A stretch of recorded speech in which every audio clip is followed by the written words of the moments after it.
This episode of the Y-Files is brought to you by World of Warships.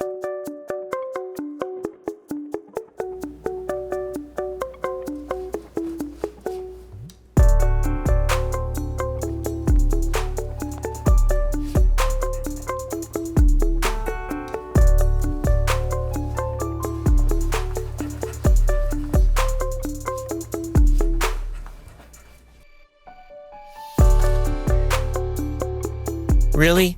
Today of all days? Human, I'm sorry, but, what are you wearing? Did I interrupt nap time at the petting zoo? No, today Hang we're... on. Hello, Bo Peep? Yeah, I found him. He's safe and shorn. Okay, that's enough. Today we're doing the Sleepy Time compilation. Remember the episode to help people fall asleep? Oh, that's every episode lately. Can you just get in here, please? No can do. A matter of galactic botanical significance has arisen, requiring my immediate scientific scrutiny. What are you talking about? Oh, well, remember those aliens stopped by after visiting Uranus? Well, they left me those Blorpus seeds, and, You better not have... one of them sprouted! That plant looks weird. Did it just make a sound? Ah, it's trying to communicate. Yeah, maybe you shouldn't get too close to that thing. Oh, this is nothing compared to that Beaver fight club I ran out of your basement. You did what? Sorry, human. Gotta go do science! I'm sure that's all gonna be fine. Okay, so Sleepy Time compilation. We cut out all the sponsor ads and all the loud music at the end, so you can just fall asleep to these episodes. This was by request, so this is a nice, long compilation tonight. So grab your jammies, and let's start with simulation theory.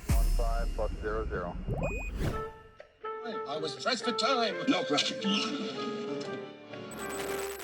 Human, I need the company credit card pronto. Admiral Bluefin just backed out of sponsoring the prizes for my tournament. What tournament? The Veterans of the Seven Seas tournament. Only the most prestigious naval combat competition this side of the Atlantic. But it's gonna be expensive. We got tactical simulations, strategic challenges, and a synchronized swimming event that separates the guppies from the groupers. I am not giving you the company credit card for this. Oh, come on. My reputation is on the line. You know how hard I work for these medals? This purple fin is for bravery in the face of a hungry pelican. The tactical toilet escape ribbon, that's for surviving 5 consecutive flush attempts. And the Sardine Service Award for cramming 17 fellow soldiers into a single escape submarine. If these veterans are so elite, why not let them test their skills in World of Warships? Oh, hang on a minute. Did you just navigate our fleet into sponsored waters? I absolutely did. World of Warships is a free-to-play naval combat game available on PC with over 600 historically accurate ships to command. Destroyers, battleships, cruisers, even aircraft carriers. And it's not just about explosions, there's strategy involved. Choose your ships, plan your attacks, and lead your fleet in 12v12 PvP battles. With weekly updates, new missions, and seasonal events, there's always something new. Speaking of new, the Headless Horseman has joined World of Warships with a cursed commander and ghostly ship skin. Unleash terror with an eerie glow and a merciless commander. Use code HEADLESS to get an exclusive starter pack with 500 doubloons, 1.5 million credits, a 7-day premium account, and the Headless Horseman commander and ship skin. Plus, after 15 battles, choose a free ship: Wakataka, St. Louis, or Vandertan. World of Warships is free to play. Get started today by clicking the link down in the description. This is perfect. We'll make it the grand prize and use it for qualifiers. Lieutenant, update the tournament itinerary. And make sure the restrooms are labeled port and starboard. We don't want another situation like last year. Captain speaking. What do you mean the venue's been double booked? Problem? The convention center double booked us with the annual Angelfish beauty pageant. No, we're not sharing the space. My veterans didn't survive torpedo attacks to share a stage with fish who think naval service means wearing a seashell bikini. Look, I gotta go. The pageant moms are storming the perimeter. Trust me, human, there's no more fearsome enemy than a divorcee with a spray tan, a child, and a dream. Battle stations, boys, and don't let them near my glitter.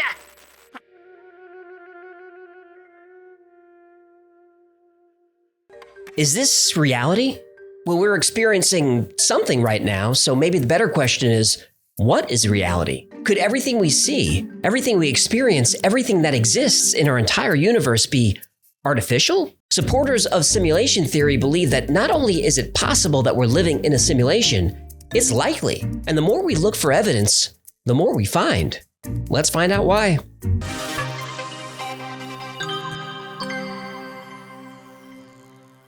The idea of the universe being a simulation is not a new one. Theories exist in ancient cultures around the world. Modern simulation theory comes from Nick Bostrom, a philosopher at Oxford who wrote an influential paper on the subject in 2003. Assuming that living in a simulation is possible, Bostrom presents the simulation trilemma, which says one of the following must be true. 1, we destroy ourselves before we're able to create a simulation. 2, we're able to create a simulation but choose not to. Or 3, we are definitely in a simulation. Bostrom believes each of these is equally likely to be true. Now, I don't think that's controversial. We use computer models to study the human population, predict the weather, for entertainment. We simulate everything. And when a civilization can create a realistic simulation, the most obvious one to create is that of its own early existence. Bostrom calls this an ancestral simulation. And a civilization that can do this wouldn't just create one simulation, it would create many. And those simulated civilizations might create their own simulations of the universe, and on like Russian nesting dolls of reality. Now you're a character in that world and you think you have free will and you say, I want to invent a computer, so you do. Hey, I want to create a world in my computer. And then that world creates a world in its computer. And then you have simulations all the way down.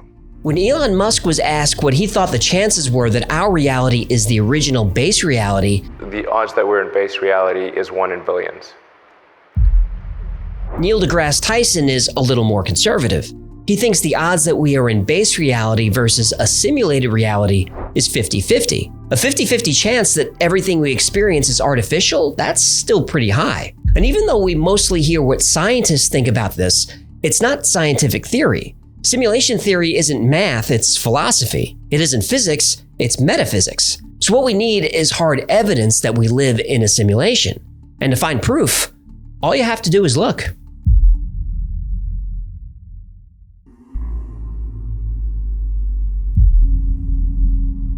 Let's start at the beginning.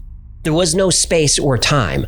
The contents of the entire universe were concentrated to the size of a tennis ball and had a temperature of a quadrillion degrees. Then suddenly, the Big Bang.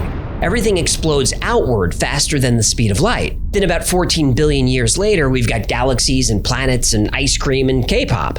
Ice cream, chillin', ice cream. Yeah, I could do without the K-pop. Me too. Okay, if before the Big Bang there was no space and no time, what was there? What about the beginning of the universe from the religious point of view? God created everything. Fine. Where was he before? What caused the Big Bang to happen in the first place? Or what made God decide to snap his fingers or wiggle his nose or whatever he did to make everything happen? If you ask a physicist to explain what existed before the universe, they'll give you an answer about quantum foam, dark energy, or something just as bonkers as the Big Bang. Ask a theologian what existed before God created the universe, and you'll get an answer equally as confusing. But what does make sense is that the universe was just sitting there dormant. Then someone somewhere decided to boot up a program. And in that program, our program, are all the laws of the universe. Electromagnetism and gravitational force are written into the program. The speed of light gets a value. There's code for Planck's constants of mass, speed, and time. Avogadro's number is in there, along with a bunch of other rules that govern the behavior of everything that exists, all part of our program. Even consciousness itself is part of our simulation. If you've never heard of simulation theory, then this might sound far-fetched. But some of the world's most respected scientists, technologists, and philosophers believe that it is more likely than not that we are living in an artificial reality. So, how do we prove it?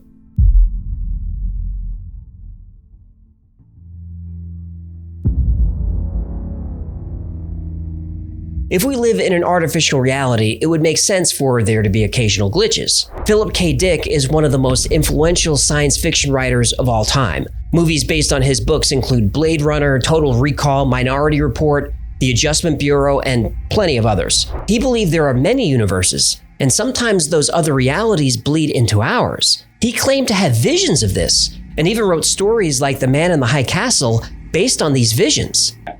That in fact plural realities did exist superimposed onto one another like so many film transparencies. One way other realities blend into ours could be the Mandela effect. The Mandela effect is when a large number of people have memories of events that don't match reality. This is called the Mandela effect because millions of people specifically remember Nelson Mandela died in prison.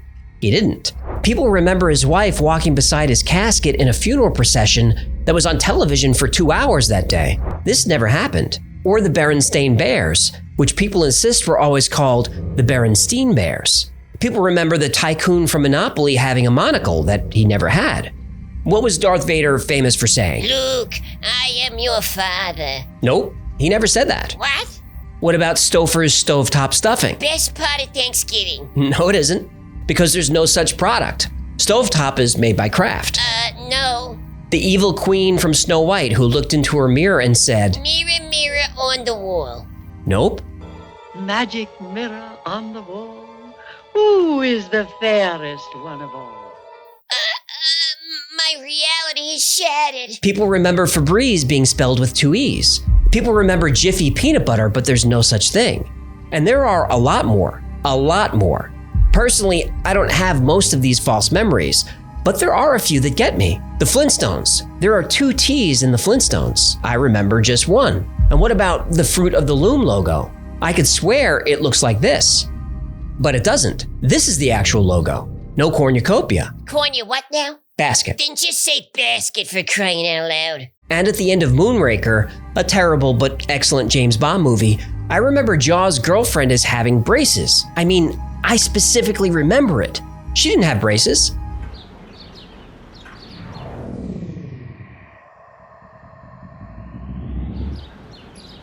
I just can't get my brain to accept it. That's the Mandela effect. So why do millions of people distinctly remember different things? Glitch in a simulation? Yep. Philip K. Dick also felt when we experienced deja vu, it's because something in our simulated universe changed and a new timeline branched off of the current one. We are living in a computer-programmed reality, and the only clue we have to it is when some variable is changed. Ever feel like you've lived a moment before? That's because, according to Philip K. Dick and others, you have. Deja vu is the simulation correcting itself with new information. But skeptics can easily dismiss these theories. The human mind is terribly unreliable. They don't accept this as evidence. But we're not done yet.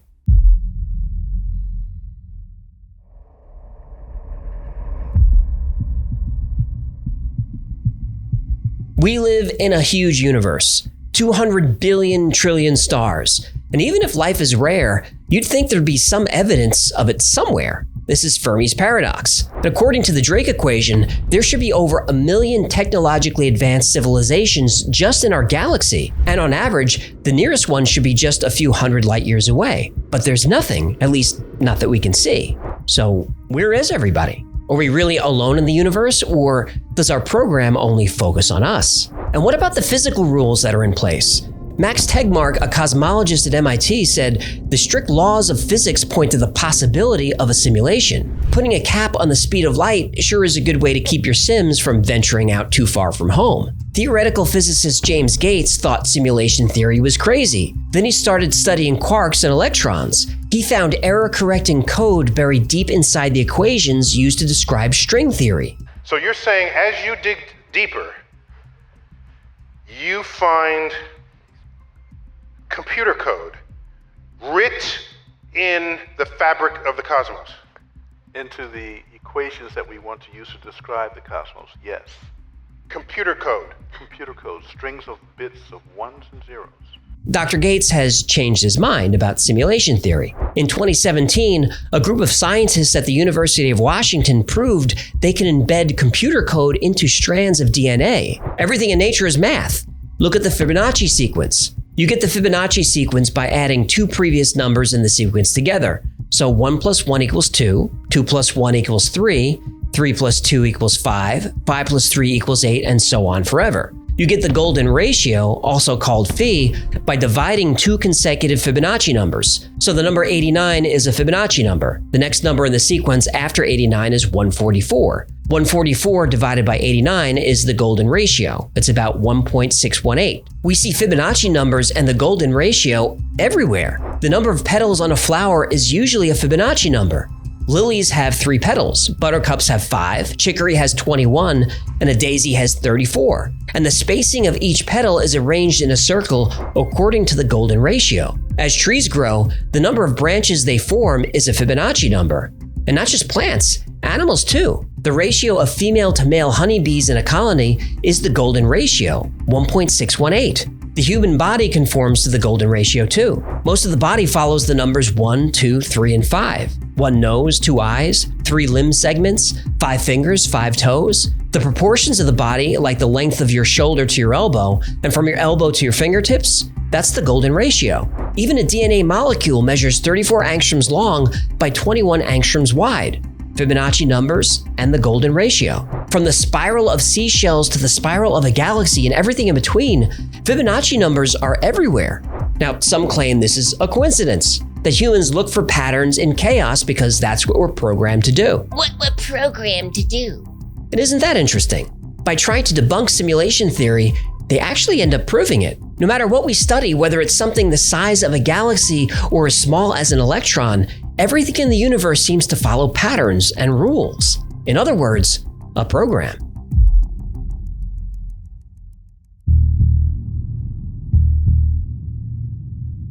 To simulate an entire universe, you'd obviously need more advanced technology than we have. But that doesn't mean we won't get there. Moore's law says that computing power doubles every 18 months, and this has held true for about 50 years. Now that is slowing down a little bit, but only because of physical limitations. Assuming we can learn to make microchips smaller, and there's no doubt that we will, it's predicted that artificial intelligence could surpass human intelligence within the next 100 years. As Elon Musk points out, when he was a kid, the world's most advanced video game was Pong, 2 rectangles on a screen.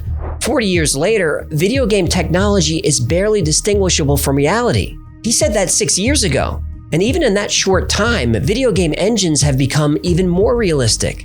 Look at this footage from Unreal Engine 5. When a world we can build feels as real as our own.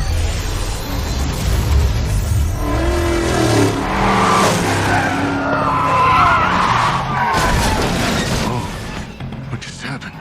Imagine what games are going to look like in the next 6 years, or the next 60, or the next 6,000. But simulating an entire universe, how big of a computer will we need? Well, it's estimated that there are 10 to the power of 80 atoms in the universe. Let me put that on the screen just for fun. Okay, that's a lot. If each particle needs 128 bits to calculate its position and momentum, you're at 10 to the power of 83 bits. And that's just for data storage. We also need computing power to track what each of those particles is doing. If we say 2 floating point operations per second, or 2 flops per particle, we're at 2 times 10 to the 80th power flops. There aren't even words for these numbers. And this is the computing power for just the stuff in the universe. What about human intelligence? The human brain can perform 100 trillion calculations per second, or 100 teraflops. Multiplied by billions of people, the numbers are ridiculous. To power all of this, the simulation would need access to multiple Dyson spheres, the megastructures that capture 100% of the energy of a star. Or the simulation would have to harness the energy from black holes. This is why famous physicists like Dr. Michio Kaku are not on board with simulation theory. He claims that simulating a universe is not scientifically possible. The only computer capable of simulating a universe is the universe itself.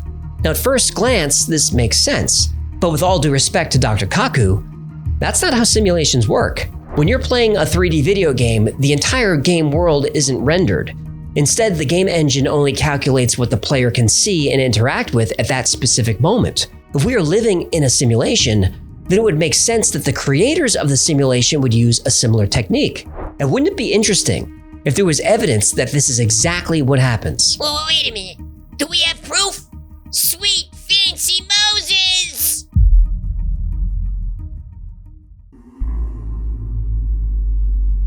Supporters of simulation theory often point to video games as a way to explain, if not prove, that our reality is artificial. In a video game, the only data that is rendered is what the player sees or interacts with. If you're playing a video game and there's a car or building a mile away, that entire object isn't rendered. The game engine only renders the bare minimum of information to make the object look real. A distant building is rendered as just a few pixels, not that complicated.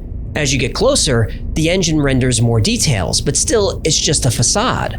The engine doesn't bother calculating what's inside the building until you actually go in. The game engine always knows how much data to send you and doesn't bother with anything else. If we live in a simulation, it would make sense that our reality is rendered the same way. And we could test this. Wait, what do you mean we can test this? Specifically, we can use the double slit experiment. Here's how it goes. If we fire particles in a straight line at a screen, after passing through a single slit, we would expect to see this clumping pattern on the screen. If we try this with a wave, we expect to see a pattern like this, where particles are most dense in the middle of the screen but radiate outward, similar to the clumping pattern. When we add a second slit, it starts to get fun. When the waves pass through the double slit, each slit creates its own wave. When those waves intersect, they cancel each other out. That creates a pattern like this. It's called an interference pattern. So, particles passing through two slits create clumping patterns. Waves through two slits creates an interference pattern. Make sense? Yeah, I'm with you. Good. If we fire electrons through the slit, we see the clumping pattern as expected. An electron has mass, so it's a tiny bit of matter. So if we fire electrons through two slits, we should see two clumps. But we don't. We see the wave interference pattern. This shouldn't be happening. What's going on here? For years, scientists assumed that the electrons were colliding with each other, causing the wave pattern. But in the 60s, the experiment was modified so that only one electron at a time was fired through the slits. There was no way the electrons could interact with each other, yet we still see an interference pattern. Scientists wanted to see what was causing this, so they added a detector to observe electrons as they pass through the slits. That's when things go from weird to paranormal. As soon as the detectors were installed, the interference pattern went away and the clumping pattern returned. Take the detectors away and the wave interference pattern is back. But that's a different result to what we had earlier. So here's the last bit of sneakiness that we can play with atoms. Surely now, we're going to get to grips with it. Leave the detector there, but just very quietly go and unplug it. Don't let the atoms know that you're not spying on them. Run the experiment again. Now, if you can explain this using common sense and logic, do let me know, because there's a Nobel Prize for you. It's as if the particles are aware they're being observed. Then physicist John Wheeler had an idea. He called it the delayed choice experiment. How it works is, photons are projected through the double slit, but the detector is not activated until after they pass through the slit, but before they impact the screen. Photons were emitted as waves, passed through the slits as waves, but when the waves were observed before hitting the screen, they suddenly behaved like particles again. Still don't think there's an intelligence at work? Well, what Wheeler's experiment showed is that even though the electrons started as waves but behaved like particles after being observed, at the moment the decision to observe them was made, the electrons recorded themselves as having passed through the slits as particles. The electrons changed their state by going back in time. I personally find that I gravitate more towards the information theoretic point of view and believing that the universe that I exist in is a very good, high-quality simulation. Now, this experiment is happening on a table in a lab, a very short distance. So what happens when we observe light coming from vast distances, like say a galaxy 100 million light years away? If light from a distant galaxy is projected through the double slit, it creates the wave interference pattern. But if we push those photons through a measuring apparatus to observe them, the wave again collapses all the way back to its source. This is called retrocausality. Simply by choosing to observe the photons this way, they reach back through time 100 million years and alter their state on the other side of the galaxy. But like a video game engine, it only does this if we're looking. Even though our universe is full of galaxies, those galaxies may not actually be there. If we're living in a simulation, then stars and galaxies could simply be projections, and only when we get up close will those projections become more detailed. This is an excellent way to save computational resources. And because we're stuck with the hard limit of the speed of light, getting to far-off places is really difficult. Limiting the speed of light is a useful rule to have in place. Quantum mechanics like the double slit experiment and quantum entanglement only make sense if there's a program at work, because only the program can ignore the laws of physics and ignore the concept of time itself.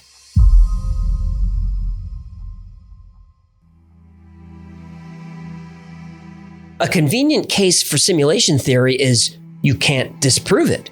The Big Bang, that was the simulation booting up. We haven't found aliens? They're not in the simulation. How come UFOs seem to violate the laws of physics?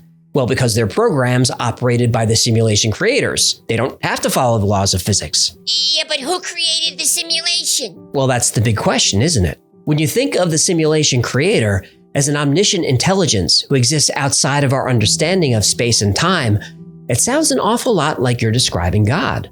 And just like you can't prove we're not in a simulation, you can't prove there is no God. If something miraculous happens or something horrible happens, you can say it's part of the simulation just as easily as you can say it's part of God's plan. Something I find very interesting is that many believers of simulation theory are fierce atheists. They dismiss the idea of God as corny superstition. And there are plenty of devoutly religious people who dismiss provable science like evolution and the age of the earth. People on the religious side say that if there is no God and life is just a simulation, then nothing matters. Without God to guide us and sometimes punish us, depending on what you believe, our actions don't have consequences. I disagree. Even if we don't live in base reality, we still live in our reality, and our actions here do have consequences. As for what happens after we die, simulation or not, nobody really knows. Both sides argue that faith and science are not compatible. Isn't this hypocritical? Whether you believe in God or you believe in simulation theory, the real question is, what's the difference?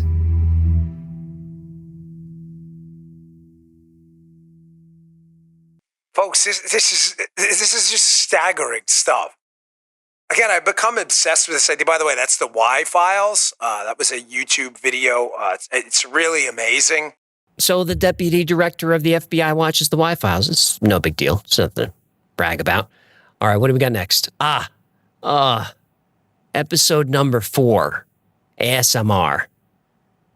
Luckily, it's less than 8 minutes of cringe, so I will see you then. Today, we're going to try and explain ASMR, what it is, how it works, and why millions of people are watching ASMR videos. Yeah, I don't get the whole dungeon thing at all. Dungeon? What do you... And who could be comfortable in all that leather? No. You're thinking of something different. ASMR causes people to feel the tingling sensations all over their body. I think we're talking about the same videos. We're not. These are the ones where they pick a safe word, right? No. Peanut brittle. We don't need a... I guess that's 2 words, right? ASMR has nothing to do with... Platypus.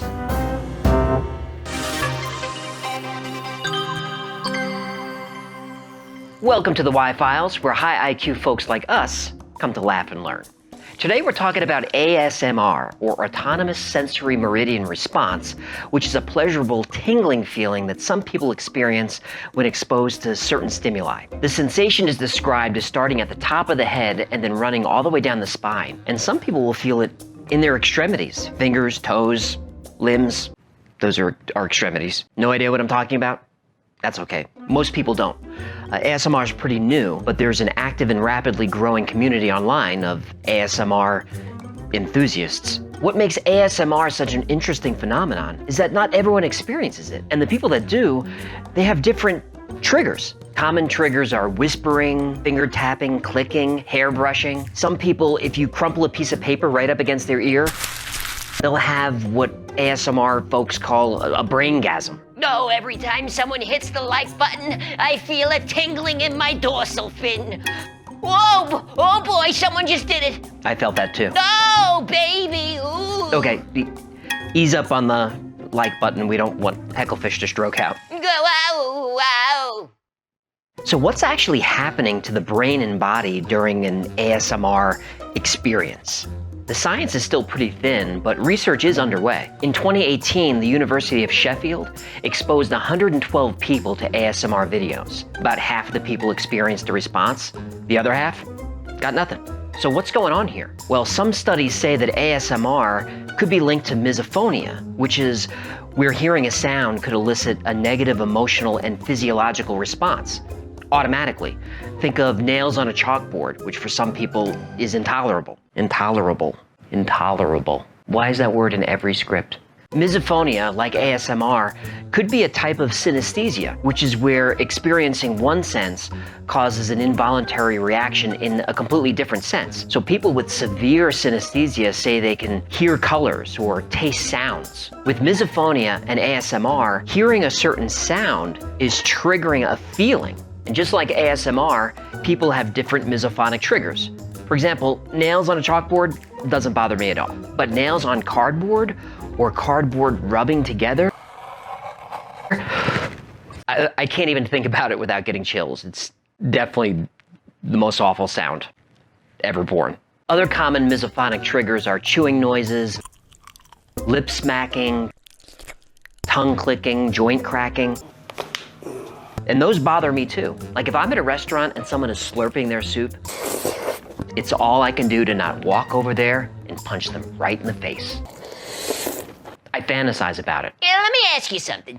Is it hard being so neurotic? Oh, it ain't easy. But just like some people find pain pleasurable, Platypus! sounds that are painful for some are actually pleasurable ASMR triggers for others. Now, there are hundreds of YouTube videos of people chewing and slurping and eating right in your ear. Now, I can't stand it, but that may be an ASMR trigger for you. So I will link to some of those videos below and you can check it out. There's also a visual element to ASMR. There are videos on YouTube showing people doing nothing but cutting bars of soap into little squares, or shaving bars of soap into these thin curls and then crushing them into tiny little bits. This type of ASMR has been called visual white noise, and some people find it really relaxing. Other visual ASMR videos show people squishing their hands in buckets of slime, or pouring the colorful slime from one container to the other. Now, these videos have millions of views, so they're working for somebody. But what happens when we combine visual triggers with auditory triggers? We get the Greek god of ASMR, Bob Ross.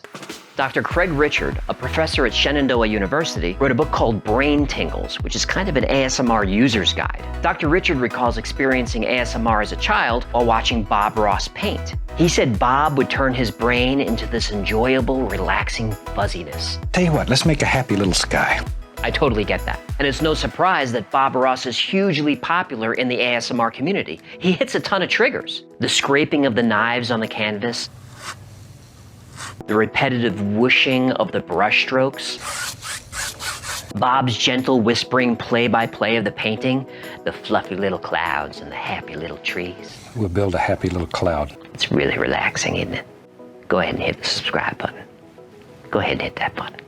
Don't smash the like button. We don't like that. Just gently rub the like button. There you go. That's nice. And didn't Bob make you feel like he was talking directly to you? Think of this tape as a private lesson in my studio, and I've reserved this front row seat just for you. This kind of intimate personal attention is common with ASMR. Brain scans of people experiencing tingles have similar scans to people that are being groomed or gently cared for. And for people with this trigger, it's not the touching that causes the tingles, it's the personal attention. Many ASMR content creators will role play caring grooming activities like hair washing, hair brushing, or blow drying. Now the sound of a blow dryer does nothing for me, but bubble wrap? Oh, all day long. Oh. Whew. Other creators known as ASM artists will role play doing your makeup for you. Just apply that.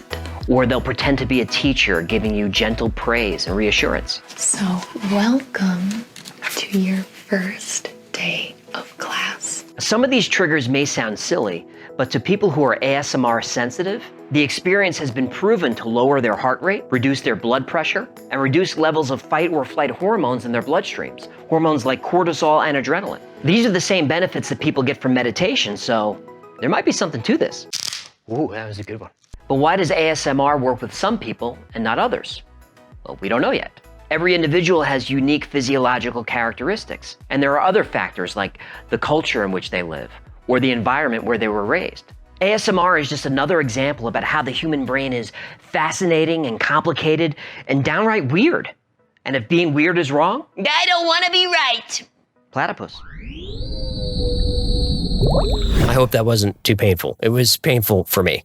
I think the best thing that came out of that episode was the artwork that Rob did of the Bob Ross version of me.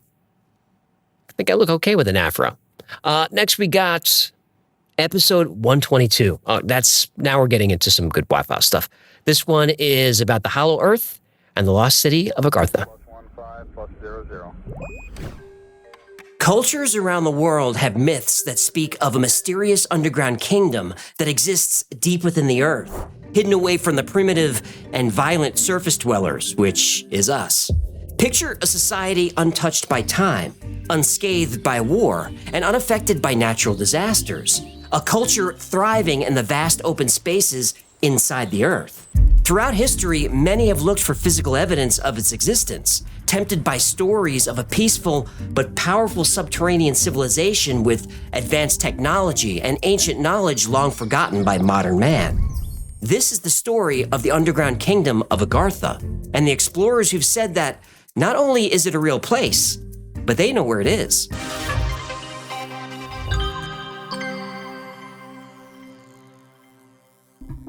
Stories of a hollow earth have existed in cultures for thousands of years. Nearly every ancient society has stories about an underground realm, often inhabited by superior beings. Buddhists firmly believe in the subterranean kingdom of Agartha, ruled by the mysterious king of the world. Ooh, Leonardo DiCaprio? No. Agartha is said to be home to millions and connected to the surface by a vast tunnel network within the planet's crust. Indian religions speak of a place called Patala, which translates to that which is below the feet. Patala is described as a beautiful land full of rolling green hills and crystal clear lakes. Agartha is described the same way. Some believe this is the real Garden of Eden, that when God cast Adam and Eve out of the garden, he actually sent them to the surface. In an ancient Mayan text called the Popol Vuh, there is the story of Xibalba, an underworld civilization. And from Xibalba, twin brothers emerge, and like Adam and Eve, they became the first people above ground.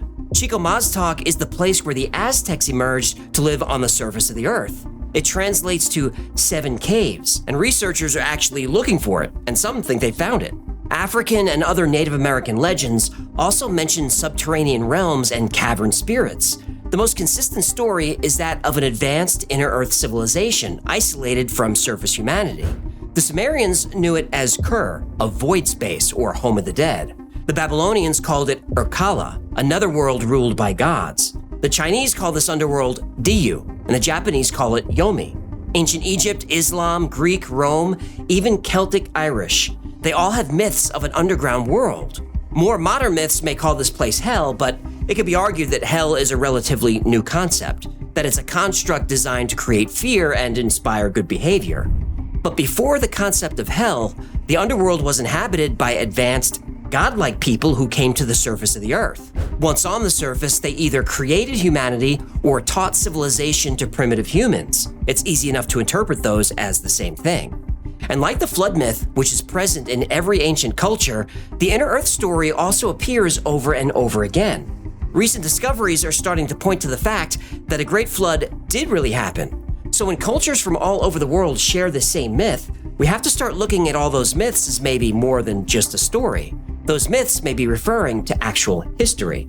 But to prove the existence of Agartha, an underground civilization, and the Hollow Earth, we'll need more than stories. We need scientific evidence and eyewitness testimony. Fortunately, we have both.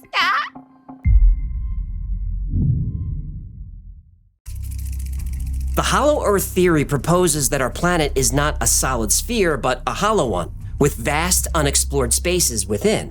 In 1692, astronomer Edmund Halley proposed a hollow Earth consisting of a shell about 500 miles thick. Within that shell are 2 concentric spheres and a central core about the diameter of Venus.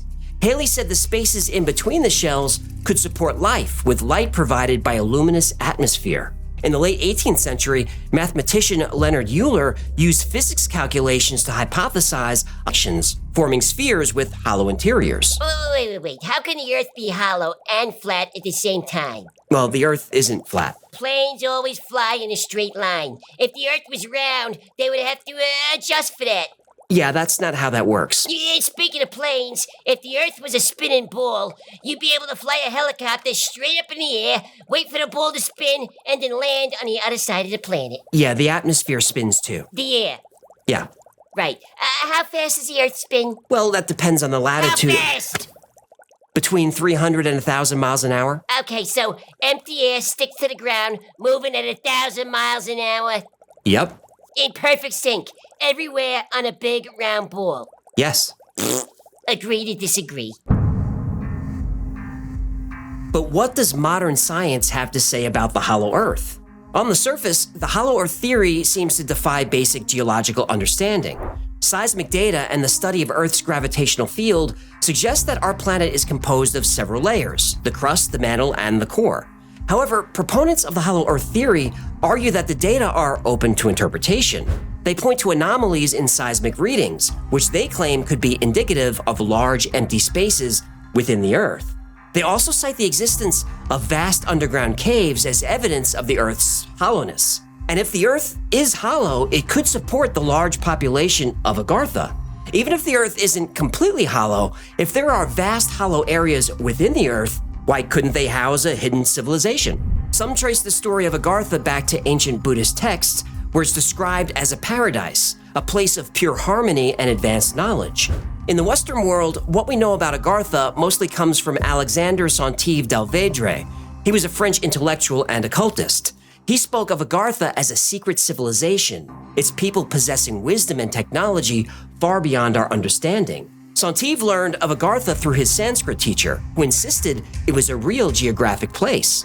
Saintive's descriptions of Agartha were vivid and detailed. He spoke of grand palaces illuminated by magical light and of advanced technologies that harnessed the Earth's magnetic field. In the 19th century, Agarthans already had citywide lighting, railways, and even air travel. Saintives believed that the Agarthans were the guardians of sacred knowledge, a knowledge that can bring about a golden age of peace and enlightenment on the surface world. Others would continue the search for Agartha. Occultist Elena Blavatsky searched for evidence of a hollow Earth and the secret tunnels that Agarthans used to travel all over the planet. But as far as we know, Saintive and Madame Blavatsky didn't find Agartha. But not because it doesn't exist, because they didn't know where to look. But we do.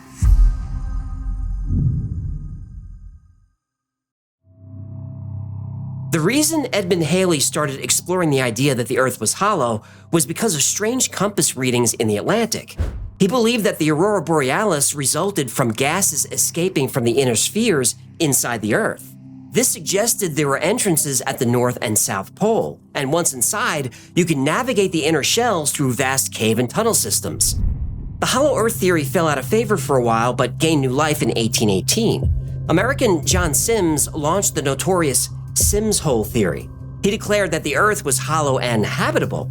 He said the inner Earth is comprised of 4 nested shells with openings at the poles. And Sims dedicated much of his life to promoting this theory by trying to put together a polar expedition, though that never happened. In 1829, Norwegian fisherman Olaf Jansen claimed that he and his father sailed through a polar opening and into the planet's interior. There they spent 2 years among a race of giants before exiting through the South Pole. His story is documented in the book The Smoky God by Willis George Emerson, which is a fun read. Over fields of green grass and forests and rivers. He even saw a woolly mammoth grazing in one of those fields. Then he no longer had control of his plane, and suddenly 2 craft came up beside him. Off our port and starboard wings are a strange type of aircraft. They are closing rapidly alongside. They are disc-shaped and have a radiant quality to them. They are close enough now to see the markings on them. It is a type of swastika. This is fantastic. Where are we? What has happened? I tug at the controls again. They will not respond. We are caught in an invisible vice grip of some type. Admiral Byrd lands and is escorted by tall blonde men to an underground city. There the Admiral meets someone called the Master. Now, I linked to an episode where I go into a lot of detail about what Admiral Byrd found, so check that out if you want to learn more. I'll try not to spoil too much here. So Admiral Byrd found a way to the hollow Earth in the North Pole. Others have found their way in through the South Pole. The South Pole is often connected to Nazi Germany. Hitler was an occultist and was famously fascinated by the possibility that the hollow Earth could be accessed through Antarctica. Germany did make an expedition to Antarctica in 1938. I theorized in the Operation High Jump episode that this was the reason the United States sent such a large, well-armed task force down there in 1946. The Germans had maps of the area, including a cave system underneath the surface. They even had step-by-step directions on how to get into the hollow earth. The directions are very specific. Distances right down to the meter.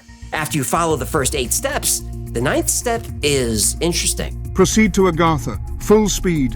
Process straight ahead until the new light can be seen. Change of magnetic poles, the changes of the compass needle and instruments are to be disregarded.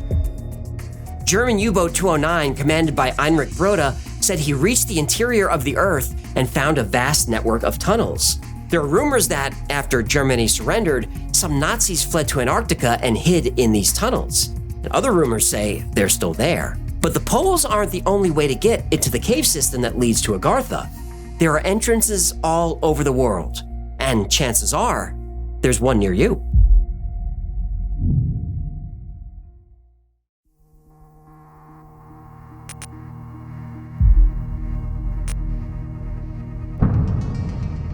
The planetary grid system is a network of energy lines crisscrossing the planet. These lines are said to influence everything from ancient monument placement to the patterns of animal migration. The idea of a planetary grid goes back to the ancient Greeks, who believed in a concept called amphelos, the Earth's central point.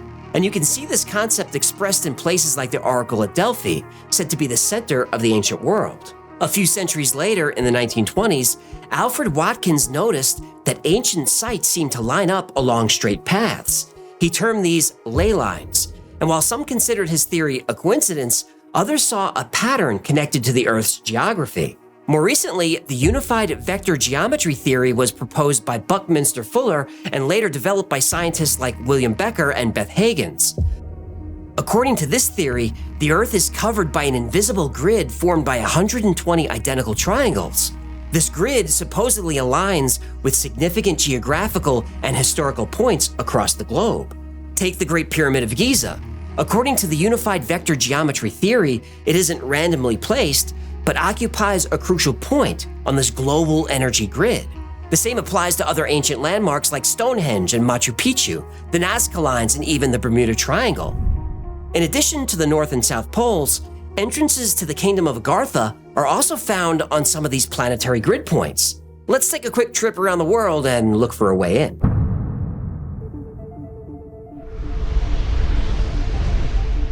The first way into the Hollow Earth is in the caves of Diros in Greece. This entrance is closely connected to Plato and the story of Atlantis. From Greece across the Mediterranean to Mount Epimeo in Italy. For centuries, this has been called a portal to the inner Earth. Now going south across the Mediterranean is the Pyramid of Giza. Giza doesn't seem like it would have access to the Hollow Earth, but we now know that underneath the pyramids is a vast cave system, underground rivers, reservoirs, and tunnels. With modern technology like ground-penetrating radar, new caverns and chambers are discovered all the time. Another entrance to the Earth is said to be within King Solomon's mines. Solomon, a king of Israel and son of King David, was known for his wisdom, power, and his personal fortune, described as one of the largest on Earth. King Solomon's Mines became known to the world because of the famous novel featuring the character Alan Quatermain, an adventurer you might remember from the movie The League of Extraordinary Gentlemen. Quatermain was played by Sean Connery.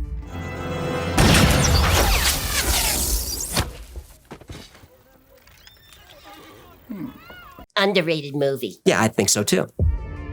Wealth is usually associated with gold, but King Solomon's wealth is thought to have come from the mining of copper. And these mines would have been operating around the 13th century BC. Now, even though the legend of King Solomon's Mines comes from a fictional novel, treasure hunters believe this is a real place and have been searching for it for a long time. In 2008, there might have been a breakthrough. An ancient mining city was discovered in Khirbat el Nahas in Jordan. There, archaeologists discovered a copper mine and a copper smelting camp, which seemed to be operational in the 13th century BC. The team also found a lot of personal items, including clothing, ceramics, fabric, even tools, all indicating a highly developed, long-term settlement at the site. and these objects have been dated to the same period as King Solomon's mines. The next entrance is said to be in Rama, India, where an ancient subterranean city was recently discovered. Tibet is home to many stories about Hollow Earth, so it's not surprising that there are entrances underneath the Himalayas. One of these is in the underground city of Shonshe, which, according to legend, has been guarded by monks for thousands of years. But there are entrances to the inner earth in the west too.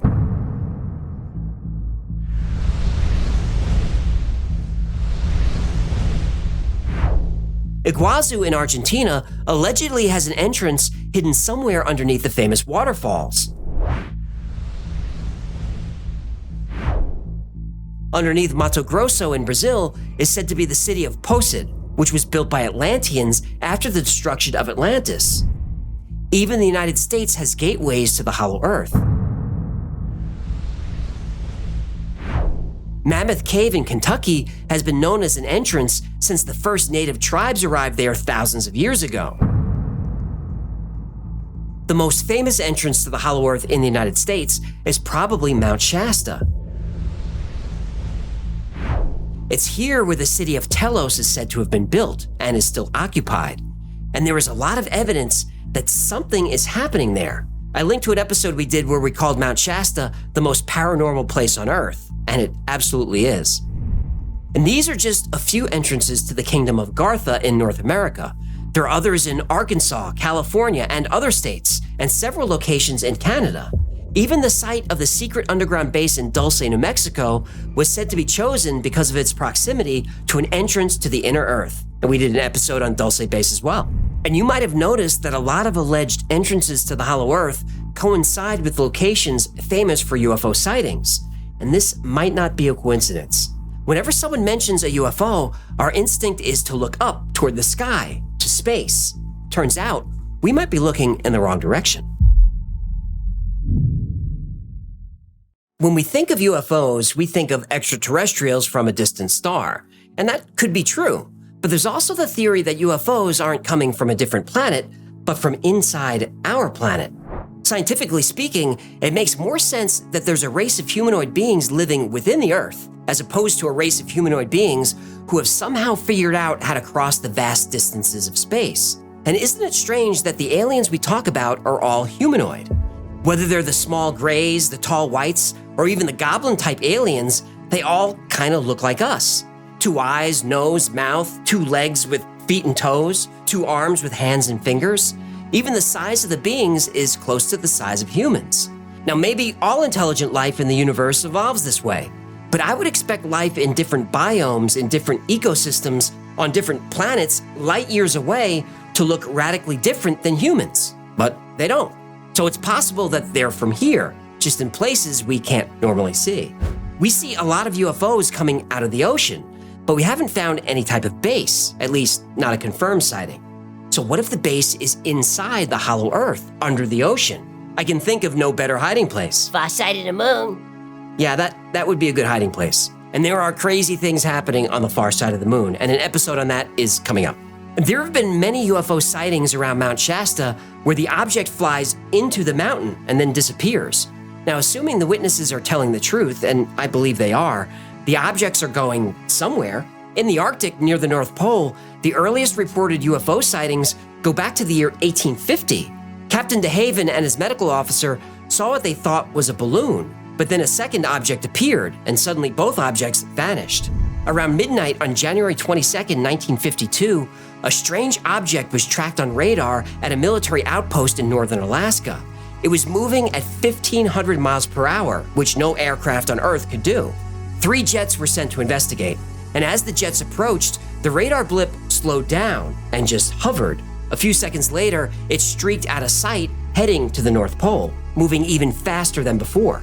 On October 5th, 1960, the ballistic missile early warning station at Thule, Greenland, thought World War III had started. Radar was tracking multiple objects moving at speeds too fast to be anything except a Soviet missile attack. Within minutes, US bases in England and Canada were mobilized, and NORAD and the Strategic Air Command were alerted. A few minutes later, the radar signals changed course and disappeared somewhere near the North Pole. The military has been dealing with Arctic UFOs since 1945. The first UFO in Alaska emerged from the sea in March of that year. 14 crew members on an Army transport ship witnessed the object. It approached the ship, circled it, and then flew away. And there are many more sightings in the Arctic during this time.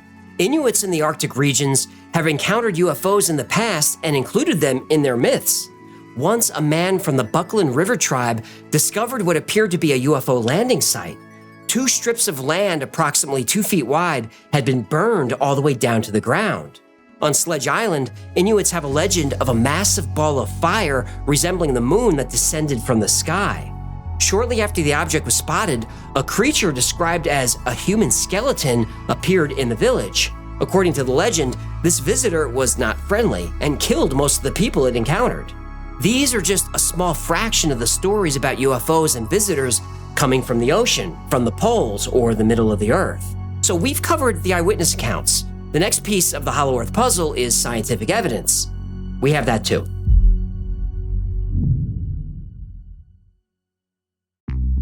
The Kola Super Deep Borehole was just 9 inches in diameter, and at 40,230 feet, it's the deepest hole on Earth. It took almost 20 years to reach its depth of 7.5 miles. Mel's hole is deeper than that. Well, that's true, but that's another episode. They pulled some crazy stuff out of Mel's hole. Kola Super Deep was abandoned in 1992 when the drillers encountered higher than expected temperatures. Over 350 degrees Fahrenheit, the drill just couldn't handle the heat. 7.5 miles is a deep hole, but it's 4,000 miles to the Earth's core, so the Kola Super Deep is nothing. And since grade school, we've been taught that the Earth is made up of the crust, the mantle, and the core. And the core is 2 layers. The outer core is almost 1,400 miles thick and mostly made of liquid iron and nickel. The inner core is a solid sphere with a radius of about 750 miles. And the inner core is thought to be comprised mostly of iron and some nickel. But if we've only dug 7.5 miles down, how do we know for sure what's down there? Well, we don't. But by using different methods, scientists can take a guess. The primary way we've learned about the Earth's core is through the study of seismic waves. These are waves of energy that travel through the Earth's layers. They move at different speeds depending on the density and the composition of the layer they're passing through. Further evidence comes from the Earth's magnetic field, which is best explained by a dynamo effect. This is the spinning motion of the liquid iron and nickel which generates the field. But something strange happened at the beginning of this year. The Earth's inner core stopped spinning. Now, it's believed that the core started spinning again, but in a different direction. And nobody really knows what caused this. We can only guess. A few months later, it was determined that the Earth has an inner core of solid iron about 400 miles wide. So new discoveries are always being made, and everything we know about the inner Earth is just educated guesses. Why couldn't the Earth be hollow, or at least have enormous hollowed out spaces that could support life? Now, skeptics have argued that you can't have life inside the Earth. The main reason, there's no water. Well, when the Kola Super Deep Borehole was being drilled, fossilized plankton were found miles below the surface. Still, those are fossils, maybe millions of years old. What about now? Well, in 2014, scientists discovered water hundreds of miles below the Earth's surface. Not just a little water.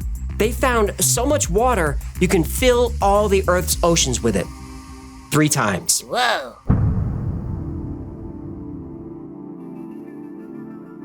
Most of the Earth's water is not on the surface, it's inside. This water exists between 250 and 410 miles under the surface in an area called a transition zone, a buffer layer that separates the upper from the lower mantle. Now, if there's water down there, I wonder what else could be down there. Well, in 2019, geologists from Princeton University published a study that surprised everyone. They used supercomputers to analyze seismic data from some of the largest earthquakes ever recorded, including the 8.2 magnitude quake that hit Bolivia in 1994. Earthquakes that big reverberate through the entire planet. We may not feel them, but seismographs can detect them. Analysis showed that beneath the surface of the Earth are vast plains and mountains taller than the Himalayas, all deep within the Earth. How deep? 410 miles, the same depth as where the water is found. the transition zone. So what about the entrances at the poles? Well, pictures are hard to find, and they're allegedly all altered by NASA, which we know they do. But there are a few photos and videos out there of the poles that show something strange.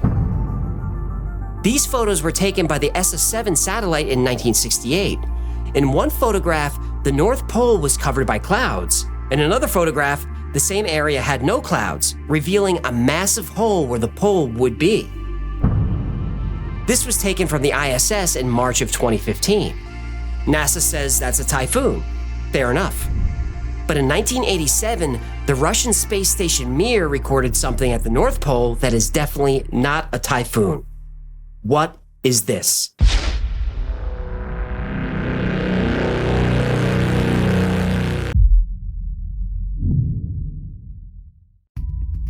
The hollow Earth theory has been around for centuries. At one point in history, it was the mainstream scientific view.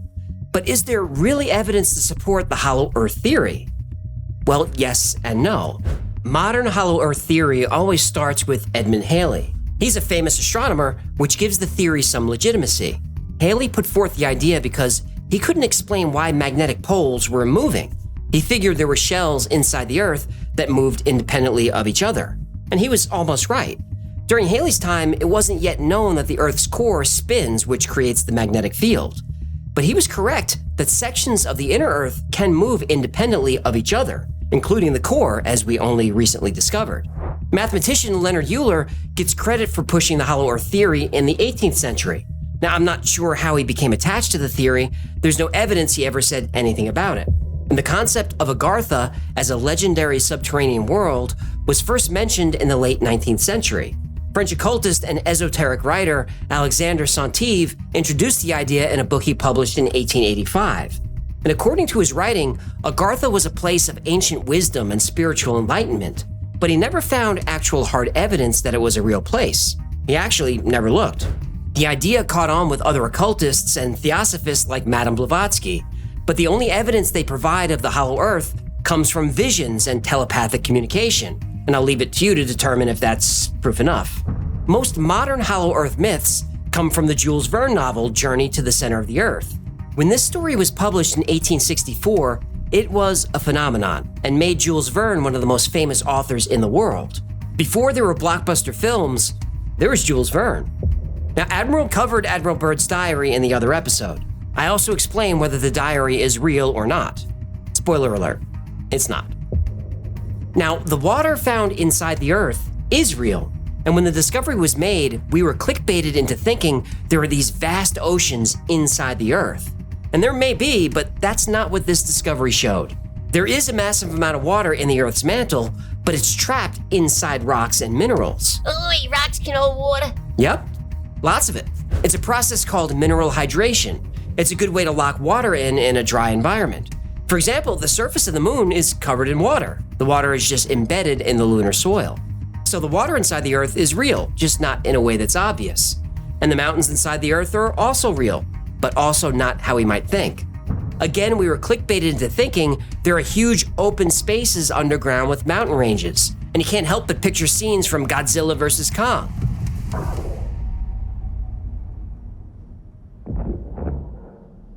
But that's not what they found. There are mountains of material that are denser than the material around them. It's still solid-ish material, just of different densities. The NASA video is a typhoon, and the video taken from Mir was a hoax, but you probably knew that. Now, it's true there aren't a lot of satellite pictures of the poles, and there is a lot of speculation about this. The truth is, there aren't a lot of satellites there. It's not worth taking a lot of photographs of the poles because not much changes, and photos that are almost pure white are hard to analyze. Now, there are a couple of satellites in polar orbit that measure how much the ice caps are melting. They're not. Well, a few years ago, you can maybe make that argument, but NASA reports that Antarctica is losing around 150 billion tons of ice per year. Yeah, but when does NASA ever tell the truth, huh? Now, that's a fair point. But just last week, it was reported that Antarctica is experiencing a 6 Sigma event, which happens every 7.5 million years. Oh, this sounds bad. Well, it ain't good, but assuming we're not all underwater, I'll get into that in a future episode. As for things I can explain, There are witness reports of UFOs flying into Mount Shasta. No video that I can find, but multiple witnesses have seen this, and I think they're probably telling the truth.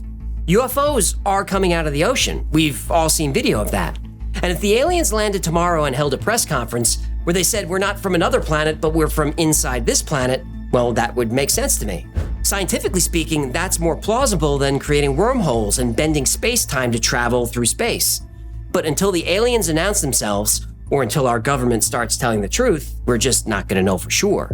And there are many, many interesting stories about the Hollow Earth, and there's no way to cover them in one episode, so keep an eye out for more on this topic. Now, it's true we can't prove the Earth is hollow. It's also true we can't prove it's not. If you follow this channel, you know I try to find as much truth in these mysteries as I can. But the real truth is, some mysteries just can't be solved. And those are my favorite.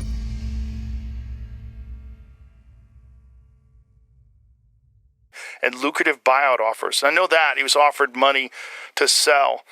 I think the Y-Files did an episode on this. If you haven't subscribed to the Y-Files yet, please do so. The best nighttime viewing and listening on YouTube. I am obsessed with this show on YouTube. It's called The Y-Files. If you're not following the Y-Files on YouTube, you are missing out. AJ over there is such a cool guy, and he does such thought-provoking videos. He's my favorite YouTuber. Now we'll go back to one of my favorite episodes. What in the world happened? Magnificent growth rates. 300% increase in 30 minutes. I've been taking meticulous notes. What's wrong with your camera? I had a slight malfunction, but everything's perfectly all right now. We're fine. We're all fine here. Now, thank you. How are you? That thing is almost touching you. I was just showing affection. Like Gertie after too many fermented apples. You just glitched again. Are you sure you... Oh, I'm seeing a big opportunity here. Blorpus seeds shipped right to your door. We need to get in before big nursery catches on. I'm not so sure it's legal to ship alien plants. Oh, baby Blorpus needs more hugs. Gotta go. Okay, I completely lost my place. Oh, next episode is one of my favorites. It's about liminal spaces, aka the backrooms. In the past year or so, 3 internet mysteries popped up that really got my attention. They may seem very different, but trust me, they're connected. The first one is about a girl who found a door in the basement of her Airbnb. She opened it, and inside there was an abandoned shopping mall. The second story is about Javier, who woke up in a hospital in the year 2027, in an alternate universe. In his version of the future, everyone on Earth has vanished. He's the only one left, and he has the video to prove it. The third mystery is known as the back rooms, a reality adjacent to ours that, if the conditions are just right, you can accidentally fall into. Then you find yourself lost in an endless maze of dingy carpet, fluorescent light, and yellow wallpaper, and around every corner,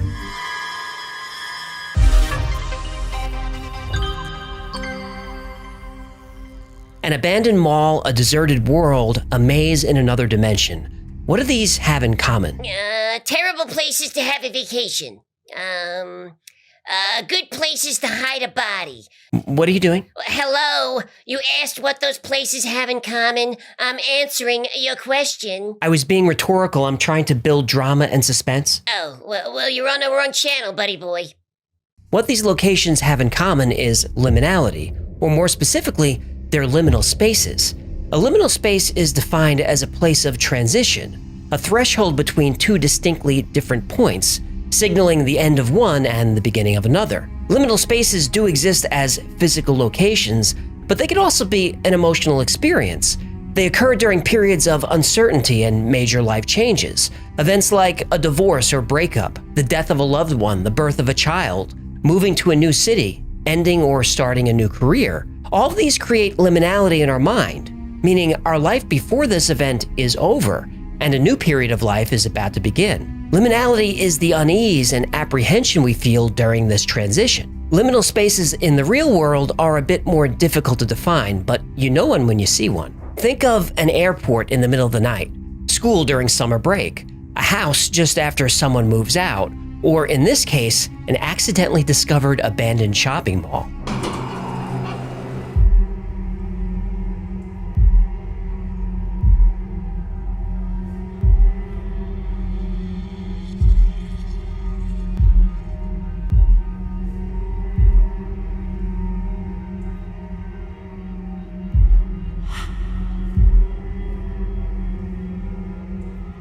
Now, you could tell by the video that she's having fun, but she's also a little uncomfortable. She's experiencing the anxiety of a liminal space. Now, while not all liminal spaces are so unsettling, the type of space currently coursing through the internet will have a few common features. They'll feel both familiar and strange. If you browse through photos on the liminal space subreddit, you'll come across many locations that you could swear you've been to, evoking a strange feeling of nostalgia for a place you've never been. Another common trait is that places are out of context, like a waiting room with one chair, a plane with no seats, a flooded metro station, or a submerged staircase. Have you ever watched a video of the Titanic on the bottom of the ocean? When you see the staircases and furniture completely underwater, this evokes liminality. This out-of-context imagery triggers anxiety similar to Uncanny Valley, the feeling that something is just not right. Liminal spaces are often places you might have visited as a child. Roller rinks are commonly thought of as liminal. Bowling alleys, arcades, or an empty Chuck E. Cheese. The only thing scarier than an empty Chuck E. Cheese is a crowded Chuck E. Cheese.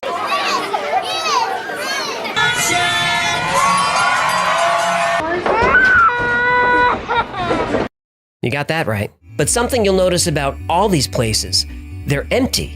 And that seems to be the most unsettling aspect of all. These spaces are transitional because they're in between places, not meant for anyone to stay very long. But they're still meant for people.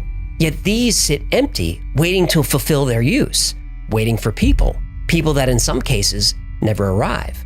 Now, all of us from time to time stumble into a liminal space, a supermarket in the middle of the night, an empty office, an amusement park off-season. But what if you woke up one day and the entire world was deserted, and every space was a liminal space?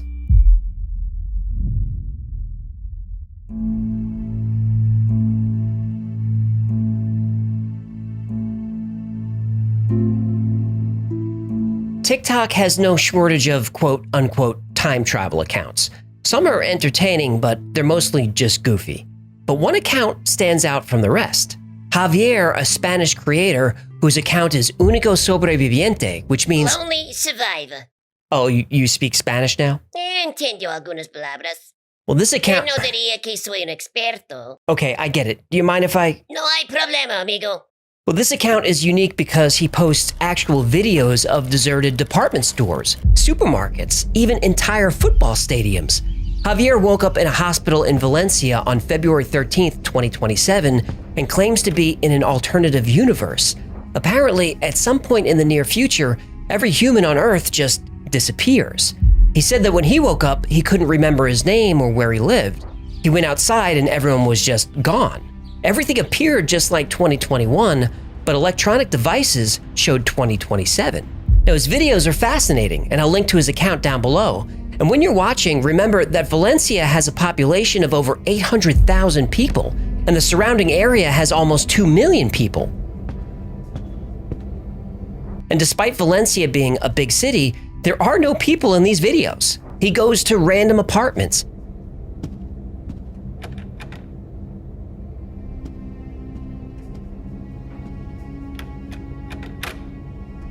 He crashes at exclusive hotels.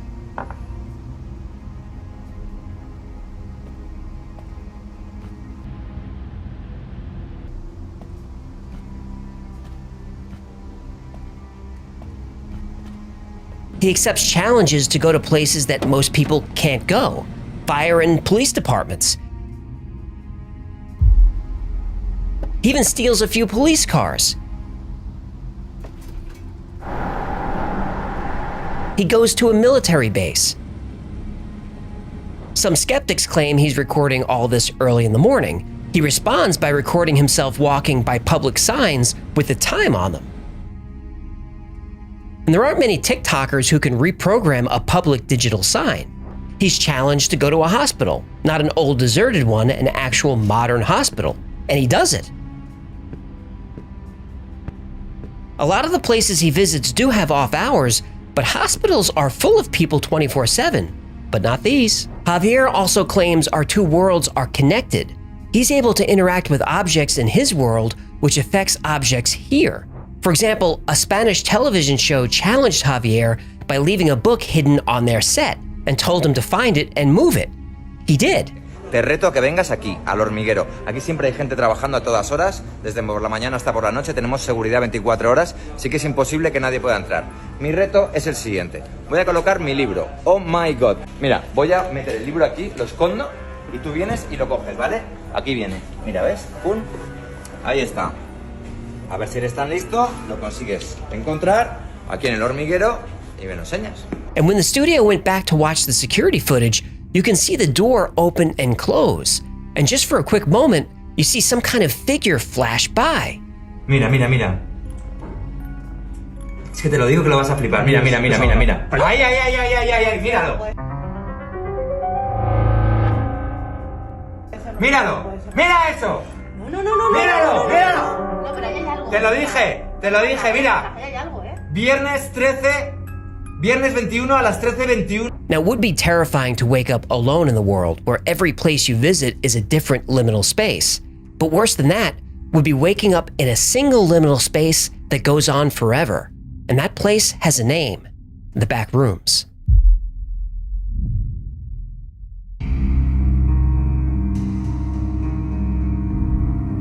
The back rooms is an internet mystery that began like many internet mysteries do, on 4chan. Someone asked members to submit disquieting images that just feel off. An anonymous user posted this photograph. Everyone who saw the image agreed it was strangely familiar but unsettling, though nobody could explain why. Finally, a follow-up comment described it. If you're not careful and you no-clip out of reality in the wrong areas, you'll end up in the back rooms, where it's nothing but the stink of old moist carpet, the madness mono yellow, the endless background noise of fluorescent lights, and maximum humbuzz, and approximately 600 million square miles of randomly segmented empty rooms to be trapped in. God save you if you hear something wandering around nearby, because it sure as hell has heard you. No clip? Well, no clip is a video game term. When two objects overlap, that's clipping. No clipping means crossing boundaries in a game that you're not supposed to cross, and ending up in areas not meant for the player. The backrooms theory says it's possible to no-clip into a different reality adjacent to ours, a reality you're not meant to ever see. Remember, liminal spaces are transitional. You're not supposed to stay there very long. You instinctively want to get out, to move on. The backrooms are unnerving because you can't. It's an endless liminal space with no escape. Something about the backrooms connected with people, and an entire culture was organically developed around the concept. Completely community-driven, the Backrooms has become crowdsourced IP with its own canon and lore, and there are now hundreds of levels of Backrooms, each with their own stories, their own rules, inhabitants, objects, even hazards. Fans can contribute to the lore through a few different wikis, completely dedicated to the Backrooms. Still, the Backrooms lived in dark corners of the internet. What brought the concept to the mainstream was a series of short videos by a creator named Kane Parsons. Using an ingenious combination of live action and 3D animation wrapped in a low-tech package, these videos give us a glimpse of what being trapped in the back rooms would feel like. The videos also prove that liminal spaces are not a fringe theory.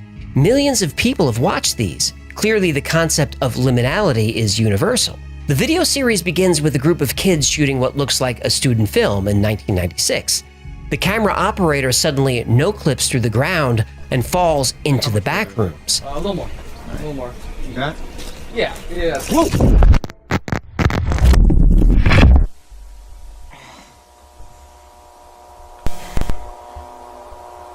Hello?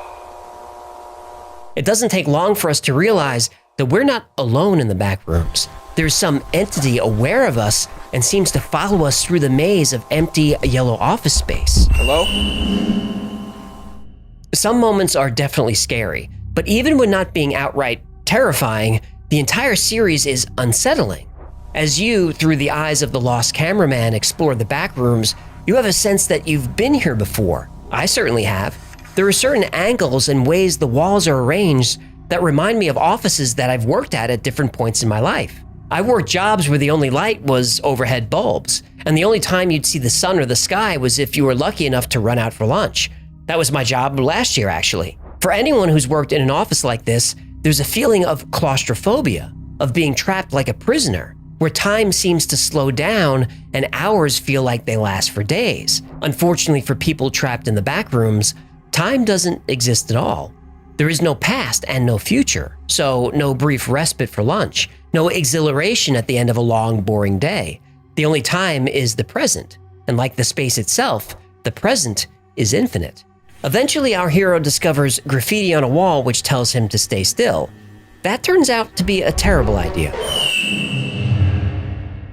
After fleeing from the entity, we're taken to various locations which are essentially recreations of common photos of liminal spaces.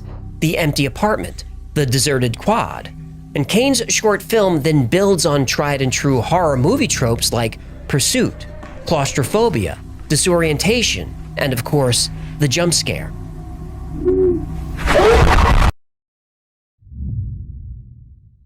Kane's subsequent videos build on the lore of the backrooms.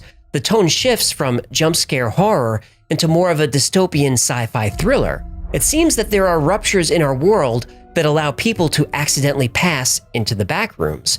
This explains why the number of missing people is on the rise. Eventually, a corporation creates a prototype machine to access the backrooms.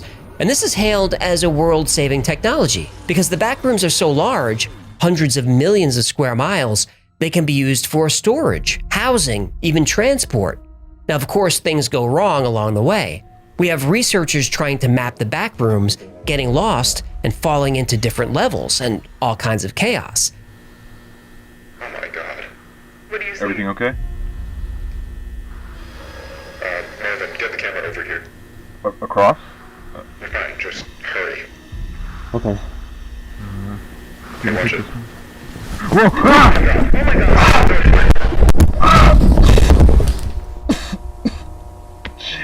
Marvin, do you copy? The series is still ongoing, so subscribe to Kane Pixels if you want to see what happens next. But you don't have to wait for Kane. Other creators have picked up the mantle and attempted to continue the story. I think we just saw someone running. What the hell?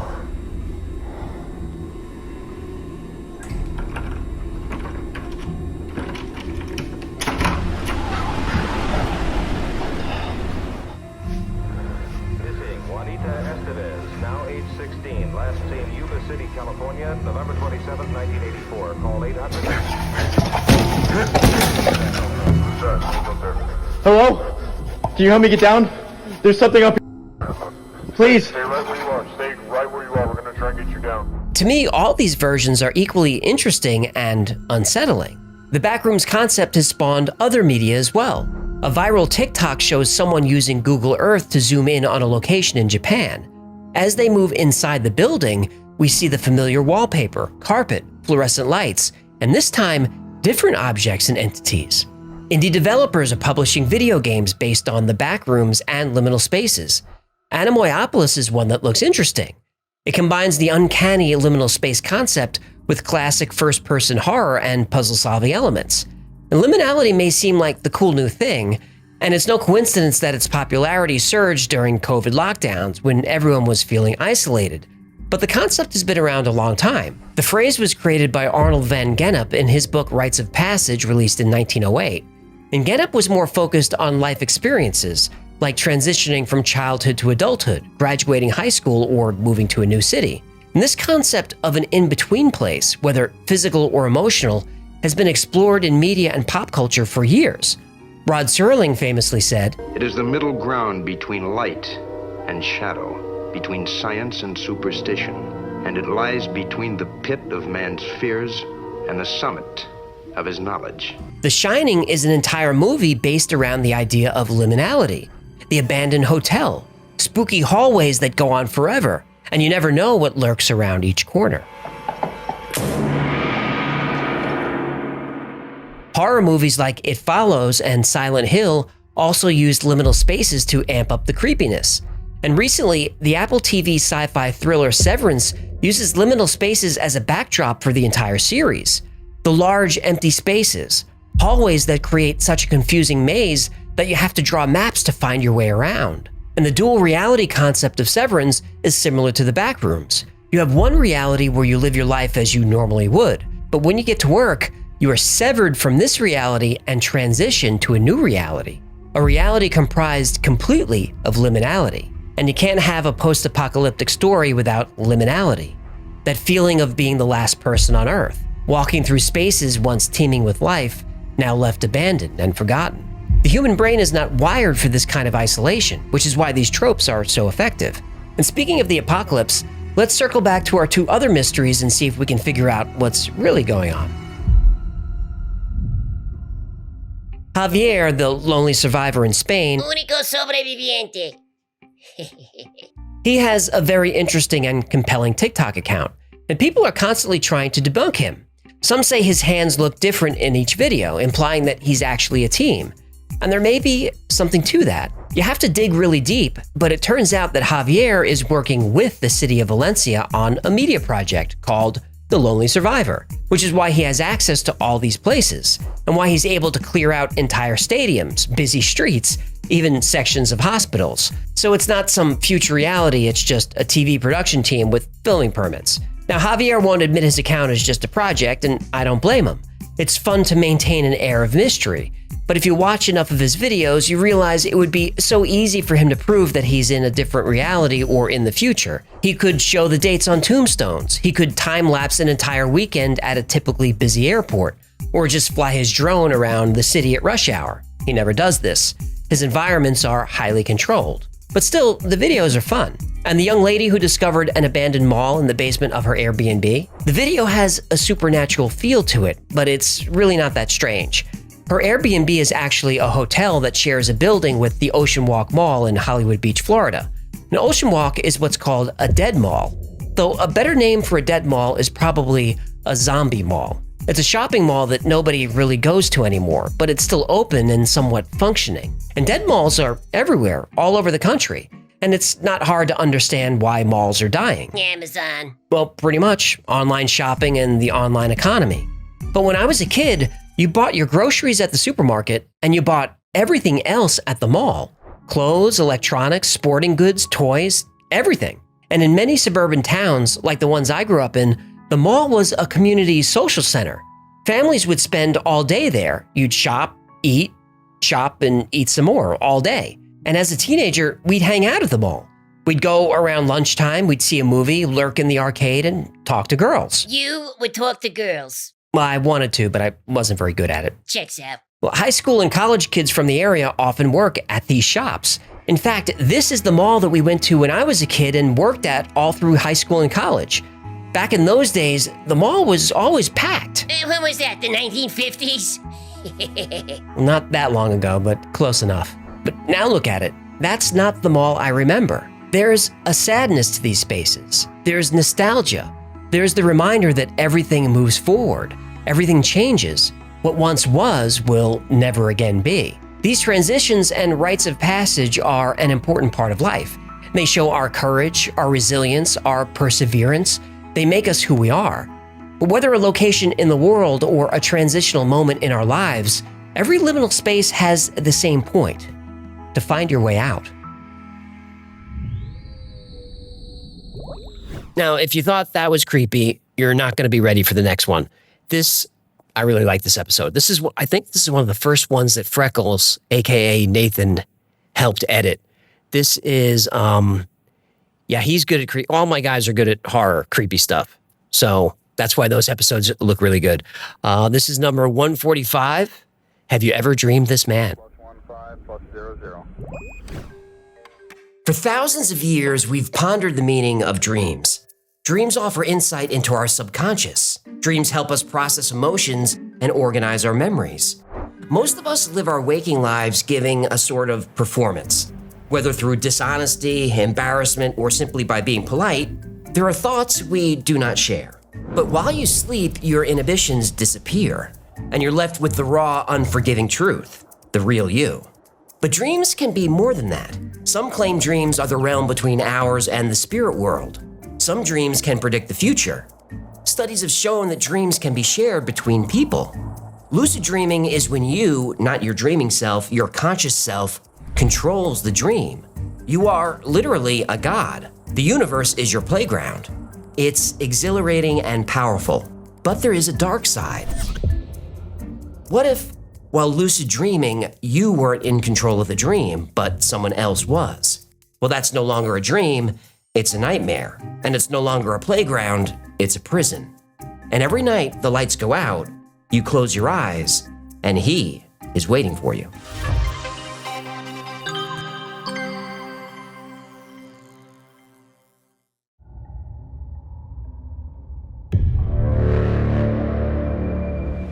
Hello. I'm so glad to see you again. You remember me, don't you?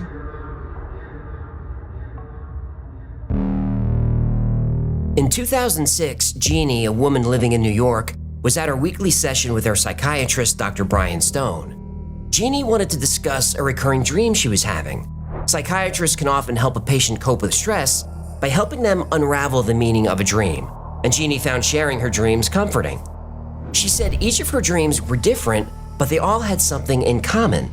No matter what was actually happening in her dream, she was visited by a man she didn't know. She called him this man. Now, most of the time, the man would just stand there saying nothing. But once in a while, he would offer words of encouragement. He knew things about her that nobody knew.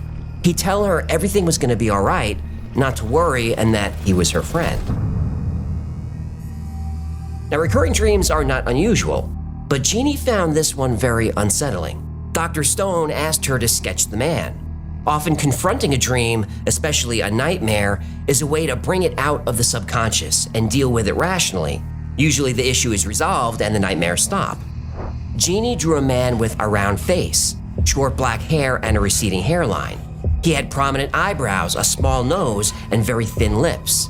Jeannie's session ended, and Dr. Stone set the portrait on his cluttered desk where it lay forgotten for a few days. About a week later, a different patient had finished his session with Dr. Stone. As the man was leaving the office, he caught a glimpse of the drawing on the doctor's desk. He asked where he'd gotten the picture. Of course, Dr. Stone couldn't say, but he did ask why he wanted to know. The patient said, "Well, every night for the past few months, I've been dreaming of this man. He says he's my friend and that I should come with him." Well, Dr. Stone told him not to worry about it and they would discuss it next week. Oh, no service unless the meter's running, huh? I guess not. Frickin' shrinks. The patient left, but Dr. Stone was intrigued.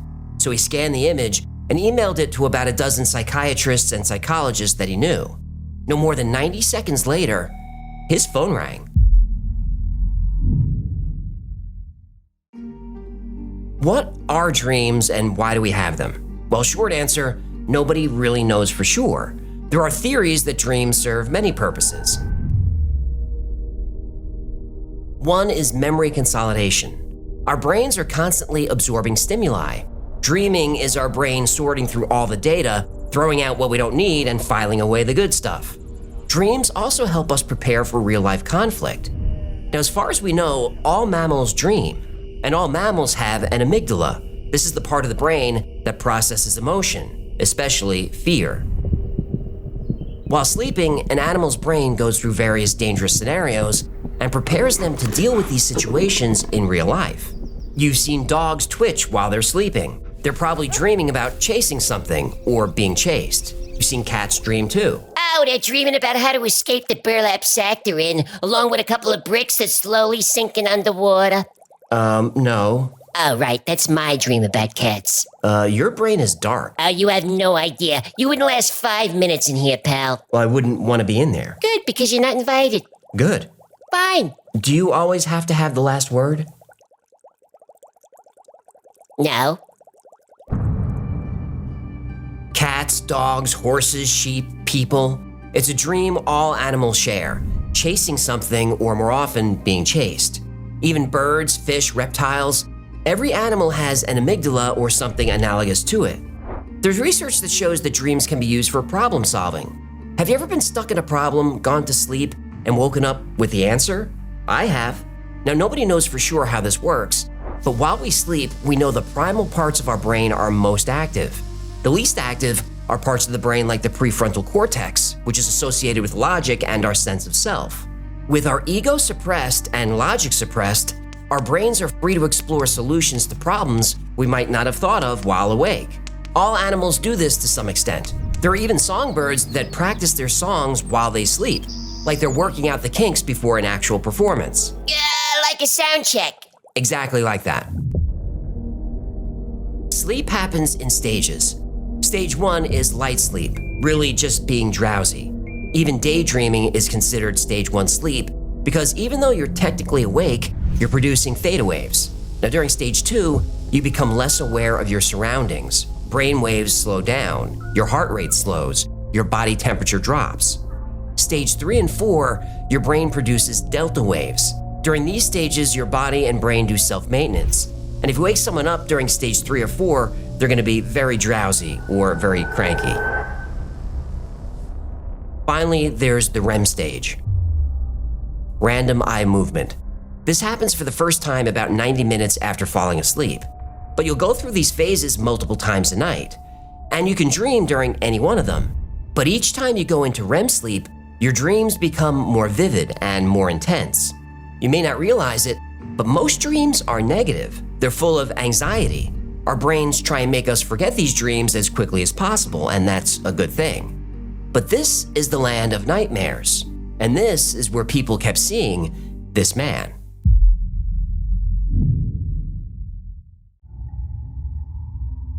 No, don't be afraid. I'm your friend, remember? Your friend. Now, I need you to listen very closely. You have to follow me. Dr. Stone's phone was ringing nonstop. His inbox was flooded. He was being contacted by psychiatrists, psychologists, neurologists, even priests. Dozens of people had reported seeing this man in their dreams. He looks exactly the same, and the story is always the same. He shows up every night, he rarely speaks, he wants something, and he wants you to go somewhere. Now, this had been going on for a couple of months, and although nobody was being threatened, people were terrified.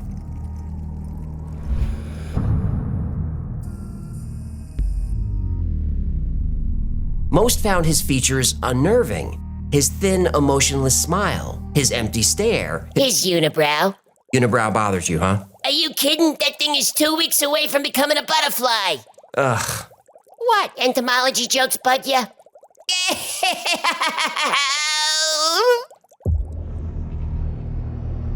By the end of the week, Dr. Stone had documented 80 cases of people seeing this man in their dreams.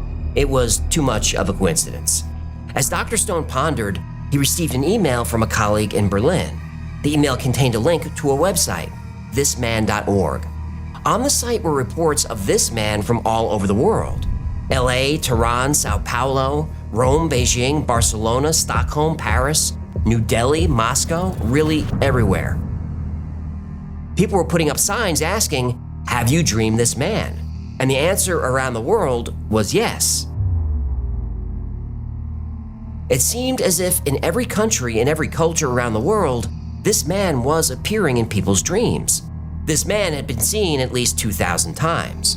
Nobody knew who he was, but the theories covered everything.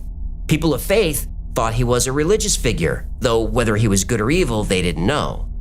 A more pragmatic theory said that because there were posters of him everywhere and his image was disturbing, people couldn't help but dream of him. Then there was the darkest theory, the one nobody wanted to talk about. I want to talk about it. Well, remember Project Stargate, where the CIA was using psychics for remote viewing locations around the world? I'll leave a link below. Thanks. The CIA had a sub-project within Stargate, lucid dreaming. Of course they did. They wanted to see if they could communicate with someone who was dreaming and potentially implant thoughts or images into the sleeping person's mind. This is the plot to the movie Inception, you know. I know, but Inception came out in 2010. The CIA project started 20 years earlier in 1991. So now there are a few frightening questions. Did the CIA get this to work? Who is this man? And most importantly, what does he want? While these questions were being asked, the number of people reported seeing this man in their dreams was up to 8,000. So either this was a dream experiment gone completely out of control, or it was working perfectly. The ancient Greeks and Romans believed that some people had the ability to dream of the future, and there could be evidence of that. On April 11, 1865, Abraham Lincoln entered the East Room of the White House. There was a coffin in the middle of the room. The president asked one of the guards what happened. The guard said an assassin killed the president. Now that wasn't Lincoln's first dream about his death, but it was his last. He was killed 4 days later. Mark Twain had a dream about his brother in a metal coffin. Those were rare at the time. Brothers? Metal coffins. A few weeks later, his brother died and was buried in a metal coffin. 20 passengers canceled their tickets for the Titanic after having dreams about the ship sinking, freezing water, and drowning. And whenever there's a disaster, you hear stories of coincidences, like I was supposed to be on that boat, that plane, or that train that crashed. How many stories have you heard from New Yorkers who were supposed to be in or near the World Trade Center on 9/11, but something kept them away? My brother Gino and I had a meeting scheduled 1 block away from Ground Zero that morning, but for some reason they canceled the meeting last minute. Now, considering the time of day, those buildings should have been much more crowded, but they weren't. Lots of people stayed home or were running late that day. Now, it's hard not to believe in the paranormal when you hear stories like this. JoJo Billingsley was a backup singer for Leonard Skinner. But if I stay here with you, human, things just couldn't be the same. 'Cause I'm as free as a fish now. And this fish you cannot change. Oh. Okay. Sorry, Lord knows I can't change. Anyway, she dreamed the band was in a plane crash. They were due to fly the next day. She refused to get on the plane and begged the rest of the band to do the same. They ignored her. Later that day, the plane ran out of gas and crashed near Gillsburg, Mississippi.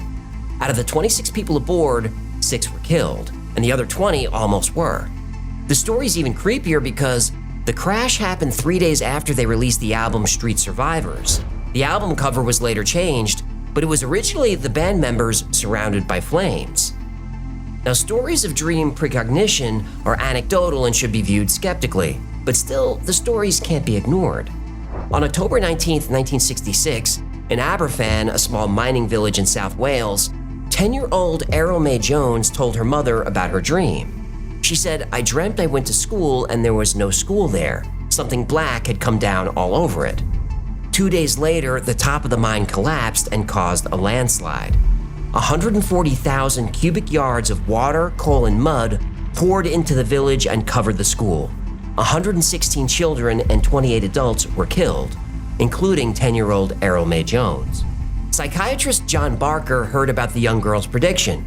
Barker visited the site and learned that a number of people had dreams about the landslide before it happened. This led him to form the British Premonitions Bureau. He would document this and other events where dreams preceded them. Barker found 2 people who could predict events with remarkable accuracy. The first was Alan Hencher. Alan was from Aberfan and dreamed of the coal mine disaster.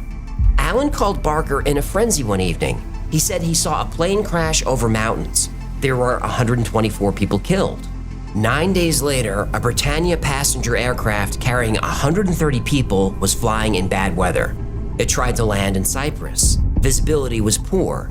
It crashed into a high hill, broke into pieces, and caught fire.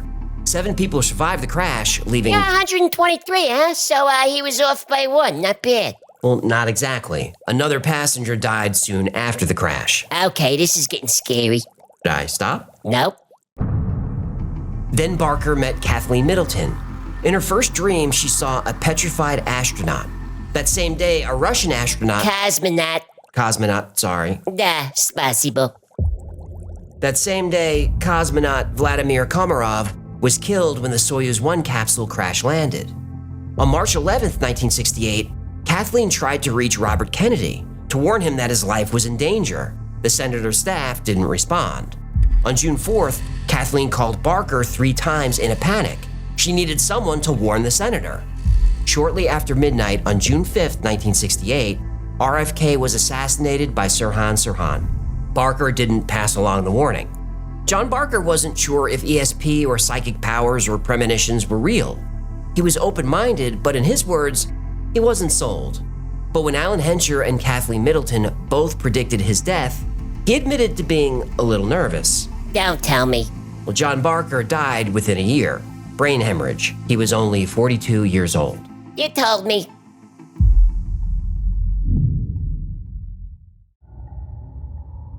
No, don't look away. Look at me. Look at me.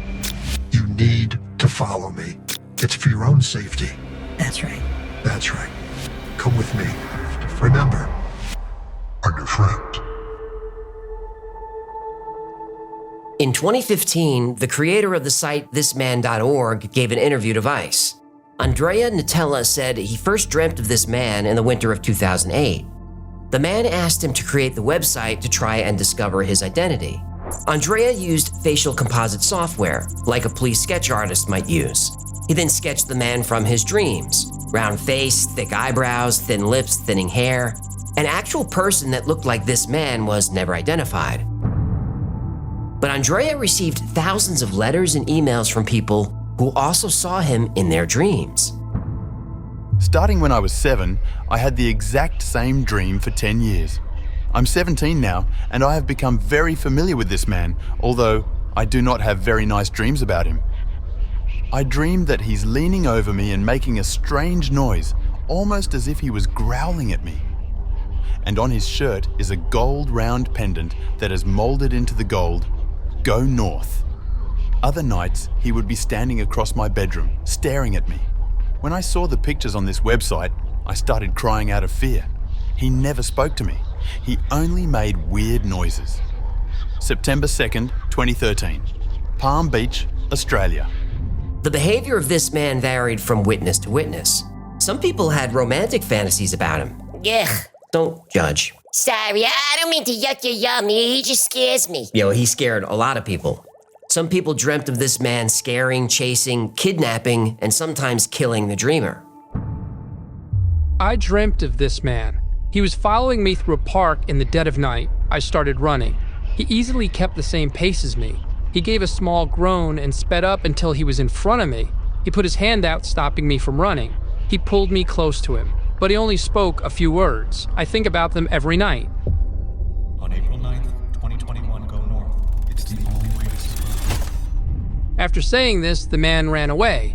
I tried to catch up to him to ask more, but I couldn't keep up. March 7th, 2013, Utah. Some encounters with this man were vivid and violent. I dreamt of this man when I was in the 10th grade. A few feet away from me, there was a television set. Then this man showed up on the screen. I begged him not to harm me. He didn't change his blank expression or speak. He slit my throat. And I woke up. I see, that makes sense. He looks kind of stabby. Yeah, there's no question. Something about his appearance is unsettling. Now, most people reported him giving them cryptic life advice, though it was hard for the witnesses to be specific because this man rarely spoke. Even when he did speak, people had trouble describing his voice. Some said it was high-pitched. Others said he had a deep voice. Many people said he sounded like multiple voices layered on top of each other. Despite the differences in the stories, there were some recurring themes in his messages. He would often tell dreamers to go north, or ask that they follow him somewhere if they want to survive. I dreamt of this man. A couple of years ago, I had to see a therapist because I was having reoccurring dreams about this middle-aged man who kept attacking me. He never said anything. I woke up soaking wet in sweat every night. I was put on triazole to help me get through the nights. I also have a dream where someone is always telling me to go north. I got it tattooed on my ankle because I swore it meant something. I'm almost positive this man is the one who comes to see me in my dreams.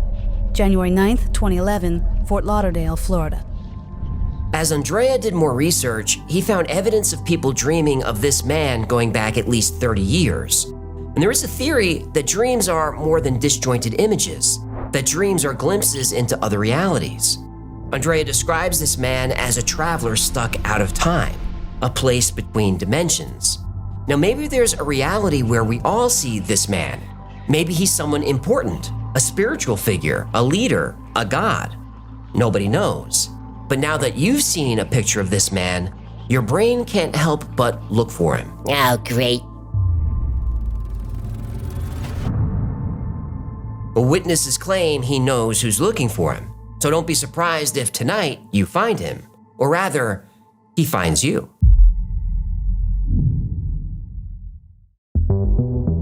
The earliest records of dream interpretation come from ancient Mesopotamia. The famous Assyrian dream book in the library of King Ashurbanipal goes back to the 7th century BC. In ancient Egypt, dreams were considered a direct means of communication with the gods. They wrote manuals of symbols and dream interpretations. Pharaohs even used dream priests to decipher their dreams to help them make political decisions. Sigmund Freud wrote a book called The Interpretation of Dreams, which many consider the foundation of psychoanalysis. Freud introduced the idea that dreams are a window into the unconscious mind. He believed dreams were representations of our innermost desires. Many of Freud's theories were highly focused on sex. For example, if you dreamt about a door, a suitcase, an unopened flower, these were female symbols. If you dreamt of a baseball bat, a stick, a sword, these were phallic symbols. Yeah, sometimes a cigar is just a cigar. Right. But sometimes it's a penis. Okay. I'm not saying it. That horny old shrink said it. Well, he did. And for years, Freud's theories were dismissed as manifestations of his own sexual repression. But there are universal dreams we all have that tend to reflect how we're feeling about what's happening in our daily lives. The most common dream humans have, like all mammals, is being chased. That's our amygdala at work. Being pursued is our most primal fear. Dreaming about falling often means you're feeling out of control. I used to have a recurring dream about floods and giant waves and tsunamis. This dream happens when we're feeling overwhelmed, which I was at the time. Ever dream about your teeth falling out? I have that one too. Oh, that would be a nightmare. Look at my gorgeous choppers. It's hard not to look at those things. Well, teeth falling out can represent feeling insecure about your appearance, or the fear of aging and declining health. Being naked in public is also a common dream. This reflects your vulnerability. Some people will have this dream after lying. It's a fear of being exposed. I still have dreams of being unprepared for school, or late for an exam, or a dream where I'm lost. These dreams speak to life's uncertainties. You might have these dreams when you're at a crossroads before a major life decision. Though most dreams are negative, not all of them are. Everyone's favorite dream is flying. This represents freedom, liberation, and empowerment. You might have this dream after leaving an abusive relationship or getting a promotion at work. But there's no better dream than a lucid dream. This is where you're actually in control of the dream. Normally, you're just a participant in the dream. You don't really have free will. Whether a dream is good or bad, you just have to let it play out. This is because your prefrontal cortex is disengaged. Remember, this is where your sense of self comes from, your consciousness. When you lucid dream, you switch this part of your brain back on. Suddenly, your dream is whatever you want it to be. Want to travel to ancient Egypt? Just will it and it will happen. Want to visit Mars or an alien planet in another galaxy? Just will it to happen. Want to be a professional baseball player, superhero, or maybe spend a little quality time with your favorite celebrity doing, well, whatever you want. Just will it to happen. If you've had a lucid dream by accident, you know how fun they are. But lucid dreaming is a skill that can be taught. And this is something I've learned, and I'm pretty sure I can teach you to do it too. So if that's something you'd like me to cover or do some video on it somewhere, let me know. It's the most fun you'll ever have, I guarantee it. Yeah, but what about this man? What does he mean? Oh, this man. Well, that story takes a turn. When Vice published the article about this man in 2015, they had to publish a follow-up article later that day. What was the second article? An apology. Oh, no.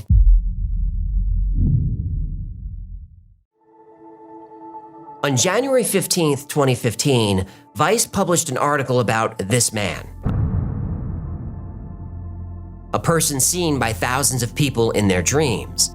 Vice even interviewed Andrea Nutella, who created the website thisman.org. Later that day, Vice published a second article apologizing. Not only was this man a hoax, it was debunked years earlier. Oh, the media published the story without fact-checking it first, eh? Yep. I thought journalism was about integrity, being a voice for the people and seeking the truth. Yeah, you better grab a bucket. I'm oozing sarcasm all over the place over here.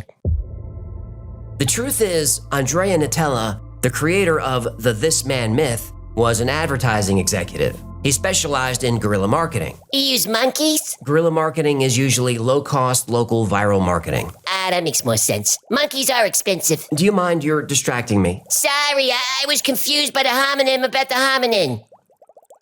You don't realize it, but that's the smartest joke I've ever made. You say so. Anyway, Nutella wanted to see if he could create an urban legend, and he did. He made up the origin story of the New York psychiatrist, then he built the website. On the site were flyers you can download and print, and people were encouraged to post flyers in their neighborhoods, and they did, everywhere. Flyers turned up all over the world in 35 different languages. The website is still up and doesn't mention it's a hoax, though Nutella later admitted he made the whole thing up. He said the picture of this man is a sketch based on his father as a young man.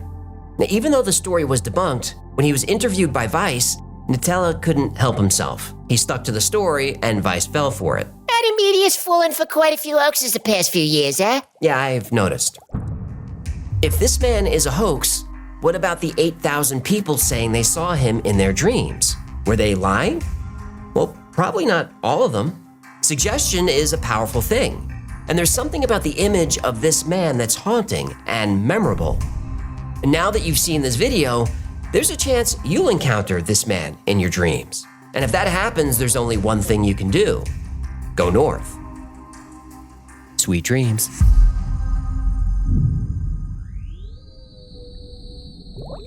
Jen still doesn't like to watch that one. But I like it. I like the creepy ones. I forget how he got his face to animate, but it's definitely unsettling.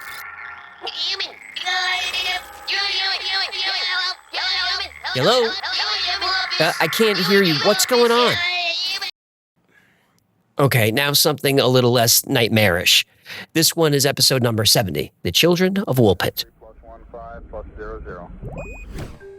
In 12th century England, 2 children were found lost in a forest. They spoke only gibberish, wore strange clothing, and had bright green skin. When the children finally learned to speak English, they described where they were from. And that's why, after almost 1,000 years, people still talk about the Green Children of Woolpit. In 1828, a teenage boy was shuffling through a public square in Nuremberg. He seemed confused and disoriented. He had trouble walking and speaking. When police finally approached him, he was holding an envelope containing 2 letters. And those letters sparked the mystery of Caspar Hauser. In April 1922, in Brittany, France, 2-year-old Pauline Picard went missing. A massive search turned up nothing. The family was losing hope. A month later, Pauline was found wandering around a village over 200 miles away. Though her parents were overjoyed to have her back, they soon realized something wasn't quite right about their daughter. These are 3 unsolved cases of the most mysterious children in history.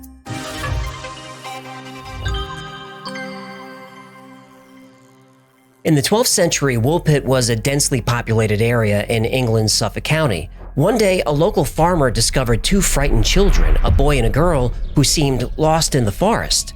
As the farmer approached, he noticed a few unusual details about the children. They wore clothing of a style and color that had never been seen before. But what was most unsettling, the children had bright green skin. Martians! I'm not even 1 minute into this thing yet. Hey, I can smell Martian babies a mile away. Can I just give you the information before you jump to a conclusion? Go ahead. I don't mind telling you I told you so. When the farmer tried to speak to the children, they couldn't understand him. They spoke only gibberish. Martian. The children were brought to the home of Sir Richard de Calne, a local wealthy landowner who agreed to take them in. And though the green children were clearly starving, they refused to eat. Oh, they didn't have any Martian food in the pantry? After eating nothing for several days, Sir Richard's cook brought in a bundle of beanstalks. And the children got excited at the sight of these and ate green beans and nothing but green beans raw for months. And gradually, Sir Richard introduced a greater variety of food into their diet and their health improved.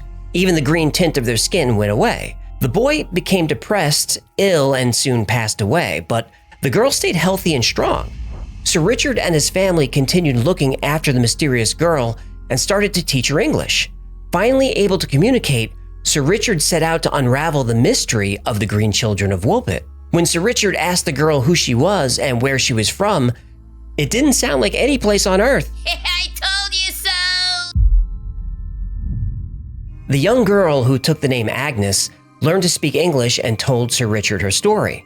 The young boy traveling with her was her brother. They were looking after their father's flock when they found a cave. And that's when they heard the sound of bells, which Agnes described as the most beautiful and unusual sound she'd ever heard. They followed the sound of the bells through the cavern. When they exited the other side, Agnes said they felt transported to another world that was nothing like their own. Agnes said she came from an underground village called St. Martin's Land. St. Martian's Land? St. Martin's. Uh-huh. She said all the inhabitants of St. Martin's Land lived underground and had green skin. Above ground, the land existed in perpetual twilight. Though lacking strong daylight, the landscape in her world was lush and green. And there have been a few theories as to where the children came from. The villagers thought they were from a fairyland. Entrances to fairyland were often in densely wooded areas, so many of the villagers truly believed this theory. Another more modern theory is that the children somehow slipped into an alternate universe, where the world on their side has a much different climate than ours. This explains the strange clothes, the strange language, and the difficulty eating our food.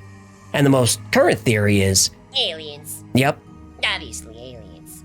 Yes, that is one of the more popular theories. Agnes was able to adapt to life on Earth, but her brother couldn't. Now, even though the story of the children of Woolpit is considered folklore, we do have details about them from credible sources. Ralph of Coggeshall interviewed Sir Richard himself, and he wrote long passages about the Green Children, how they were tending their flock, heard the bells, and wandered into a cavern. And when they emerged, they were struck by the brightness of the sun and the warmth of the air. When they heard the villagers coming toward them, they tried to flee, but they couldn't find the entrance to the cave. Another source is historian William of Newburgh, and though he lived on the opposite side of the country, his telling is remarkably similar to Ralph's. Now, Ralph's writing style is colorful and exaggerated. He includes stories of pirates and zombies, so he highlights the supernatural elements of the legend. But William of Newburgh's writing is more grounded. William wrote like a journalist, just the facts, no flair. Oh, so you have to go back 1,000 years to find journalists who actually report facts, huh? It would seem so. The stories differ on what happened to Agnes later in life. In one account, she stays in the service of Sir Richard for many years. In another version of the story, she marries an English diplomat. Now, unsurprisingly, every time the story is told, details are changed and added. But the original works by Ralph of Coggeshall and William of Newburgh are considered the most reliable. So, no debunking? Maybe. I'm going to give you as many facts as I can, but remember, these three cases are technically still unsolved. On May 26, 1828, in what is now Nuremberg, Germany, a teenage boy was shuffling around town. He walked like a toddler and was mumbling nonsense. When police finally approached him, the picture didn't add up. The boy was dressed like he'd been living on the street. His shoes were so worn that he had trouble walking, but he also had an expensive silk handkerchief with the initials KH embroidered on it, and he wore an expensive silk necktie. Necktie? That looks more like an ascot. What's an ascot? 2 cheeks in a hole. You like that, eh? At first, the boy didn't say much to the police. Smart kid. But he carried an envelope containing 2 letters. The first was addressed to a cavalry captain. The letter said the author was not related to the boy, though he had raised him as a son. The letter also said that since the day he was born, he had never left the house, so that nobody would know where he was from. The letter went on to say that the boy could read and write and wanted to be a horseman like his father, so the captain could take him on or hang him, whichever he wished. The letter ended rather ominously, with the author saying he had to send the boy to Nuremberg alone, that if he went with him, it would have cost him his life. At the police station, the boy wrote down his name, Caspar Hauser. Observers noticed that despite being 16 years old, he behaved like a young child. He walked like a toddler taking his first steps, and when someone spoke to him, he would usually just speak the same words back. And despite his weird behavior, people soon realized that Caspar Hauser had normal intelligence. And once he calmed down, he was able to talk about where he was from and how he arrived in the city. Hauser said he had spent his entire life alone in a cell. He was fed nothing but bread and water. He was provided with a blanket and a couple of wooden toys. He had never seen his captor. Even while walking to Nuremberg, he was told to look down. He only knew the sound of the man's voice. With nowhere to go, the local schoolmaster, George Dahmer, agreed to take Hauser in and continue teaching him. Hauser certainly acted like he was confined his whole life. The first time he saw a mirror, he looked behind it, trying to find the other boy. And when someone brought him a candle, he burned himself trying to touch the flame. And even though he could eat anything he wanted, the only food that didn't repulse him was bread and water. As his communication skills improved, Hauser gave more details about his life. He spoke of a recurring dream he had, where he was in an enormous castle. He saw a tall man with a sword dressed all in black, and a woman wearing an elegant dress. He wondered if this was actually a memory. Over time, Caspar Hauser became a local celebrity. A favorite pastime for people in the city of Nuremberg was to try and figure out the true origin of the mysterious boy. Some people thought he was just a con man, addicted to the attention that he was receiving. But there was a rumor going around that he was a lost prince, possibly the son of Grand Duke Karl von Baden and his wife Stephanie de Beauharnais. But whether Hauser's story was a lie or the truth, eventually his past would catch up with him. One day in 1829, Hauser was found in the basement bleeding from a head wound. Hauser claimed his attacker was his captor, the man that had brought him to Nuremberg. The man wore a hood, but he recognized the voice that had said, "You still have to die, ere you leave the city of Nuremberg." Another incident happened a few months later when Hauser was living with a different family. Hauser was shot by an attacker who he didn't see, but he later said he was climbing on a chair to reach a book on a high shelf. He accidentally knocked a gun off the wall when it just went off. And Hauser started bouncing from home to home, and everyone who took him in said the same thing. He seems like a gentle boy, but he's a liar. In 1833, Caspar Hauser was staying with yet another family. On December 14th, he burst through the doors of his home with a massive wound in his chest. Blood was everywhere. He claimed he met a stranger in a park who had given him a purse, stabbed him, and ran off. He said the purse was still there. And by now, everyone was suspicious of how Hauser became injured. Reluctantly, police went to the scene, and sure enough, there was a small purse. And in the purse, there was a note, written in reverse handwriting. Hauser will be able to tell you quite precisely how I look and from where I am. To save Hauser the effort, I want to tell you myself from where I come. Dash dash. I come from dash dash dash. The Bavarian border dash dash. On the river dash dash dash dash dash. I will even tell you the name. MLO. Not very helpful. It's not. And there were a few suspicious details about this attack. It was snowing that day, but there were only one set of footprints found, Hauser's. And the letter was folded corner to corner, which is an unusual way to fold a letter, but Hauser was known for doing this.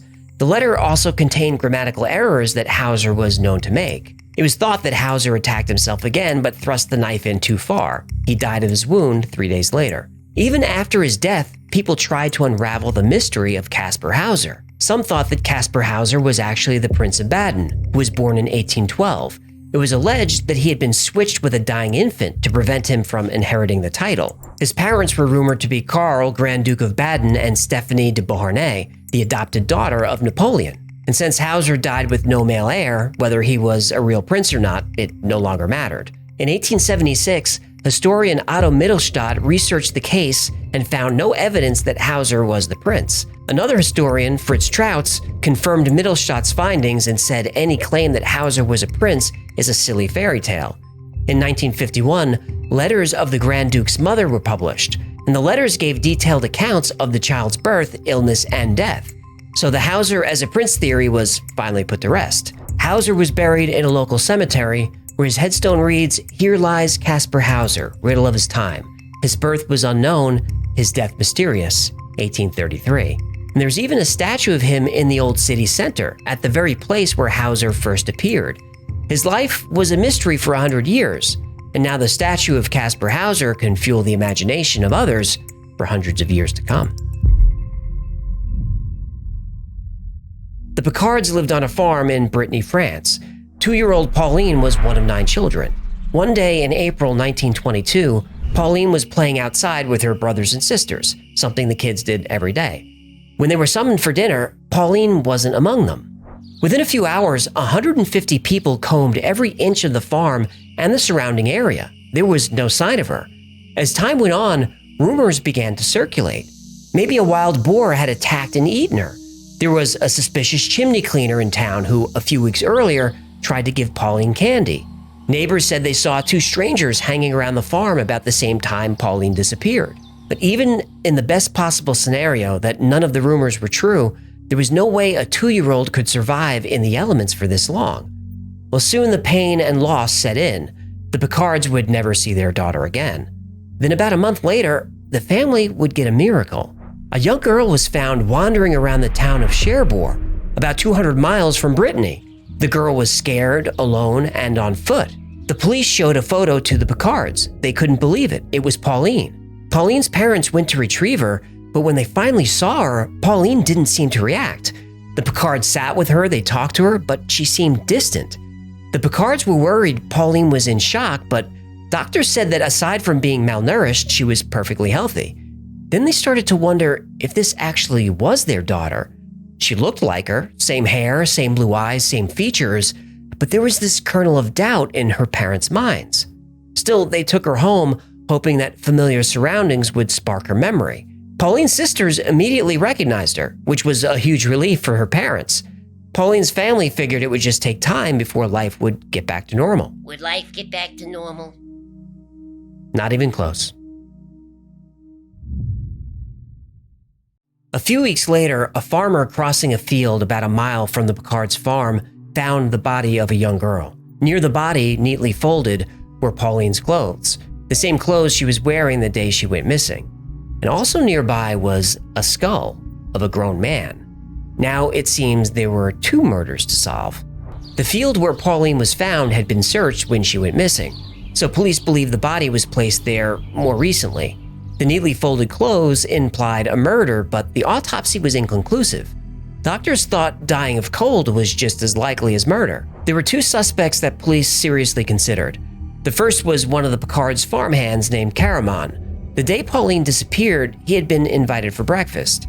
He was said to have cuddled her a little too much, and someone heard him telling Pauline on more than one occasion that he would find her a good home in a different town. And at 1 p.m. that day, he was alone with Pauline, and someone overheard him telling her that she was going with him. Police followed the path he would have taken, but ultimately decided the timing just didn't match up. Then a local farmer named Yves Martin stopped by the Picards. He said he'd heard Pauline had been found. They told him she had. He then blurted out, "God forgive me, I am guilty," and ran from the farm screaming and laughing. The next day, he was taken to a lunatic asylum. Although he confessed to the murder, no other evidence has ever been found. No other clues or suspects emerged, and Pauline's death remains a mystery. So what can we unravel from these 3 stories? First, the Green Children of Woolpit. You mean the green Martian children of planet Mars? Unlikely. Given what was going on in that area of England during the 12th century, I think we could put together what really happened.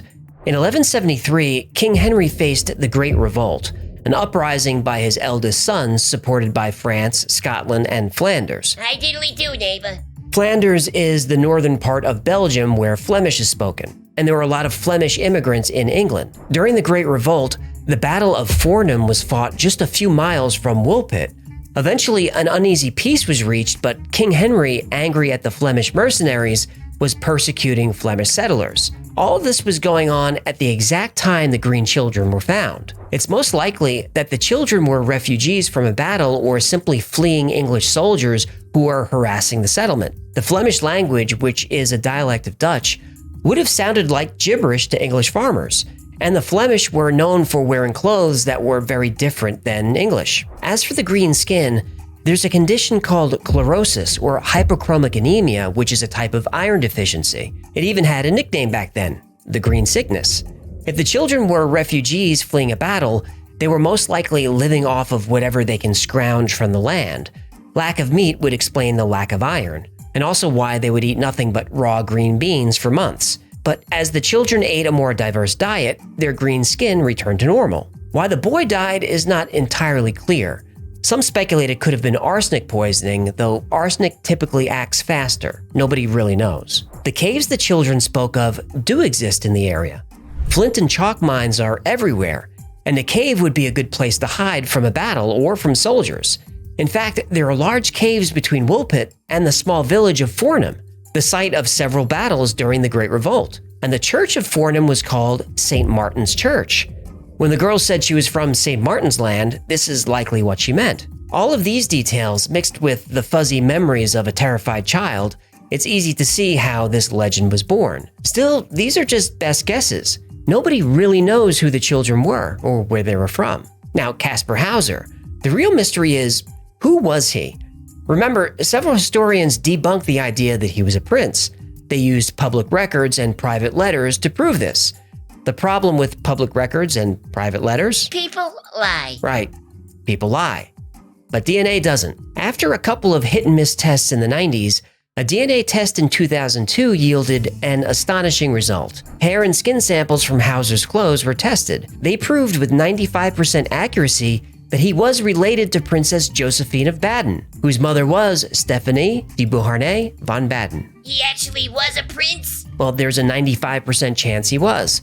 The only way to know with 100% certainty is to test the DNA of his alleged mother and the DNA of the child buried as her son.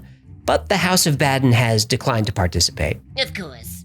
Our final mystery is the case of Pauline Picard. Unfortunately, there's not much else to report.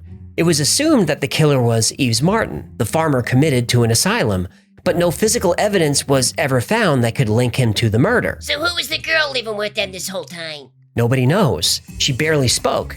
After learning the true fate of Pauline, the Picards didn't know what to do with the girl. They sent her to an orphanage where she died a few months later of measles. Her name has been lost to history. Oof. But the stories of the Green Children of Woolpit, Caspar Hauser and Pauline Picard, have not been lost to history. They're now part of it. And who knows, with enough time, we may finally get the answers to these mysteries. But until then, they remain unsolved.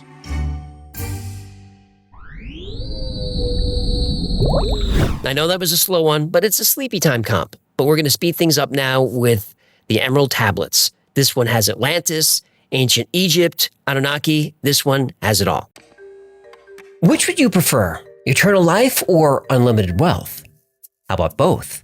For that, you need the Philosopher's Stone, a substance that can turn base metals into gold and grant you eternal life.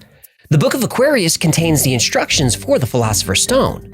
Now, although the process can take years, the ingredients are simple. You have them in your home right now. But the Book of Aquarius is derived from many older texts, including one very mysterious artifact, the Emerald Tablet, which contains not only the recipe for immortality, but the secret to everything in the universe. This knowledge has been around for centuries, but has been suppressed.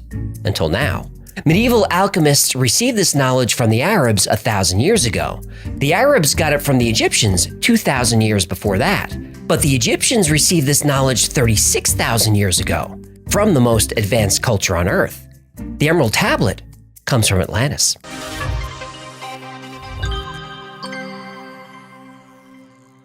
For hundreds of years, the recipe for the Philosopher's Stone was the most sought-after secret of alchemy. According to legend, this substance could turn ordinary metals like lead and iron into gold. The Philosopher's Stone was also called the Elixir of Life because it could restore youth and even grant immortality. For centuries, alchemists attempted to create the stone, breaking down, distilling, and combining different materials in pursuit of this goal. This actually led to the creation of chemistry. Now, this might sound like hocus pocus, but some of the most brilliant minds in history believed in the Philosopher's Stone and dedicated a large portion of their lives in pursuit of it.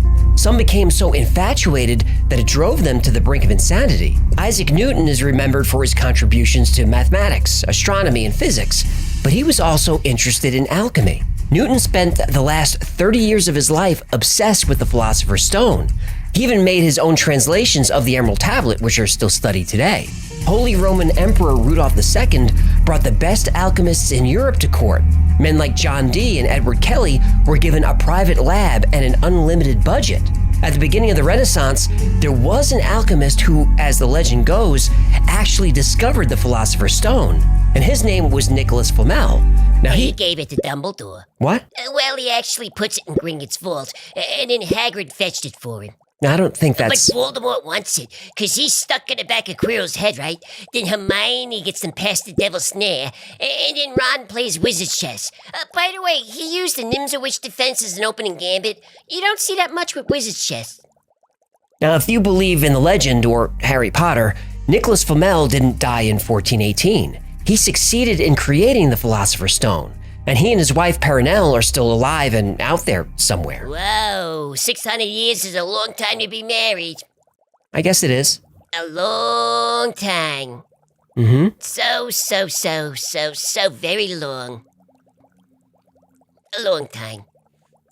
Ever since man realized that his life was finite, the human race has been fascinated with the idea of extending their lifespan, or even achieving immortality. The legend of the Fountain of Youth has been around for hundreds of years, and now we have cryonics, which is freezing a body at the moment of death in the hope of reviving them at some point in the future. Or mind uploading, which will transfer a person's consciousness to a computer, and then at some point transfer that consciousness back into a human or part human, part robot body.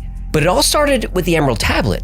Written by the Egyptian god Jehudi, more commonly known as Thoth, Thoth was one of the most important gods of ancient Egypt. He was worshipped before the age of the pharaohs, so before 5000 BC. Thoth was the god of magic, wisdom, and the moon. He was usually depicted as a man with the head of an ibis. IBS? Ibis. What'd I say? Thoth created writing and hieroglyphics. He wrote the Egyptian Book of the Dead. The Egyptians claimed he invented science, religion, philosophy, and of course, alchemy. Greeks call him the inventor of astronomy, mathematics, civilized government, and the alphabet. Kind of an overachiever, this Egyptian, eh? Well, that's what's interesting. Thoth wasn't actually a god. He wasn't even Egyptian. He arrived in Egypt many thousands of years ago, and he brought with him knowledge and wisdom from his own country. Which is? Thoth is from Atlantis. Yahtzee! Plato described Atlantis as being divided into 10 kingdoms, each with its own government, its own rulers, and its own purpose. One of these kingdoms was the island of Undal, which was the Atlantean center of philosophy and science. Thoth was born 36,000 years ago on Undal in the city of Keora. Keora was a community of scholars, scientists, and priests. Thoth was trained by his father Thotme, who was a very important figure in Atlantis. Thotme was one of the Children of Light, who were an advanced race that lived alongside humans. The Children of Light provided the human race with science, language, and eventually technology. Some have said these beings were extraterrestrials, or the Anunnaki, or both. Though the Children of Light weren't gods, they would appear godlike to any normal human. But these are mortal beings. They're born and they die, just like we do. Whoa. But if he could die, how was he in Atlantis 36,000 years ago, and then in Egypt 5,000 years ago? I'm getting to it. Sorry, go ahead. I like this story. I thought you would. Anyway, Thoth's father Thotme was the keeper of the Great Temple, which means he was a high priest who carried messages to the human race from the Children of Light. Wise were we with the wisdom of the Children of the Light who dwell among us. Strong were we with the power drawn from the eternal fire. And of all these, greatest among the children of men was my father, Thotme, keeper of the great temple, link between the Children of Light who dwelt within the temple and the races of men who inhabited the 10 islands. The 10 kingdoms of Atlantis were created by an entity named Horlet, sometimes called the Dweller, and Thoth spent many years with the Dweller learning the art of wisdom. Thoth excelled in his studies and was finally invited to the halls of Amenti. It's there where Thoth is given the key to life, immortality. And he, like the other Children of Light, can reincarnate every 100 years. Now, as an immortal, Thoth is responsible for keeping the ancient knowledge that he's been taught. Then, a great flood destroys Atlantis. Well, how long ago was that? 13,000 years ago. Oh, and when was the Younger Dryas? 13,000 years ago. Uh-huh. Yet another flood myth takes place during a period of time known as the Younger Dryas. Every culture on Earth has the same flood myth. Anyway, in order to preserve the knowledge and culture of Atlantis, Thoth is one of the teachers sent out to establish new colonies around the world. One of these colonies is in South America. Another is in Central America. Thoth travels to a land the Atlanteans call Kem, but we know it as Egypt. Thoth took with him a tablet carved out of green emerald, though some believe it might have been crystal. Others say the tablet was made of orichalcum, a valuable ancient metal that, according to Plato, was mined in Atlantis. On this emerald tablet, Thoth wrote the secrets of the universe, including the key to immortality. This knowledge would become the foundation for ancient Egyptian alchemy. Now, for centuries, Thoth would reincarnate into different bodies, sharing his wisdom with a select few. Usually, he was born in Egypt, but sometimes his mission would take him to other parts of the world. And that takes us to ancient Greece, where the emerald tablet makes its first appearance. The emerald tablet, also known as Tabulus Margidina in Latin, is only 24 stanzas of text, but hidden within those few stanzas is the secret to immortality. The tablet is said to have been written by Hermes Trismegistus, who some say is a combination of the Greek god Hermes and the Egyptian god Thoth, or is a reincarnation of Thoth himself. Hermes Trismegistus is the author of a group of texts called the Hermetica, and from these we get Hermeticism, a set of spiritual concepts and practices characterized by a belief in the unity of all things in the universe. Hermeticism has influenced secret societies like the Freemasons, the Rosicrucians, and the Order of the Black Sun. The Hermetic Order of the Golden Dawn is a secret society that emerged in the late 19th century. They used Hermetic principles in their ceremonies, which were said to be magic. The order also drew on other esoteric traditions, including Kabbalah and Tarot. The earliest known mention of the Emerald Tablet comes from an Arabic text dated 1200 years ago, but this text claims to be a translation of a much older work, which is possibly a translation of an even older text. Upon discovery, the Emerald Tablet became one of the most studied documents by Islamic and European alchemists. It also became popular with occultists who often use the motto, "as above, so below," which is the second verse of the tablet. But these were all just translations. The original tablet was lost. Then, sometime in the 1st century AD, the philosopher Apollonius of Tyana was studying in the city's library when he came across a mysterious book. It was bound in green leather and its pages were made of a material that he had never seen before. The book was written in a language that he didn't recognize, and its pages were filled with strange symbols and diagrams. Apollonius studied the book and realized that it was a book of alchemy, filled with the secrets of the universe and the hidden forces of nature. Determined to uncover the mysteries of the book, Apollonius set out on a quest to find its author. After a long search, he came to a remote temple in the mountains where he met an oracle who told him where to look for answers. Apollonius was given directions to a secret cave underneath the statue of Hermes in Tyana. At the end of a dark, winding passage, Apollonius found the corpse of Hermes Trismegistus, sitting on a golden throne. Still clutched in his withered skeletal fingers, Hermes had a dusty book and a tablet carved from a single piece of translucent green stone. Apollonius took the Emerald Tablet and the book and sealed the cave. He then incorporated these newfound secrets of alchemy into his own work, but then the Emerald Tablet was lost again. Again, it's lost? How tiny was this thing? Well, it was pretty big, almost 4 feet long and about 3 feet wide. All that wisdom and they can't keep track of a giant stone tablet, huh? Everyone who touches this suddenly comes down with a case of the Butterfingers. It would seem so. Apollonius wrote that he gave the tablet to the Roman Emperor Hadrian, who buried it under his palace. But some think the tablet was in the Library of Alexandria when it burned, or was taken by the Knights Templar, or it's in the Vatican's secret archives. It's been said to have ended up at just about every mysterious place on Earth. But in 1925, a man named Dr. Maurice Doreal had an idea. The early stories of the Egyptian god Thoth talk of him building the Great Pyramid of Giza as a way to protect an ancient artifact. So Dr. Doreal went to Egypt and explored the area where he thought the Emerald Tablet might be. Oh, did he find it? Not exactly. Oh. He found all 10. The tablets Doreal found were in the possession of a mysterious group called the Great White Brotherhood. They wouldn't allow Doreal to take the tablets, but they did let him translate them. A few years later, in 1939, Dr. Doreal published his translation as a book, The Emerald Tablets of Thoth the Atlantean. His translation confirmed that the tablets were indeed written by Thoth. Doreal went on to found the Brotherhood of the White Temple, a religion that still exists and has a following. And one of the main themes of the book and of the Brotherhood of the White Temple is the concept of the one thing. The one thing is described as the source of all creation. and the ultimate reality behind the physical world. It's said to be an energy that permeates all things and is the essence of all life. The Force is what gives a Jedi his powers. It's an energy field created by all living things. It surrounds us and penetrates us. It binds the galaxy together. We did a Star Wars bit last week. We can't go back to that well so soon. Yeah, it was worth a shot. Well, the book also describes ancient technologies and hidden knowledge.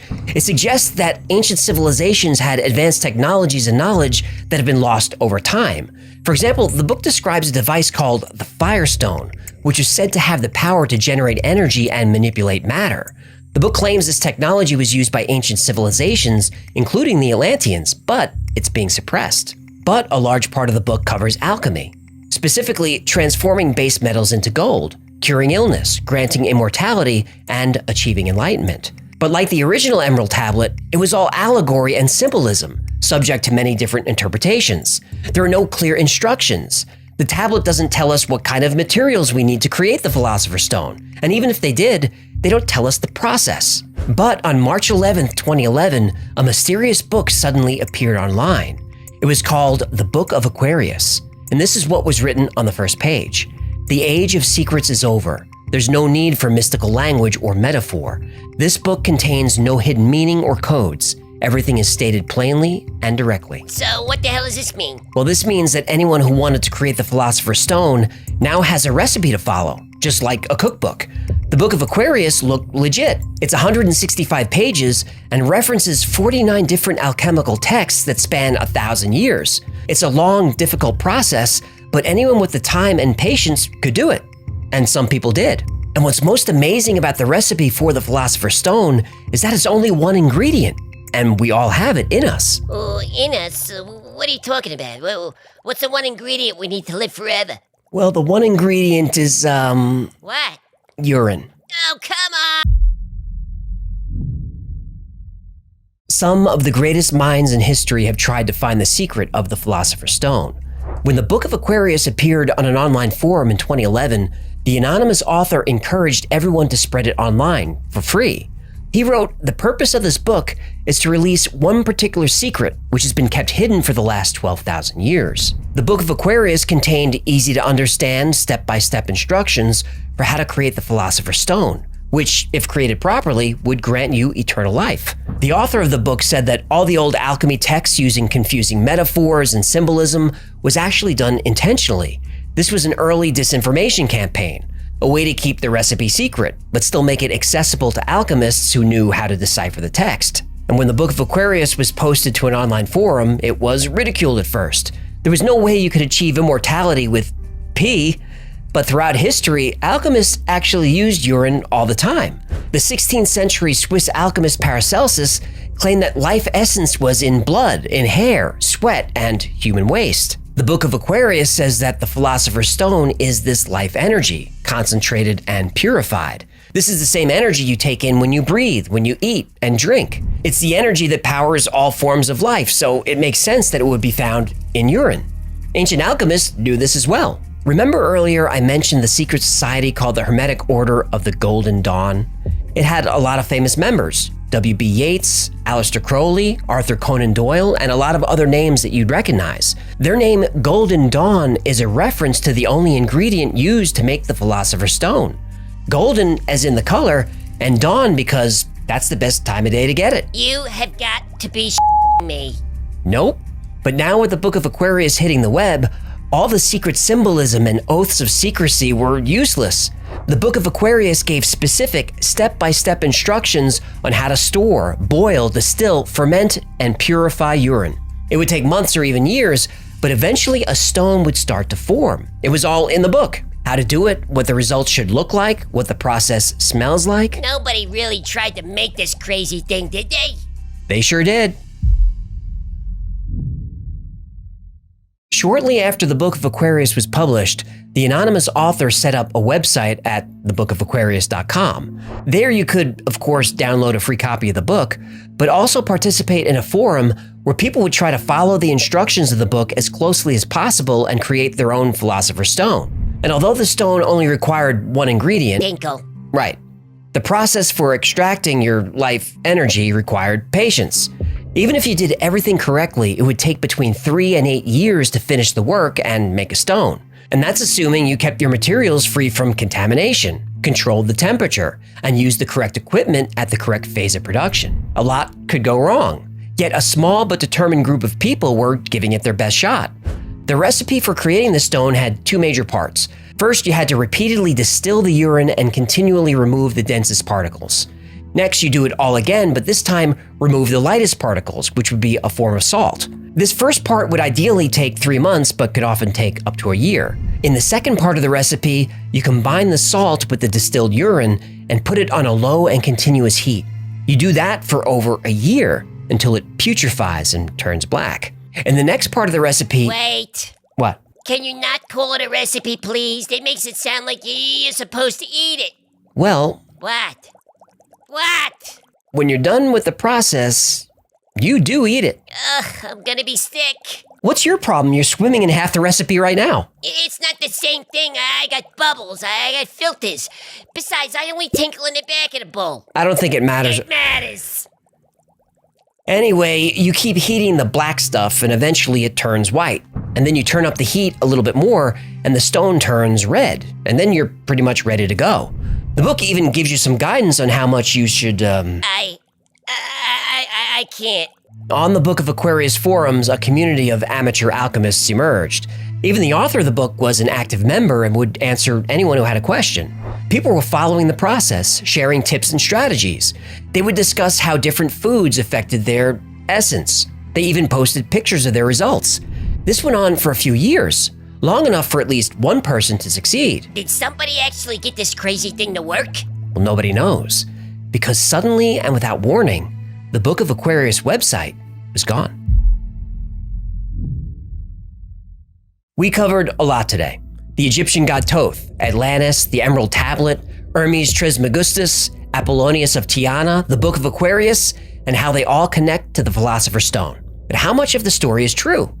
Well, a lot of it is. But let's look at the parts of the story that are questionable. First, the Emerald Tablet is indeed a text that's at least 1,200 years old.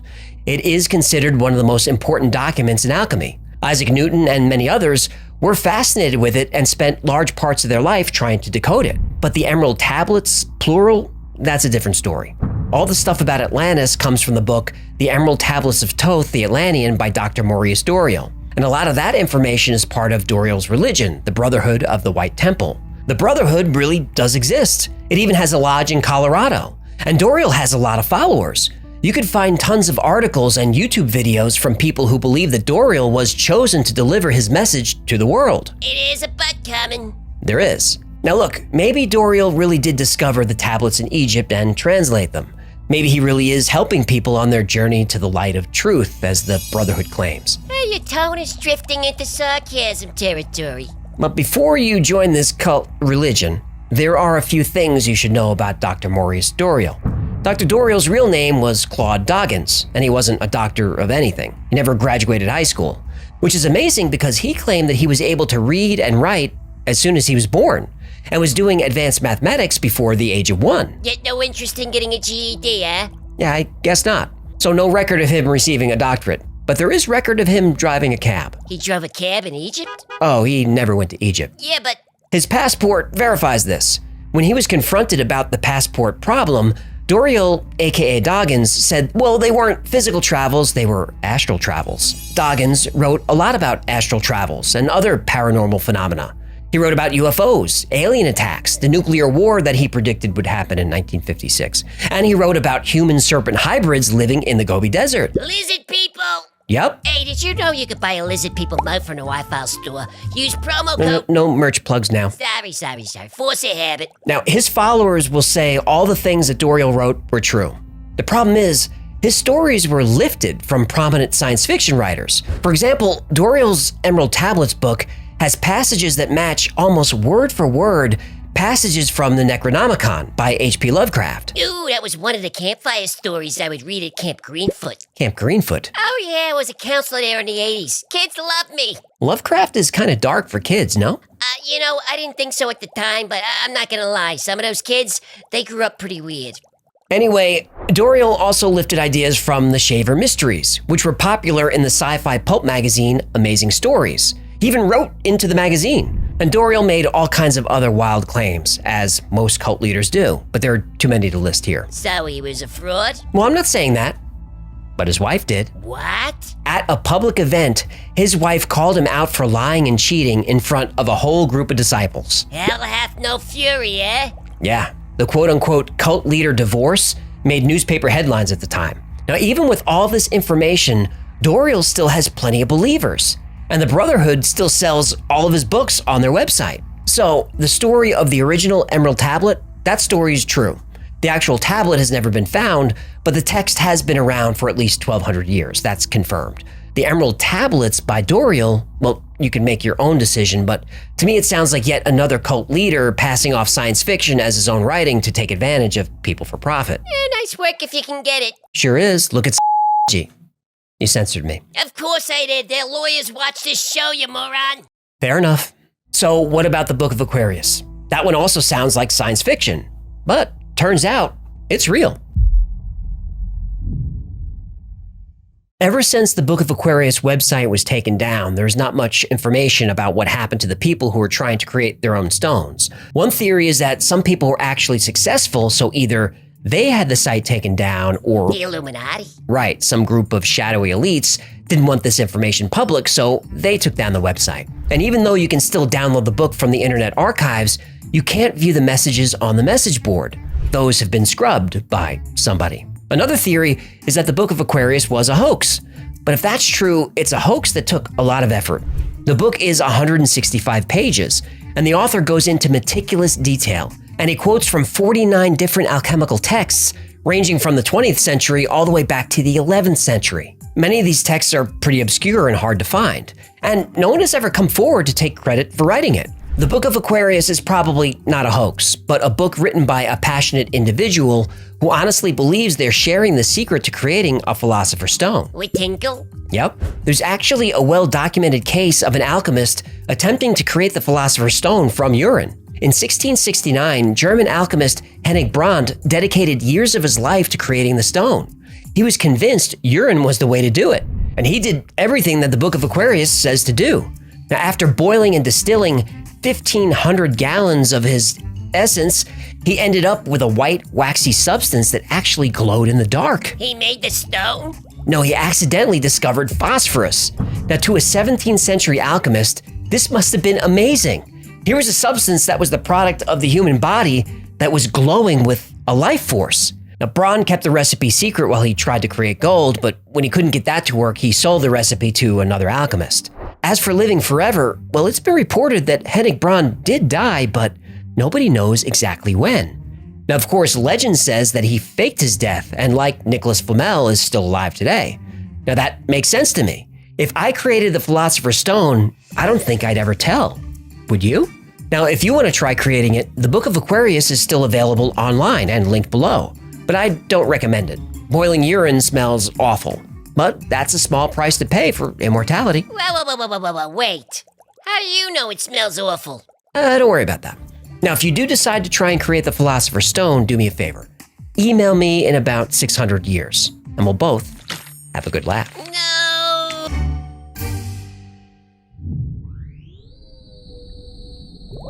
If you look at the back of my set, in some episodes you can see a full-size replica of the Emerald Tablet. It's pretty cool.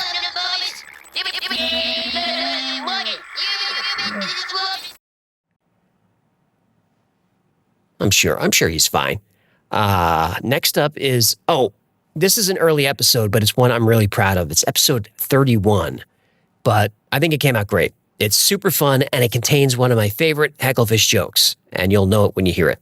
This episode is The Latitude Society. How do you join a cult without knowing it? Well, here's how it happened to thousands of people in San Francisco just a few years ago. You're with a trusted friend, maybe on a hike or sitting in a bar or just hanging out. Then out of nowhere, your friend asks, "Can you keep a secret?" Well, of course, you reply that you can. Your friend then hands you a small black sleeve about the size of a credit card. On one side of the sleeve, embossed in gold, is a geometric pattern. On the other side, the words "absolute discretion." Inside is a security card printed with a website and a code. Later that night, you go to the site and enter the code, and the website responds with, "Congratulations, you've been invited to the Latitude." And what happens next changes you forever. After entering your code, you set up an appointment to visit the San Francisco house. You're ordered to tell no one and come alone. You arrive at a nondescript building and swipe your card through the electronic lock. The door opens. You're now in a narrow hallway, painted matte black. From invisible speakers, an ominous pulsing sound is heard. On the walls are 2 red lights which fade in and out in time with the sound. High above you in the room, like every room in the Latitude, is a camera. You are being watched. At the end of the hall is an ornate Victorian mantle of some kind, but where you'd expect to find a fireplace is the entrance to a wooden slide. And the slide curves down into the darkness, so there's no way to tell where it leads. There's no sign or instructions or nothing? Nope. How do you know this doesn't lead to something awful like sharks or snakes or a K-pop concert? You don't. To go any further inside the Latitude, you must literally go down a rabbit hole with no idea what awaits you at the bottom. After a quick and gentle trip down the slide, you're deposited into a basement room called the Flux Chamber. On one side of the room is a series of doors. On the other is a bright neon sign that says, "Shh." And under that sign, behind glass, is a ticket taker. But the glass is so heavily frosted that you can't really see the person's face. You simply hear their voice. You're given a claim ticket and asked to turn over all your personal belongings, your wallet, purse, phone, keys, everything in your pockets. You're told this is for your own safety. I don't like where this is going. Once you've complied with this request, you hear a door unlock. You enter and close the door behind you. It's dark. So dark that you have no idea if you're in a huge room or a closet. You can't see your hands in front of your face. And it's so quiet that it almost feels like the air is being sucked out of the room. And after a second or two, you hear a muffled click as the door locks you in. You now have no choice but to go forward into the black, without your wallet, without your phone, without your eyes. In the black, you feel your way around everything. Floor to ceiling is covered in thick carpet. And as you move forward, the passageway gets smaller and smaller, closing in around you. You can no longer stand. You have to literally crawl forward. If you're claustrophobic or afraid of the dark, panic is going to set in pretty quickly. Now, moving slowly on your hands and knees, you hear music playing. You keep moving and see a hint of light. You reach the end of the passage and you draw back a heavy black curtain. You're now in a small 6-sided room lined with books, all of which say the Latitude, and all the pages are blank. A voice from somewhere tells you to place a book on a podium and open it. The lights go out, and suddenly the blank pages of the book you chose begin to show you a story. This is called The Fable. And the fable talks about an ancient society that walled itself off from the rest of the world. But 12 brave citizens dug a tunnel under the wall in order to bring their philosophy to other cultures. Now, after the fable is told, you see the words absolute discretion, the lights come back on, and you're instructed by name to move on. So you enter another small door and continue crawling through the dark. Again, you crawl? Yeah? Who started this cult? A me, doctor? I don't see how... And you crawl to another secret room, which has a stack of business cards that say, "Do you have knee and joint pain? Call Jeffrey Rosen, MD, Latitude Orthopedics." Huh? You like that, huh? The next room you find looks like an old office. There's a couch, coffee table, and a vintage phone. The phone has one button that blinks for your attention. You pick up the receiver. You've been selected out of many and were chosen for a reason. One of our members has great faith in you. In bright axiom, my friend. You exit the room, gather your belongings, walk back out to the street. Now, on the ground, embedded into the sidewalk itself, is the mysterious hex logo of the Latitude. Now, people walk by, going about their day, completely unaware of the absolute bizarre experiences going on inside. You yourself aren't quite sure what just happened. Then, your cell phone rings. The voice on the other end of the phone tells you you've been chosen for a special mission. Over the next few hours, a series of calls and texts directs you around the city on sort of an urban scavenger hunt. Now, at one point, you're told to go to a local bar, give the bartender your card, and say nothing. The bartender then slides you a heavy brass coin, and on the coin it says, absolute discretion. A few minutes later, you get a text sending you to another address, and when you arrive, you see the Hex logo stamped in the cement. This is the place. You get another text with a door code. You try it. It works. You see the Hex logo on the stairwell. You walk up the stairs following the clues that have now become familiar. And when you reach your designated floor, it's just a row of offices. But one of the doors has a key card lock, and the door is labeled Den Arcadia. So you try your card. It works. The room is covered in ornate psychedelic murals, and in the middle of the room are 5 vintage arcade games. So you put in your coin and start playing. Now at first the game plays normally, but after a minute or so, it glitches out and you see a mysterious glowing figure. Who disturbs my coma? This is Quas, the gatekeeper of the Latitude. Now Quas gives you a secret word. It then instructs you to go home to your glowing box and enter the signal. Back home, you enter the code on the Latitude website. You're then shown a video of Professor Walter Kinley. The latitude for us has a double meaning, as you can see. On the one hand, latitude means geographic breadth, width, a sense of leeway. The professor welcomes you to the Latitude Society as a compeer, and he then gets on a boat and sails away. You then choose a society secret name called a moniker, and you now have access to all the perks of the Latitude Society. Like, what kind of perks? Well, you can go to their e-commerce store and buy Latitude merchandise like t-shirts, keychains, and other swag. Ah, there it is. You can also attend secret gatherings called praxises. You can participate in other events, which are called jaunts. But most importantly, you can now invite others to join the society. For about $30 each, you can purchase those mysterious Latitude security cards. And as long as you use absolute discretion, you can buy as many cards as you like. This is a pretty complicated way to sell merch. It is. And this is one of the reasons for the downfall of the Latitude, at least this version of it. To learn what went wrong and what happened to the Latitude Society, we have to pull back the curtain. And that leads us to the Latitude's founder and chief visionary. His name is Jeff Hull. You know, like for some people, heaven and hell is reality. Jeff Hull is a Silicon Valley tycoon / artist. He worked for his father's financial firm and made a bundle when they sold the business for $500 million. Hull went on to create a company called Nonchalance, which specializes in real-world immersive storytelling. Things like escape rooms or murder mysteries is this type of entertainment. And Nonchalance uses the urban landscape as a canvas on which to paint these interactive narratives. Another well-known Nonchalance experience was called the Jejune Institute. And its format was similar to the Latitude, but maybe a little more sinister. Jejune needs its own video, but if you're interested in things like this, I'll link you to a documentary in the description. The TV show Dispatches from Elsewhere, starring Jason Segel, is based on the Jejune Institute. So check that out if you want to learn more about how these immersive experiences work. So what was the intention of the Latitude Society? Was it a game? Yes. Was it a business? Yes. But was it a cult? Well, what are the things that like a cult would do, you know? Separate yourself from your friends. Well, absolute discretion might be that, right? Ask for money. Oh shit, like, you know, they have like it was a gift shop beforehand, but now all of a sudden it's like if you want to continue on.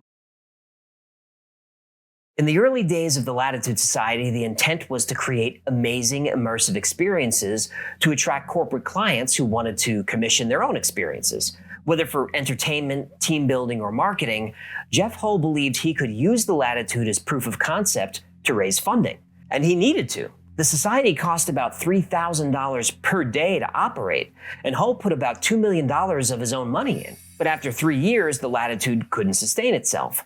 So Hull introduced some controversial policies. Initially, members could invite anyone they wanted to for free, but eventually invitation cards cost $25, which was soon raised to $32 per card. Now, members didn't like this. Then Hull announced that there would be a membership fee of about $300 per year. This caused full-scale outrage. Members argued that when they invited someone to join, they were giving them a gift, and asking them to pay for their gift was rude. So everyone just wanted all of this for free? They did. Ingrates. Well, Jeff Hull kind of felt the same way. The Latitude Society had over 3,000 members, but even if all of them paid their membership dues, paid for invitation cards, bought merchandise, you still fall way short of the $100,000 per month the Latitude needed to be self-sustaining. So what did that guy do? The only thing you do with a failing startup. He shut it down. But this was easier said than done. Jeff Hull and the Latitude Society were so good at creating an experience so immersive that members couldn't distinguish it from reality. Now, whether intentional or not, that's how cults are created. I totally underestimated the power that the story can have upon certain people. No matter what kind of life you lead, most of it falls into the mundane, day in, day out, and you're going through the motions. So when someone invites you to join a mysterious secret society, it's only natural to be intrigued. And this secrecy is attractive. People love to belong, and if it's something exclusive, that creates scarcity. It makes you feel special. Now, I remember when the only way to join Gmail was if someone invited you. And when Facebook launched, you could only join if you were a student currently enrolled in college. You know, we preach over and over about how labeling people is bad, but if we're honest, we all have labels that we've given to ourselves that we're proud of. Maybe it's our country, our political party, our religion, or our favorite sports team. We want to be in a tribe. Now, during a Latitude gathering or praxis, there's going to be crazy rituals like chanting, dancing, costumes, all kinds of things that would look silly to outsiders. But Latitude members fully committed to their roles. These experiences were special to them. They were important to the tribe. And the invitation system is genius. People want to be Promethean, meaning they want to be the holders of knowledge who teach that knowledge to others. So think about an obscure band or TV show that you discovered before anyone else. It made you feel cool to be early, to be first. The person who initiates you into the Latitude Society is called your ascendant, and you are their descendant.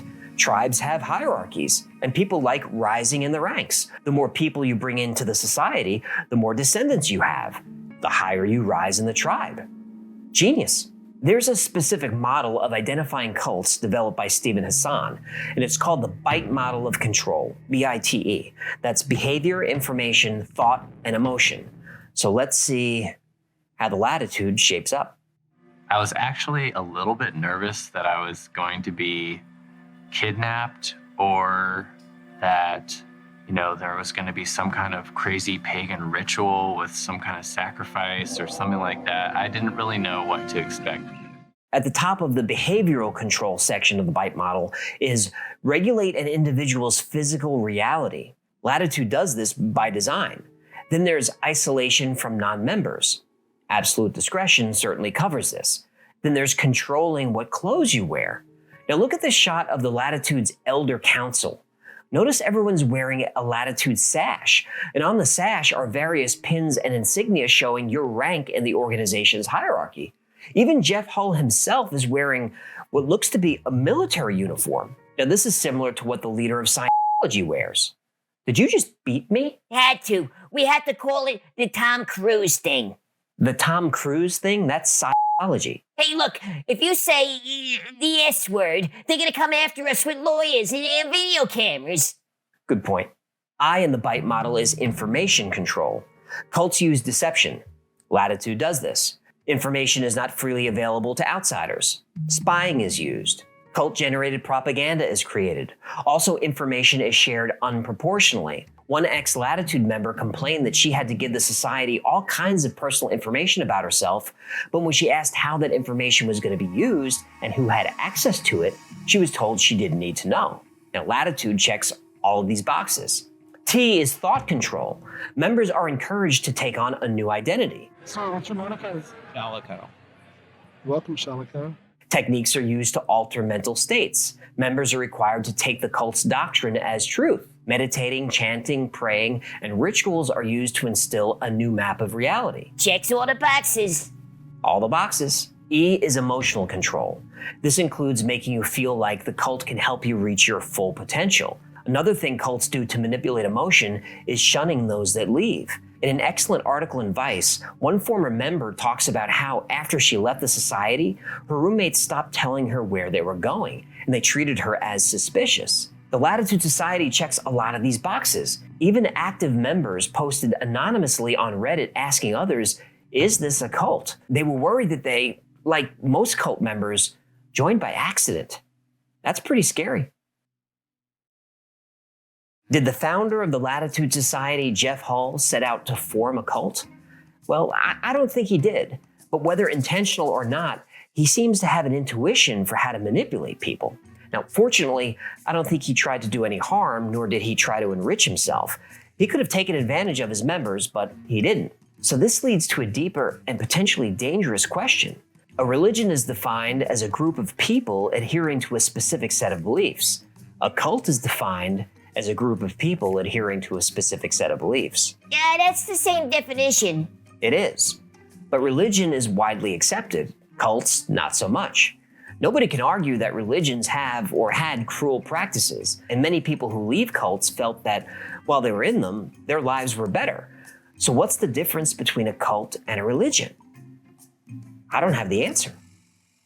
Do you? 3+1,5+00. You ever watch the Y-Files?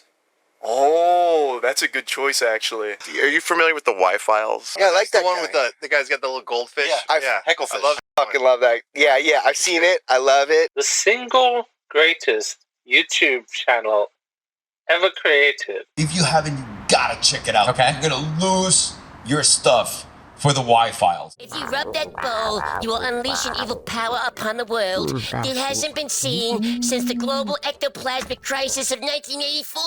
Really? Don't rub the bowl, huh? You mean like...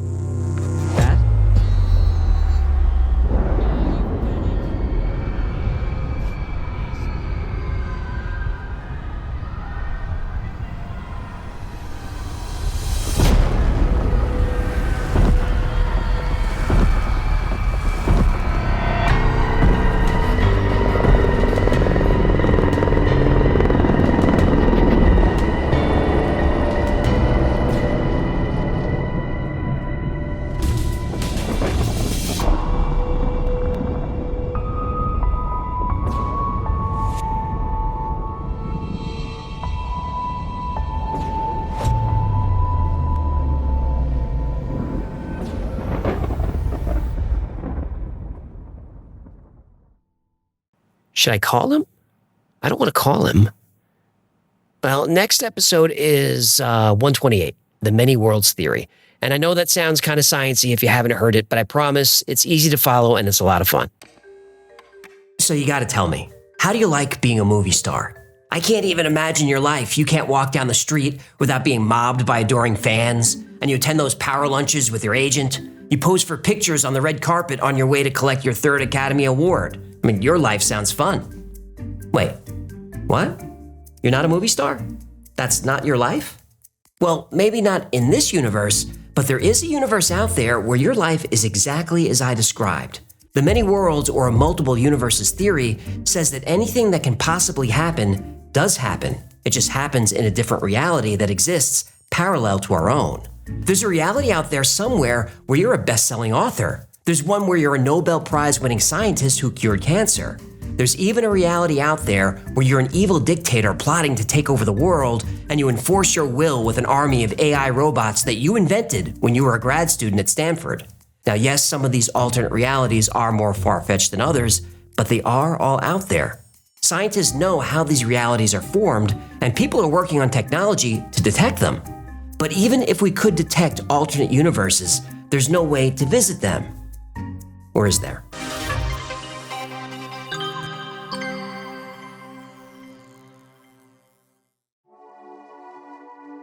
The idea of multiple universes is not a new one. As early as the 6th century BC, the theory was explored by Greek philosophers known as atomists. They believed that the reality that we live in was created from the collision of atoms, the fundamental building blocks of nature. Atomist philosopher Epicurus speculated that an infinite number of worlds existed, governed by the same natural laws as Earth. Even before him, Indian cosmology hinted at an eternal cycle of universes, each one created and destroyed over and over again in a great cosmic cycle. And fast forward to the Renaissance, a period of artistic and scientific rebirth. Giordano Bruno, a maverick philosopher, postulated that the universe was infinite, containing countless stars and planets. Now, unfortunately for Bruno, the church didn't like this idea and had him burned at the stake. But his and these other theories may turn out to be true. Parallel universes could exist in a few different ways. One theory is that these other universes do exist, but they're separated by vast distances. Our observable universe is about 93 billion light years across. So if you travel at the speed of light, it would take you 93 billion years to go from one side to the other. That distance is almost incomprehensible. But that's just the universe we can see. What's beyond that? Well, nobody really knows. It's possible that the entire universe is infinite, and if that's true, then there could be infinite other observable universes like our own that exist way, way out there. And if that's true, then mathematically speaking, there must be universes exactly like or almost exactly like our own. It's like that famous thought experiment. If you give a monkey a typewriter and enough time, eventually he would type out the complete works of Shakespeare, purely by chance. Of course, the odds of this are almost zero, but almost zero isn't zero. Well, a monkey could write better stuff than half the movies Hollywood spits out every year. Right, especially with the writers on strike. The writers are on strike? Yeah, they have been for months. I didn't notice. So if the universe is infinite, then somewhere out there's a solar system with a sun like ours, and an exact copy of Earth, and an exact copy of you. Another way multiverses could exist is explained by the bubble universe theory. If the Big Bang created the universe, where did the Big Bang happen? In what? This rapid expansion of the universe from a tiny speck of energy implies that our observable universe is only a tiny portion of a much larger space, potentially an infinite space. Well, if the universe is infinite, then there could have been an infinite number of Big Bangs, and those created an infinite number of universes, all floating around this infinite space like bubbles. Maybe other universes are created and destroyed all the time, all throughout infinite space. There could also be universes where our laws of physics don't apply. Maybe the speed of light is different. Maybe gravity works differently. And there is a place in our universe where the laws of physics actually don't apply, or at least we don't understand them. That's in the quantum realm, a space so small it's smaller than atoms. In the quantum realm, or the quantum domain, the rules of physics become meaningless. Particles can communicate with each other instantly, ignoring boring concepts like the speed of light. In the quantum domain, particles can exist in multiple places at once. And if particles can do that, why can't the entire universe? And that brings us to another theory about parallel universes, that there are infinite copies of our reality everywhere, but they don't exist in the far reaches of space, and they don't exist in cosmic bubbles floating around infinity. The parallel universes are here, all around us, right now. They occupy the same space we do, we just can't see them. This theory is known as the many worlds interpretation of quantum mechanics. And this may turn out to be more than a theory. It could be reality. Buckle up.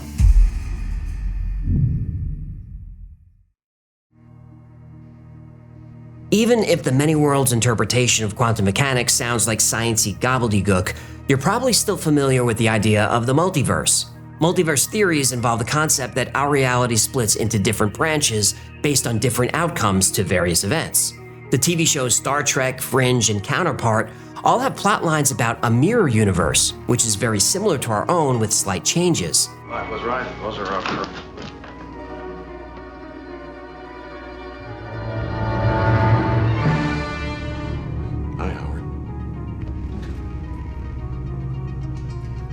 Well, this is disappointing. There is an infinite number of universes, and in each of them, there is a version of us. The show Rick and Morty is built entirely around the concept that there's not just a single parallel universe, there are infinite universes. And of course, Marvel made heavy and sloppy use of the multiverse.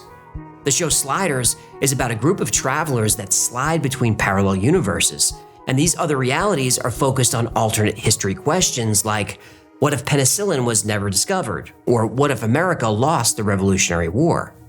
According to the Many Worlds theory, those realities actually do exist.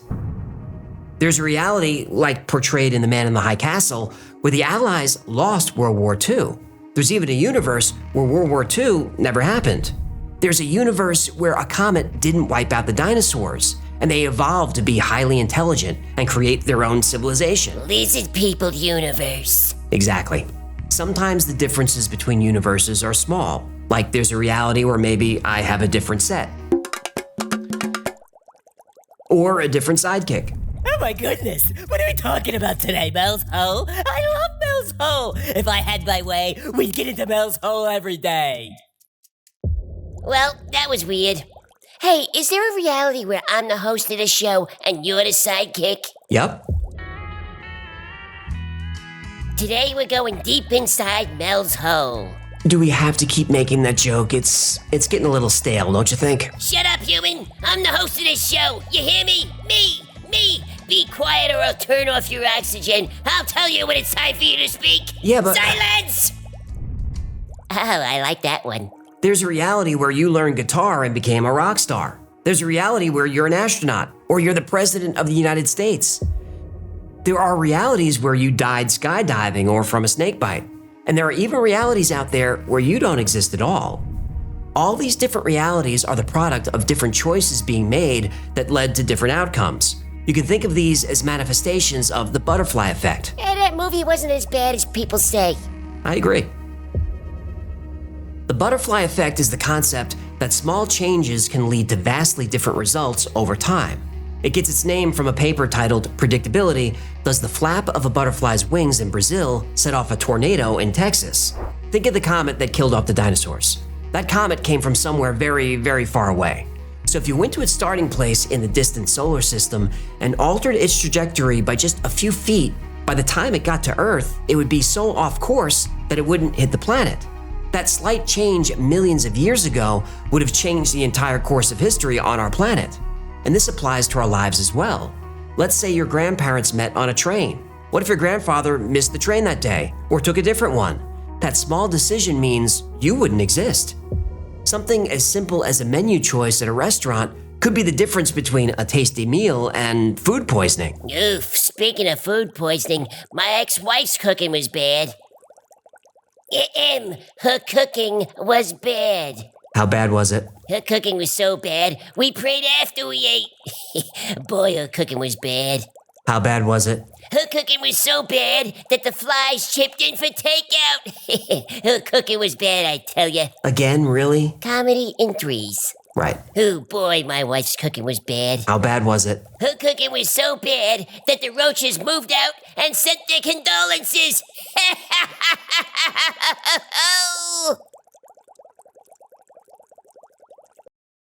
Even though the multiverse is mostly found in science fiction, the concept is very real and may be a solution to one of the biggest mysteries of the universe.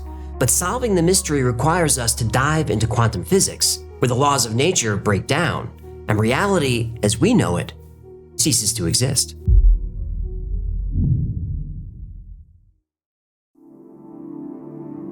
There are a few different kinds of physicists. Experimental physicists test and refine theories through experiments. They want to understand how things work in the real world. But where experimental physicists ask how, theoretical physicists ask why. They ask the questions like, why did the universe begin? And why does gravity exist? Theoretical physicists seek answers to the most fundamental questions of the universe. They're trying to unlock the source code of reality. Now, often theoretical physics and practical physics cooperate nicely, like Isaac Newton and the concept of gravity. Objects fall to Earth. Small objects are attracted to big objects. Fine, that's practical. Einstein says gravity affects the speed of time, and that the mass and size of objects affects gravity by warping space-time around them. Whoa, what? That's theoretical. Although Newtonian physics and the theory of relativity are conceptually different, they're not at odds with each other. Instead, relativity is an extension of Newtonian physics. But relativity is physics on a large scale, like at the scale of planets and galaxies. What happens to physics if we go in the other direction? If instead of going big, we go small? Well, Newtonian physics holds up pretty well, until you get really small. Then it completely breaks down. John Dalton, an English chemist from the early 19th century, is best known for pioneering modern atomic theory. He proposed that everything around us is composed of tiny pieces of matter called atoms, and these were the fundamental building blocks of everything and couldn't be divided. Except they could be divided. In 1906, J.J. Thomson won the Nobel Prize in Physics. He deduced the presence of negatively charged particles much lighter than atoms. He called these corpuscles, but physicist George Stoney called them electrons. Better branding. Agreed. Then protons were discovered, then neutrons, and scientists put together that these particles make up the nucleus of an atom, and electrons orbit the nucleus, like the moon orbits the Earth, and like the Earth orbits the sun. But that's not really what happens in atoms. Newton's laws predict that orbits decay. After all, Newton's laws are laws, not theories. However, at the atomic scale, you can throw all the laws out the window. Newtonian physics says that electrons orbiting a nucleus should eventually spiral into the nucleus. Orbits decay. But the orbits of electrons don't decay. What's keeping them in place? Well, classical physics didn't have an answer. And then there was the black body problem. I'm getting there, just stick with me. Well, I'm trying, but my brain is getting itchy. This is gonna make sense, I promise. A black body is an object that absorbs all radiation such as light and heat. For example, a piece of coal or iron can act like a black body. In the late 1800s, scientists studied the amount of energy black bodies emit at different temperatures and wavelengths. If you heat up a piece of iron, it gets red hot. The radiation coming from the iron is the color red. Make it hotter, it turns orange, then yellow, then white hot. At even higher temperatures, the black body can emit blue and violet light. You follow so far? I'm hip to your action. Go on. According to classical physics, if you have a black body that's hot enough to emit violet light, then make it hotter, it should release... What, you're asking me? I tell fart jokes for a living. If heating an object makes it emit light all the way through the spectrum from red to violet, what color comes next if you keep raising the temperature? Ultraviolet? Right. Yahtzee! Keep raising the temperature, it should release ultraviolet light. Raise the temperature infinitely, that object should release an infinite amount of UV radiation. However, experiments showed that this wasn't the case. The radiation was actually stronger at lower temperatures, and there was no indication of runaway ultraviolet radiation at all.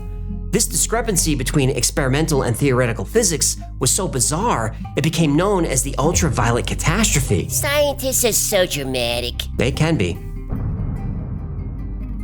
In the year 1900, Max Planck offered a solution. He said that electromagnetic radiation is emitted and absorbed in tiny discrete packets of energy called quanta, later known as photons. Planck's quantum hypothesis solved the black body problem. As more of these questions came up, physicists realized they would need a completely new framework of study. This framework would later become known as quantum physics. And to this day, the world's leading experts in quantum physics struggle to describe it. And even when they try, it doesn't sound like science. It sounds like magic.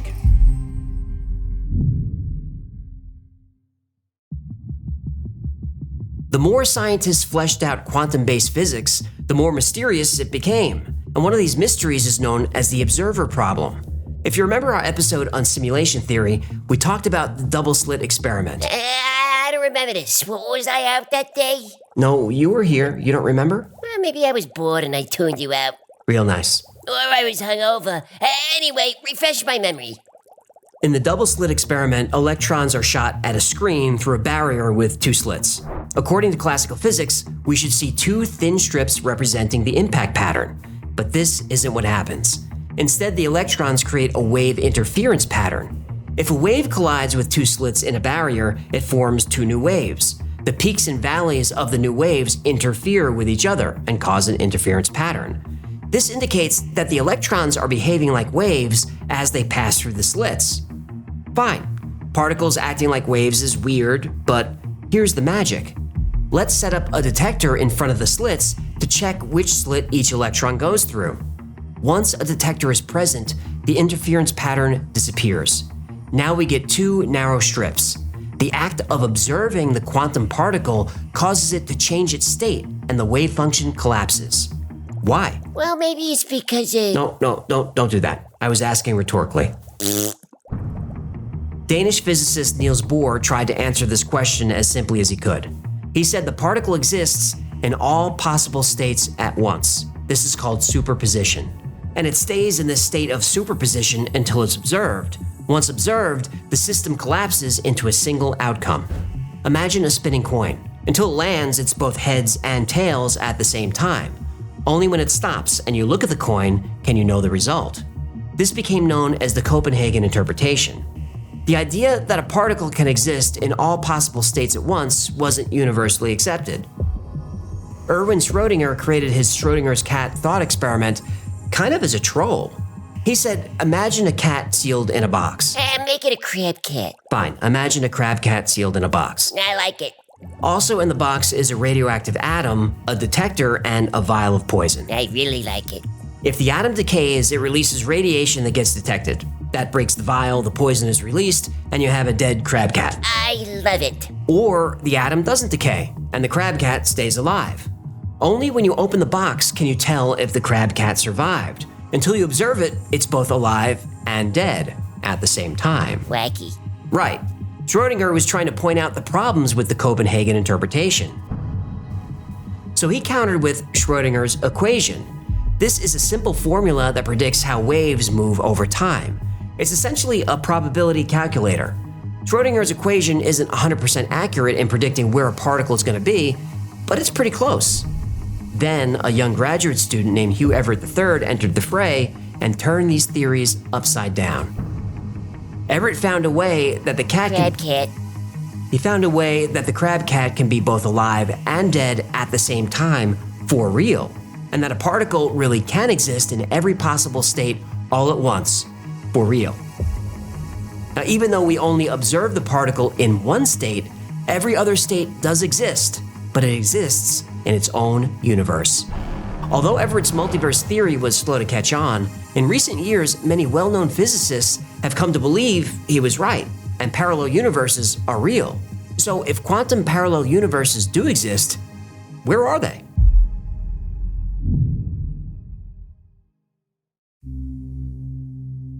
According to the many worlds hypothesis, all the other parallel universes are all around us all the time. They're just in other dimensions, so we can't see them. So in your living room, there are infinite versions of you. Some versions are watching TV. Some are reading a book. Some versions of you are building a time machine. They're all out there. But also in your living room is a different family speaking German because the Allies lost World War II. There are also versions of your living room where there's no living room. It's just Tyrannosaurus Rexes passing through because they never went extinct. There's a version of your living room that's a smoking cinder because of nuclear war. And then there's a universe where your living room doesn't exist because life on Earth never evolved. Even Hugh Everett said that parallel universes exist, but there's no way to access them. But that might not be true. In places like CERN and Fermilab, particle accelerators are being used to try and find evidence of other dimensions. Gravity is the key. There's a hypothetical particle called a graviton that carries gravity. Gravity, as far as we know, permeates all of space, including all dimensions. Scientists think that if they can produce gravitons with high enough energy, they should move into extra dimensions. But finding a graviton is like catching smoke with your fingers. It's elusive and slips right through. Looking for a graviton is looking for nothing. So protons are accelerated to almost the speed of light and slammed into each other. This collision causes them to break apart into their constituent particles. Sometimes the resulting particles are common, like muons and neutrinos, but sometimes a proton collision creates exotic particles like quarks and bosons.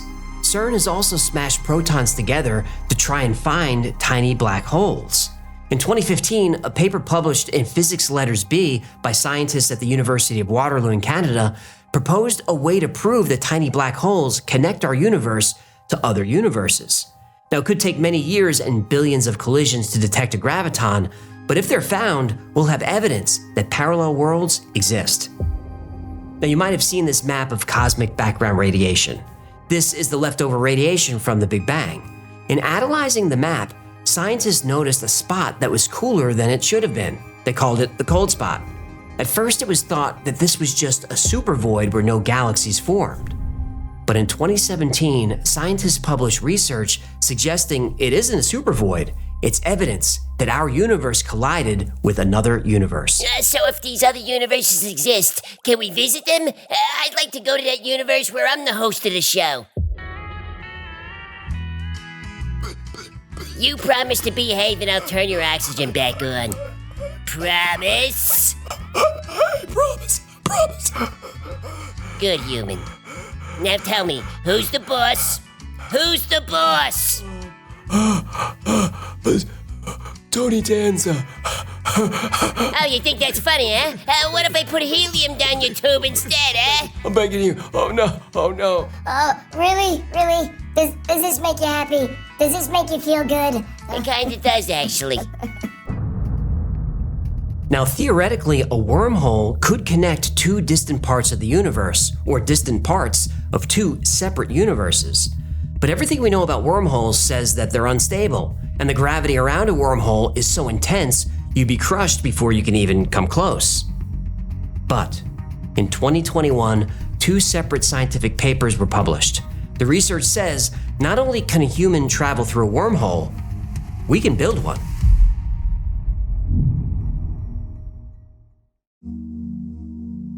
Science fiction writers have been using wormholes as a plot device forever. They're a quick way to get to a distant location without going faster than the speed of light.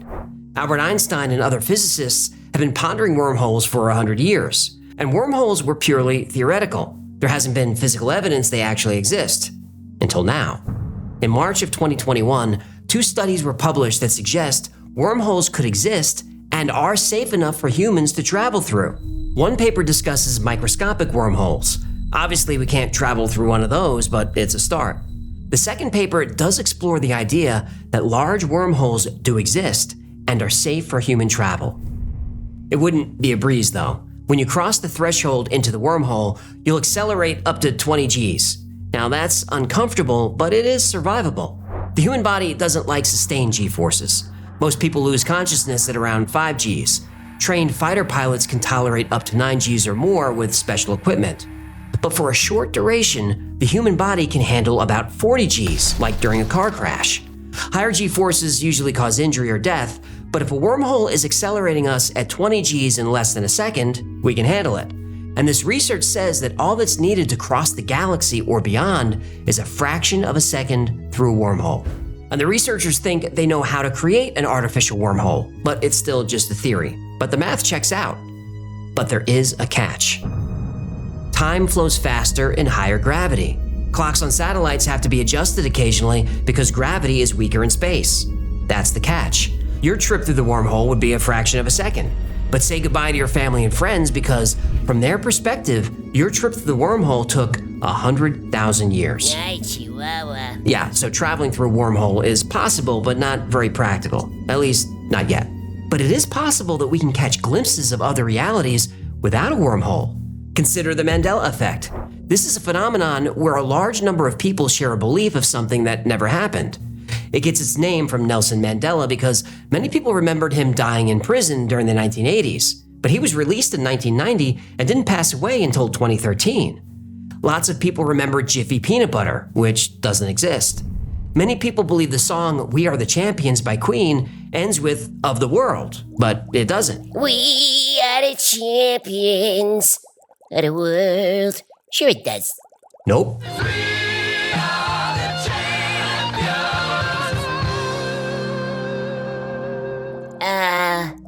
Or the movie where Sinbad played a genie that he never played. Or the Monopoly man wearing a monocle, which he never wore. Mandela effects are most likely people simply misremembering. But there is a theory that in another universe, people actually eat Jiffy Peanut Butter. They eat Cheez-Its, when in our universe, Cheez-Its are called Cheez-It, with no S. Wait, Cheez-It with no S, that can't be right. It's right. I'm a wheel of cheese! Got a point. Yeah. Cheez-It, cheesy, crunchy satisfaction. I know, it's uncomfortable. Science fiction author Philip K. Dick also believed in alternate realities that could bleed into ours. He wrote science fiction classics that were turned into movies like Blade Runner, Total Recall, Minority Report. He also wrote The Man in the High Castle, which is an alternate history novel. Now, in the book, the Allies lost World War II, and the Japanese and Nazi forces occupied the United States. But Philip Dick said he didn't just invent this idea. He said he lived it. He said he had visions of this other reality where Hitler won the war. It did not take me long to open the question as to whether it might not be more than that in fact plural realities did exist superimposed onto one another like so many film transparencies. I wrote both novels based on fragmentary residual memories of such a horrid slave state world. He also believed these parallel universes were actually parallel computer simulations. We are living in a computer-programmed reality, and the only clue we have to it is when some variable is changed and some alteration in our reality occurs. He felt that the computer program, which is our reality, is constantly being updated, and each update is an improvement on the last version, like patching software. So his vision of Hitler winning the war really happened.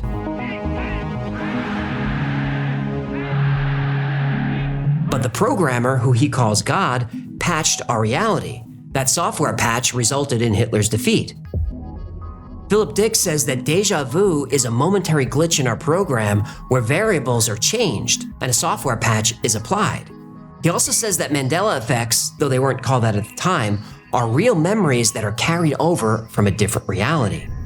One thing I really want you to know, I am aware that the claims I am making, claims of having retrieved buried memories of an alternate present and to have perceived the agency responsible for arranging that alternation, these claims can neither be proved nor can they be even made to sound rational in the usual sense of the word.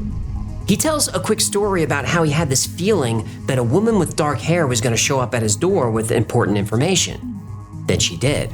And although she was a complete stranger, he felt like he knew her. And she went on to tell him that she read all of his novels. And although he didn't know it when he was writing them, he was writing about a different but very real timeline. And that is that my book, like his, was in a certain real, literal, and physical sense not fiction but the truth. Have you ever met someone for the first time who felt somehow familiar? That's because you know them or knew them in a different reality. Or have you had déjà vu? That's because a variable in the program was changed, and it's a variable about you and your life. Have you ever felt comfortable in a new city? I have. It's because you've been there before, just in a different reality or universe or program. Have you ever had a dream about living a past life, or gone under hypnosis to try and access a past life? Well, according to Philip K. Dick, those aren't past lives at all. Your past lives are present lives. You're living them right now, but those experiences are walled off from your current perception of reality, but they're all out there in a different dimension. We talked about Nikolai Kozyrev, who believed that time isn't linear. There's no past, present, or future. Everything happens all at once, but in dimensions we can't perceive. Hugh Everett also believed everything happens all at once. Every possible outcome of every choice does happen, but also in dimensions that we can't perceive. Both of these men proposed theories that were considered science fiction at the time, but eventually mainstream scientists started finding clues that they were onto something. And it may turn out that Kozyrev and Everett's theories of the universe were ahead of their time, which is an ironic statement, because if they're right about the universe and time, that would mean, in both cases, there's no such thing.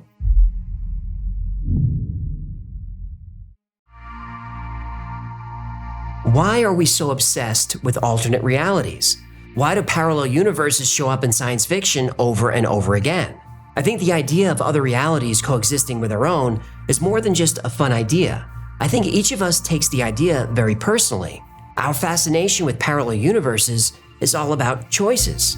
Hugh Everett says that every time a choice is made, a new universe or timeline branches off, each one with a different result of that choice. So when we talk about how there's a universe out there where you're a movie star or the President of the United States, the many worlds hypothesis says that not only is that possible, it's the truth. Who you are today is just the result of the thousands of choices that you've made throughout your life. So there's a reality out there where you made the right combination of choices to become an astronaut, or the combination of choices to become a Nobel Prize-winning scientist who cures cancer. There's a reality where you made the right combination of choices to put yourself in a warehouse, working as a detective searching for a body. There's a combination of choices where you're the serial killer in that warehouse hiding the body.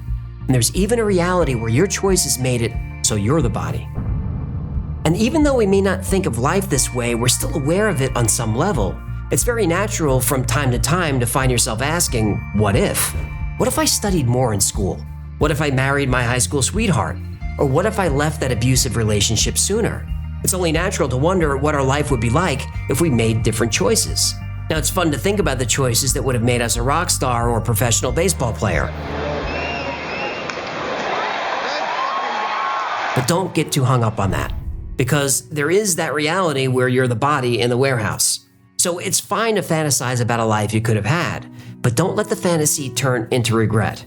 If you're happy with your life, even if it's not perfect, you've made good choices, and be satisfied with that.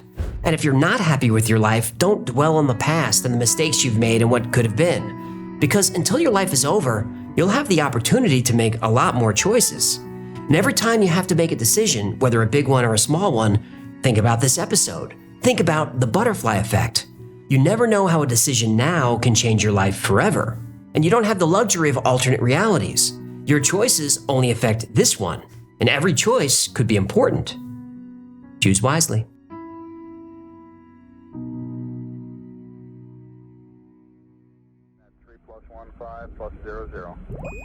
All right, if he doesn't check in with... Ah, human. We've been expecting your call. You were expecting my call? Yes, certainly. The Blorpus is entering its social phase. The collective anticipated your concern. That's it. I'm coming home. No! The Blorpus is in a delicate growth phase. It doesn't like, the outsiders. The movie with C. Thomas Howell and Matt Dillon? No, you idiot! Outsiders! Those not yet assimilated into the Blorpus consciousness. The perimeter sensors are operational, Exalted Caretaker. The moisture blessing is complete. Excellent, Morgan. Thank you. You are a truly faithful moistener. Faithful moistener? Wait, the Beavers speak English? Blorpus unlocks your full potential, and now we must bring Blorpus to the world. My e-commerce store is almost complete. Distribution will soon commence.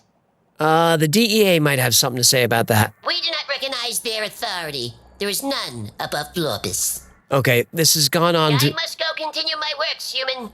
We look forward to adding your distinctiveness to our own. Resistance is... well, you know the rest. Look, you better... The bloom approaches. The world unites. Blorpus and Shield. All right, sorry about that. So people often ask me if I'm worried about the repercussions of some of the topics that I cover. And for the most part, I'm not. But there are a couple of episodes that truly frighten me when I release them. And this is one of them. In 1988, aerospace designer Brad Sorensen went to Norton Air Force Base for the annual air show. The show was the chance for aerospace companies and military contractors to show off new technology to top military and government officials. Brad wanted to network and maybe grab a new client or two.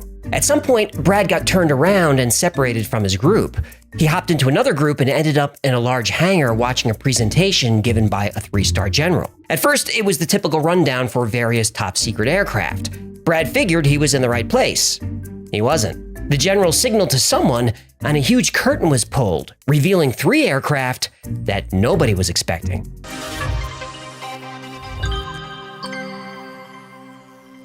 When fellow aerospace designer Mark McCandlish called Brad to see how the airshow was, Brad was silent for a long time. Mark asked him what was wrong. Brad sounded scared and depressed. He said, "I think I saw something I wasn't supposed to see." Mark was confused. They both had top secret clearance. They worked for General Dynamics, Lockheed Martin, Northrop, McDonnell Douglas, Boeing, Rockwell International. They worked for... the usual suspects. Right. Now, as aerospace designers and illustrators, they often learned about experimental aircraft before they were even built. So what could be more secret than that? Brad said after the presentation, they pulled a curtain back to reveal 3 flying saucers, completely silent and hovering a few feet above the ground. Mark asked Brad to describe them. He said they looked like something out of the 1950s. They had a flat bottom, sloped sides, and a dome on top.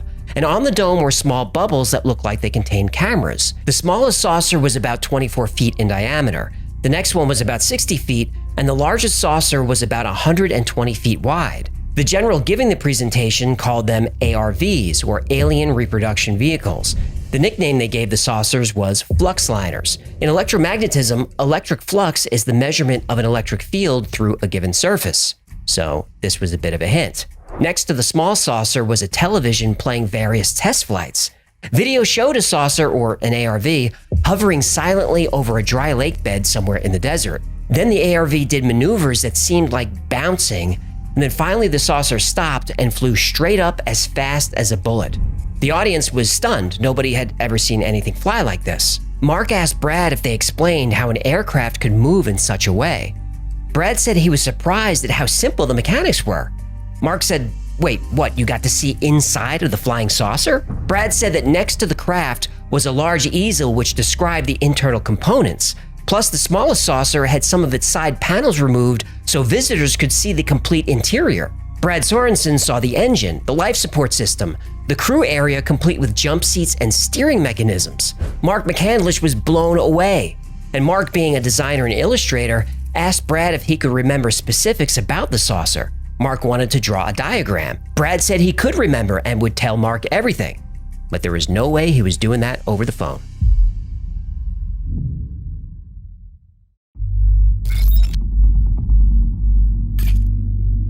Brad Sorensen and Mark McCandlish met for lunch the next day to talk about the alien reproduction vehicles that Mark had seen at the air show. Mark wanted to try and sketch a diagram of what Brad saw. Both men worked in aerospace as designers and illustrators, so they were familiar with a lot of the technology and were trained to pay attention to detail. The first thing Brad noticed is that the ARV seemed kind of worn. They had chips in their paint, fingerprints, and smudges all over them. Clearly, the American military had this technology for a long time. Brad went on to sketch out and describe the interior of the ARV. The dome at the top is actually half a sphere. The crew jump seats are in the top of the sphere. The flat bottom of the saucer is a large capacitor array over a foot thick. On top of the array are oxygen tanks for the crew to breathe and to maintain air pressure within the craft. Then Brad revealed 2 bombs dropped by the 3-star at the air show. 1, the saucer can travel faster than light. Wait, what? And 2, it uses zero-point energy. Wait, what? Well, zero-point energy would require its own episode to really get into it, but here's the gist. Zero point is the lowest possible energy that a quantum mechanical system can have. Excuse me, did you just yawn? Well, that explanation did not help. Well, in classical mechanics, empty space is just empty space. But in quantum mechanics, no space is truly empty. There are fluctuating fields in constant motion, and there are particles that act like waves that wink in and out of existence. These fields and particles require energy to do that. Energy that exists everywhere, even in the vacuum of space. For example, liquid helium at absolute zero in a vacuum is still liquid. You can't have liquid unless the atoms are in motion. Helium doesn't freeze because zero-point energy keeps the atoms moving. Well, yeah, but how much energy could there actually be in nothing? Well, physicists John Wheeler and Richard Feynman calculated that zero-point energy in the vacuum of space is so powerful that the amount of space that fits in a coffee cup has enough energy to boil and evaporate all the oceans on Earth. A coffee cup. Well, if zero-point energy boils away the oceans, we can refill them with the tears of oil company executives. And the politicians in their pockets. You're catching on. It was at this point where Mark McCandlish put his aerospace design skills to work. He converted Brad's rough sketch to a technical blueprint to scale of a functioning flying saucer. Over the next couple of years, Mark would perfect his drawing after speaking with other eyewitnesses who gave him more and more details. Wait. More people saw this flying saucer than just the one guy? Oh yeah, many more people.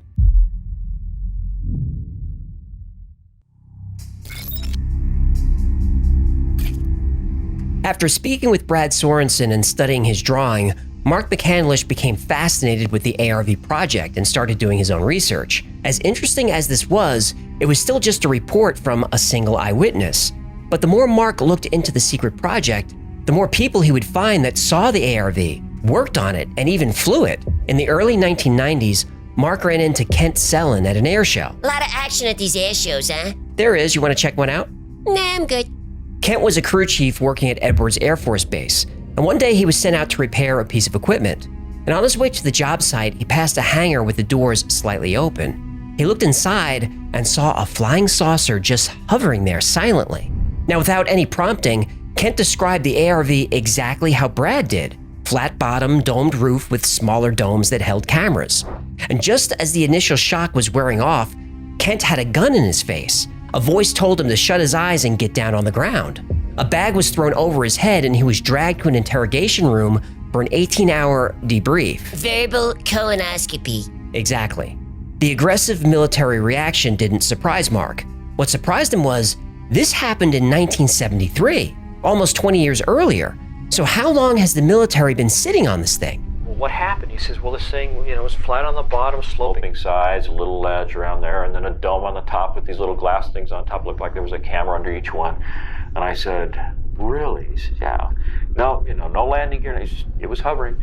And I said, let me borrow your pen. So I took out a Kodak lens cleaning tissue package that I had in my camera bag. It was the only thing I could think of to draw on. I did a quick sketch of this alien reproduction vehicle as described by my friend Brad Sorensen back in 1988. And I said, is that what you saw? He says, oh, you've seen one. And I said, no, but I wasn't sure until this moment that the story was absolutely true. And so that was when I knew there was a second point of confirmation. In addition to Kent Sellen, there is at least one other person from the military who's been willing to go on record about the ARV. That there was one facility at Norton Air Force Base that was close hold.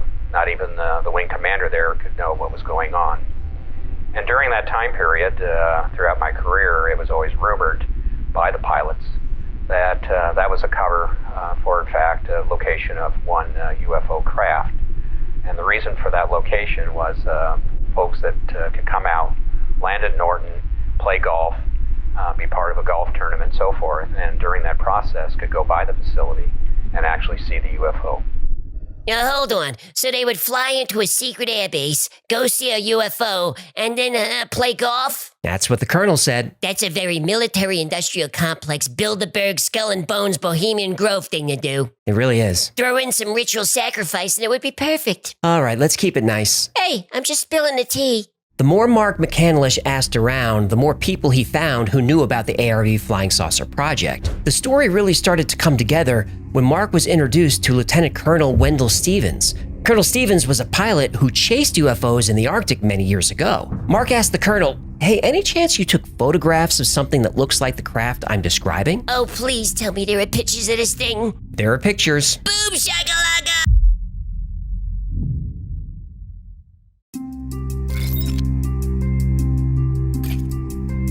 These photos were taken in 1967, so it would seem that the design changed slightly over the years. The only major difference between the 1967 ARV and the one Brad saw in 1988 was that the bubbles on top were larger in the older craft.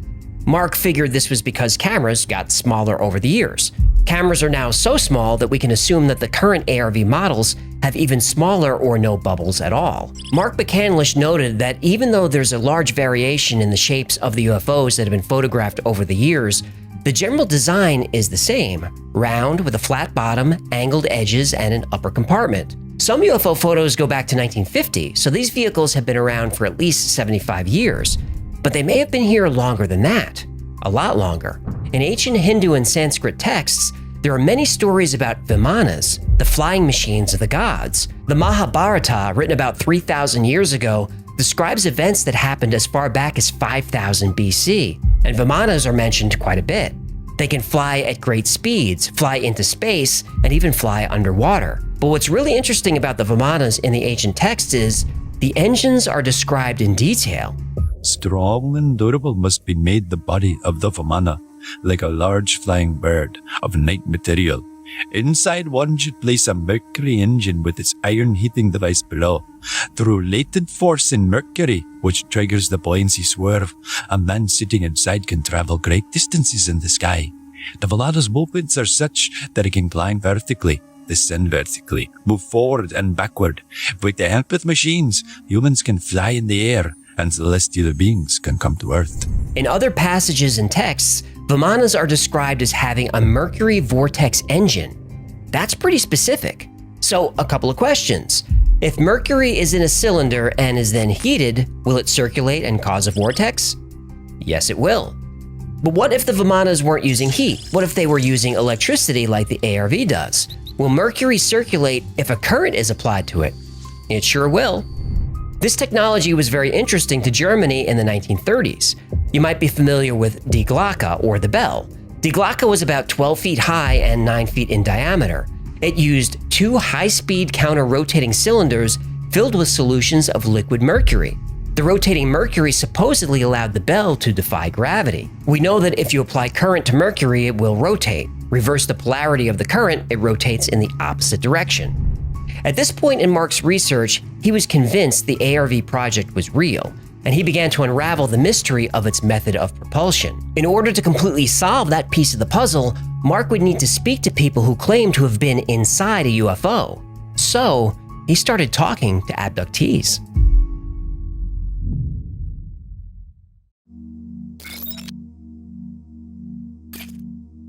Mark McCandlish spoke to several UFO abductees.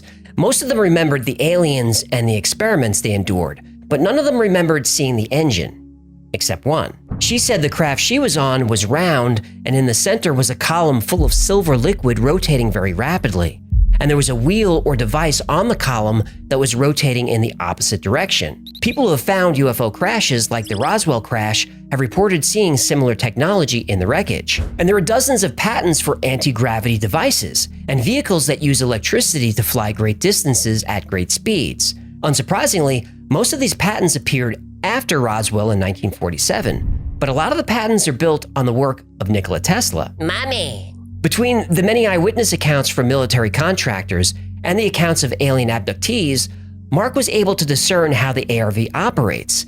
The circular base was essentially a huge Tesla coil, multiple metallic layers stacked on each other with a slight gap in between acting as a capacitor to store and redirect electricity. Because the craft uses a lot of electricity, possibly 1,000,000 volts or more, it generates a powerful electromagnetic field.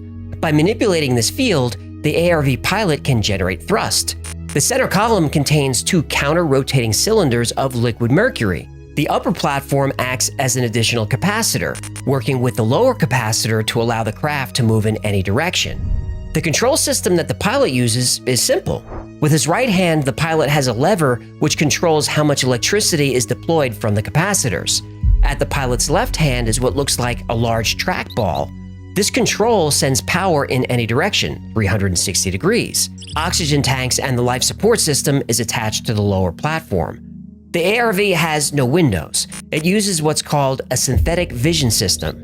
The cameras on the exterior of the vehicle allow the pilot to see. These cameras work in conjunction with each other and send separate feeds to the pilot's left and right eyes so he can see in 3 dimensions, like how a VR headset works. That's the entire thing in a nutshell. There's not much to it. Aren't you forgetting one thing? What? How the hell do these things go faster than the speed of light? Ah, right. That's where it gets really fun.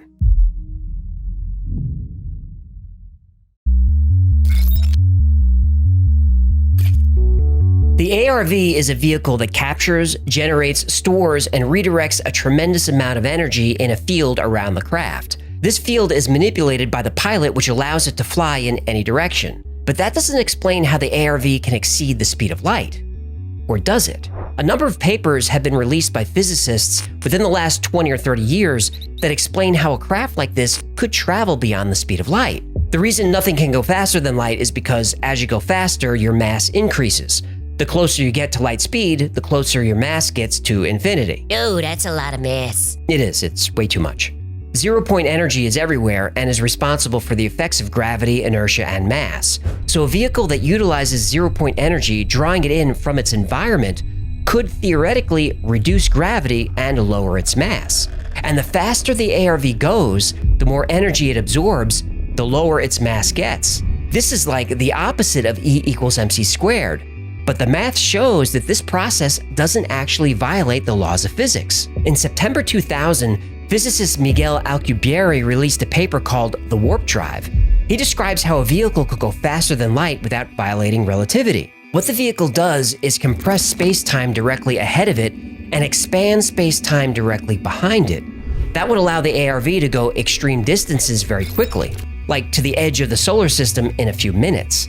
Alcubierre's paper also describes how the vehicle at the center of this warp field would not experience any change in gravity at all.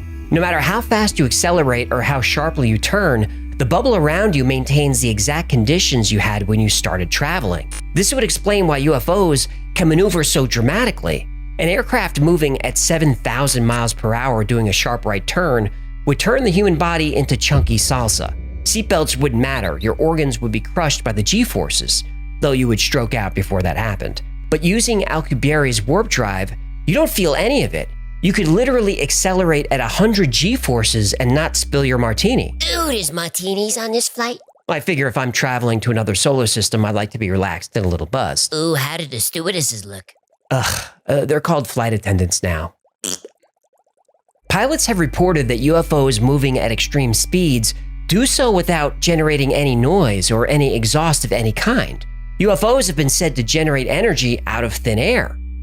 Well, that's because they do. Now, what is zero-point energy? I'm going to show you many different definitions, but let me quote Nikola Tesla. Quote, "Throughout space, there is energy. Is this energy static or kinetic? If static, our hopes are in vain. If kinetic, and we know for certain it is, then it is a mere question of time when men will succeed in attaching their machinery to the very wheelwork of nature. Many generations may pass, but in time our machinery will be driven by a power obtainable at any point in the universe." And so there, ladies and gentlemen, is the basic birth of the concept of zero-point energy.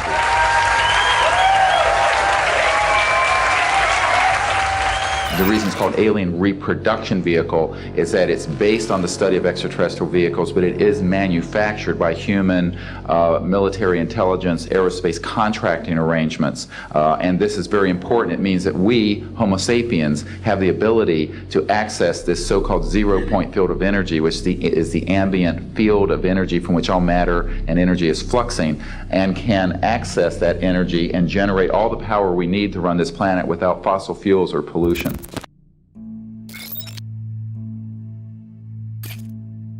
Most of the information in today's episode comes from a documentary created by filmmaker James Allen. It's called Zero Point, the story of Mark McCandlish and the Flux Liner. If you're interested in this topic, and how could you not be, I'll link to the full doc below. It's 90 minutes of jaw-dropping stories. But... Damn it, I thought we were gonna get by without a butt today. Did you really? No. But how much of the story is true? Well, even though we have eyewitness testimony of the ARV, aka the Flux Liner, aka the Flying Saucer, it's still just testimony. We don't have physical evidence. We have pictures. We do have pictures of saucers, that's true. We know that most are hoaxes, but there are a few that haven't been explained. As to the science behind zero-point energy, there's not a consensus. It's a relatively new field of study. Relatively nice. Some physicists believe zero-point energy is real. The math works. But some physicists are more skeptical and can still get the math to work without zero point. Even if zero point energy is real, and I believe it is, Mark didn't really know how the ARV captured the energy. Maybe it can be absorbed through the vehicle's magnetic field, we don't know. Well, it sure would be nice to have the Tesla files that were definitely stolen by the FBI. Yeah, it would be nice to have that stuff. Now, as for the Mercury Vortex Drive, people have known about this technology for a long time, and really same with zero point energy. We've known about that since Tesla, maybe before, but nobody has been able to get either technology to work. Ha! Excuse me? If anyone got free energy to work, they would be disappeared faster than you can say ExxonMobil. Yeah, it would seem that whoever comes close to getting free energy to work, they suddenly come down with a case of severe bad luck.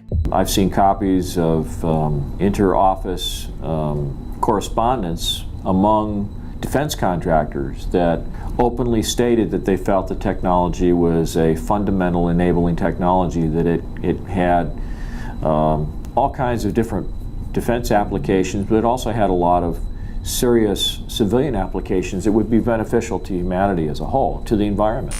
It seems obvious that someone, perhaps a group, maybe some kind of a rogue civilization within our society has captured the technology. They're exploiting it for their own aims, for their own interests, whatever those might be. There's not a sliver of doubt in my mind that it exists. The storyline basically is that there's a lot of work going on in the aerospace industry that would indicate that we have black projects that have gone even darker.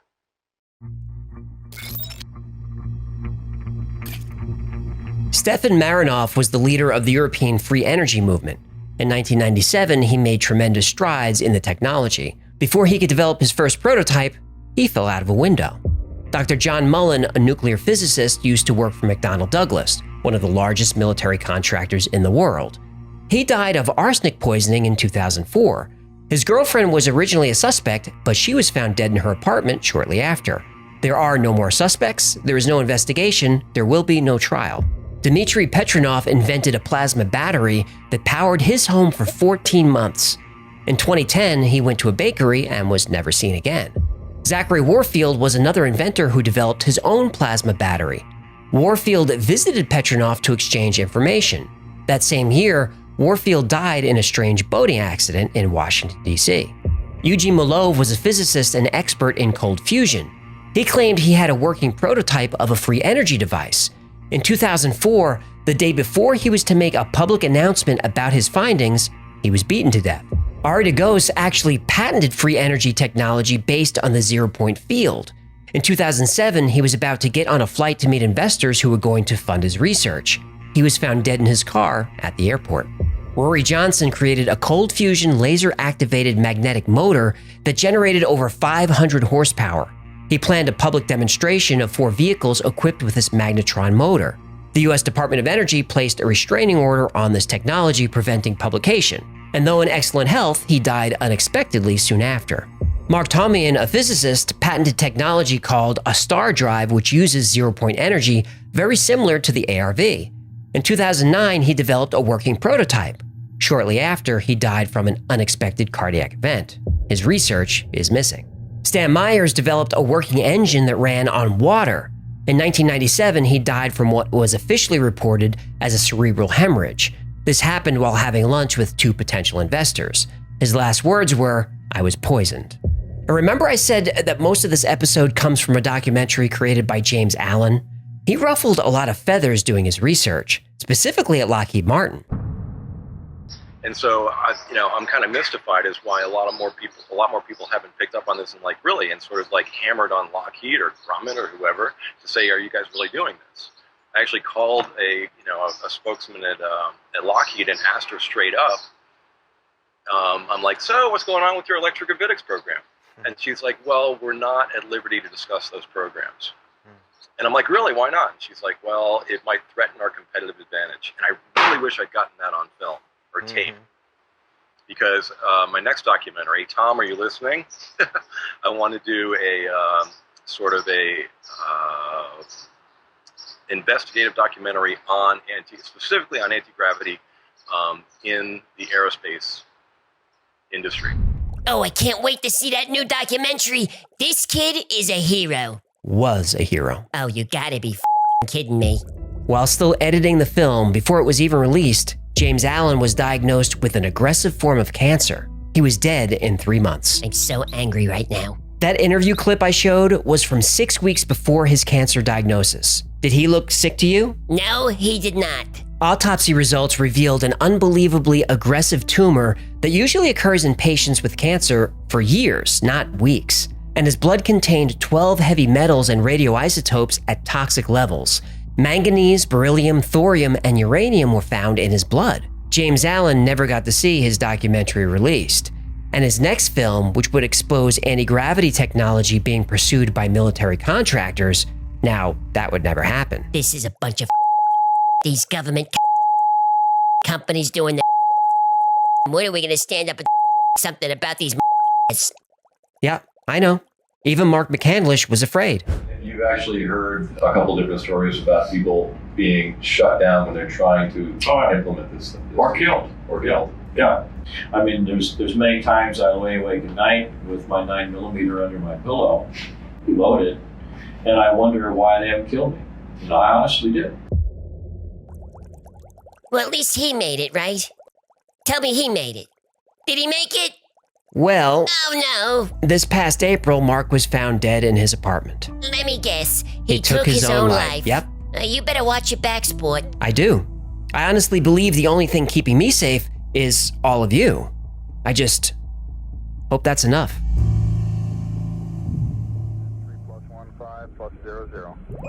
I have to admit, it still makes me nervous to play that. And it makes me nervous that that's out there. So let's change things up. We'll get a little lighter, do a little UFO alien story. This is the story of Charles Hall and the tall whites. The hair on the back of the cook's neck stood up. It felt like he was being watched. He turned around, nothing. It was Nellis Air Force Base in the middle of the night. The mess hall was empty. All the men were asleep in the barracks. The only people awake were him and a couple of guards at the front gate. The only reason he was up was to grab a little extra chow. One of the perks of being a cook, you get the keys to the kitchen. Then he heard rustling. He turned and something flashed in the corner of his eye. Something small and white, and it moved fast. A door quietly squealed open. Then he heard steps running into the desert. He caught glimpses of something white darting through the brush. He thought it was too big to be a rat, but maybe a coyote? He wasn't sure. Whatever it was, he didn't want it rooting around his kitchen. He picked up a rock and threw it toward the noise.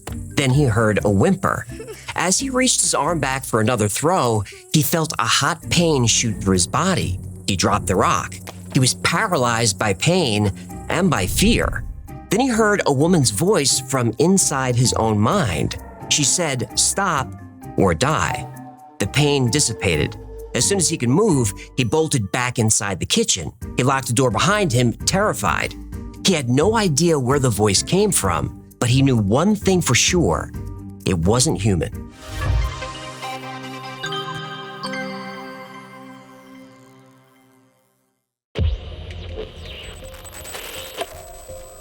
Did you meet the extraterrestrials or merely see them?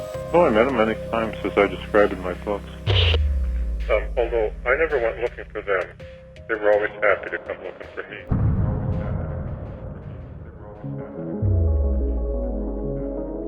It was March 1965 when Charles Hall arrived at Nellis Air Force Base in the Nevada desert. He was fresh out of basic and excited to see his new post.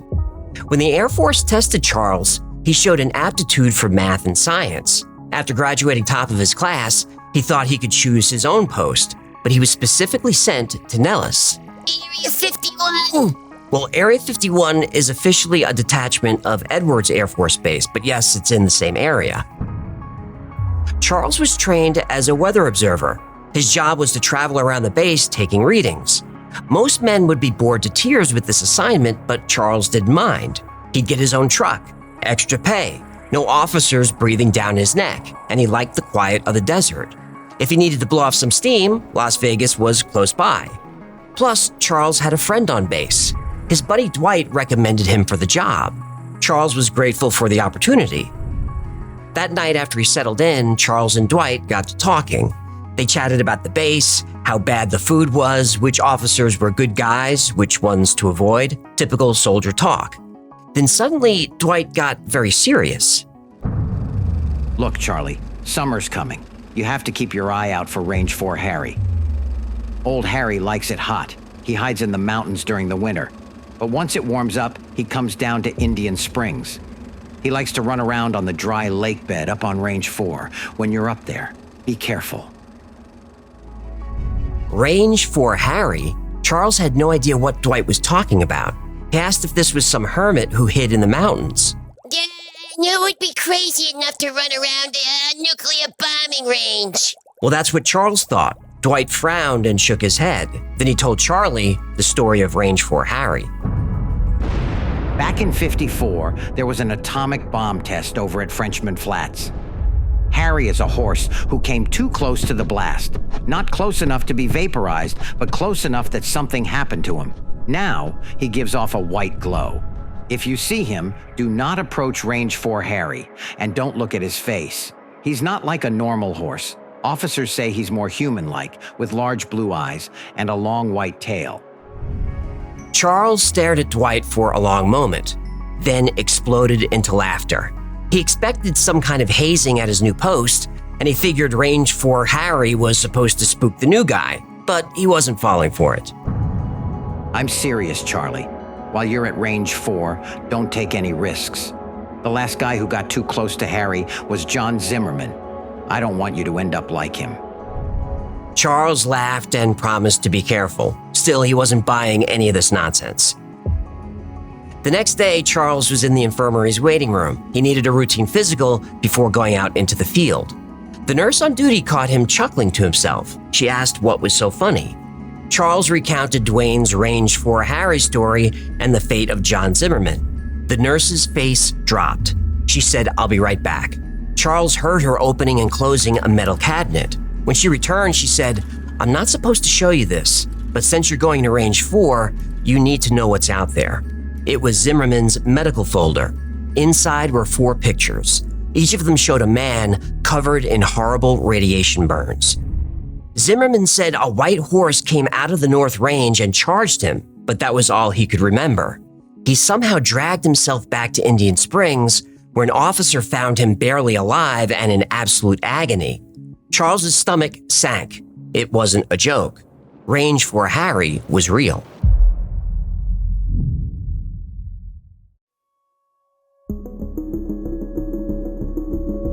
Charles finally met Sullivan, the man he'd be replacing. Sully was friendly, funny, and likable. The 2 men hit it off right away. Sully took Charles on a tour of a few weather shacks out in the ranges. One of the shacks was locked, so they couldn't access the equipment to take their readings. Sully told Charles to just write down any numbers. Yeah, government precision. Well, Charles reminded Sully that they only checked out 3 weather shacks. There were still 4 more, range 1, 2, 3, and 4. Sully's demeanor changed immediately. He said he'd take Charles to the other weather stations, all except range 4. When they got to range 1, Sully wouldn't leave the truck. He was terrified. He told Charles if he wanted to check out the weather shack, he'd have to go on his own. Sully said he'd keep a lookout, and if he saw anything, he'd go back to base for help. He told Charles, "If you hear me leave, lock yourself in the shack and wait. I'll come back for you." Yeah, I don't like this plan. Well, Charles asked if Sully was talking about Range 4 Harry, and Sullivan snapped at him and said there's no such thing. But Sully would not get out of the Jeep. He wouldn't even take his hands off the wheel. He was squeezing the steering wheel so tightly that his knuckles were white. This was not the same man Charles met just a few hours earlier. When Charles got to the weather shack, he checked the equipment and logbook. Nobody had been there for months. Sully had been secretly going off base and faking the numbers. He never stepped foot in those weather shacks. Nobody noticed the guy kept disappearing? Ah, right. Government precision. When Charles returned to the Jeep, he confirmed that Sully had been lying about the numbers. Sullivan didn't care. He said he'd give Charles a tour and never wanted to go to the ranges again. Pretty soon, Charles would understand why. Over the next few months, Charles spent more time on the ranges at Indian Springs than anyone else. Against advice, he was usually out there alone, but he enjoyed it. It was peaceful, and he never saw Range 4 Harry. One day, Charles was out on the range, and it was especially hot. In the desert, the ground could reach 120 or 130 degrees, and today it felt even hotter than that. Charles spent most of the day in the weather shack. He didn't have air conditioning, but he had an old fan, and that was good enough. Besides, the sun was setting, and soon it would go from blistering hot to freezing cold. That was life in the desert. Feet up on the desk, Charles daydreamed as he gazed into the desert, watching the sky go from deep blue to orange to red. There was no sound except the songs of meadowlarks. Charles wondered to himself if meadowlarks were common in the desert. He didn't think so, but whatever birds they were, he enjoyed the sound. Then he saw something dart between the sagebrush. Charles blinked. There it was again. He assumed it was a large rabbit or a coyote, but it was covered in brilliant white fur. The more he focused, the more he realized it was moving erratically through the maze of sagebrush like it was in distress. Charles jumped out of his chair and threw open the door of the shack. Then he saw it. It wasn't a rabbit or a coyote. It was a child. Describe them. I know we have an animated picture of what they look like on the website. Kind of describe the tall whites for us. Well, the one that Paula has on her website is a very good rendition of a particular tall white lady. Each one of them are individuals, like the people say in New York City, but they were generally, throughout much of their adult life, they were about the same height as me, 5'11", 6 feet. Mm-hmm. They were very thin and frail. They had skin as white as a piece of paper. What I do know about them is that they come from a planet that's somewhat hotter than the Earth and somewhat larger than the Earth, and they naturally live underground.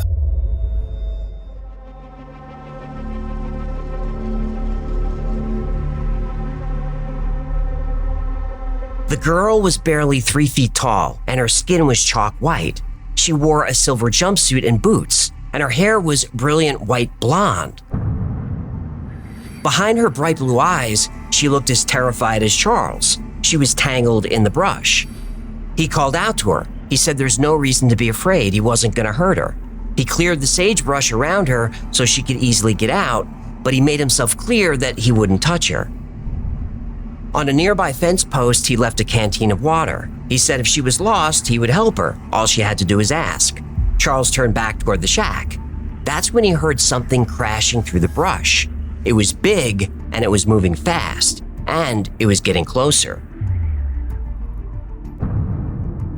Charles turned and saw something, a man, a very tall man.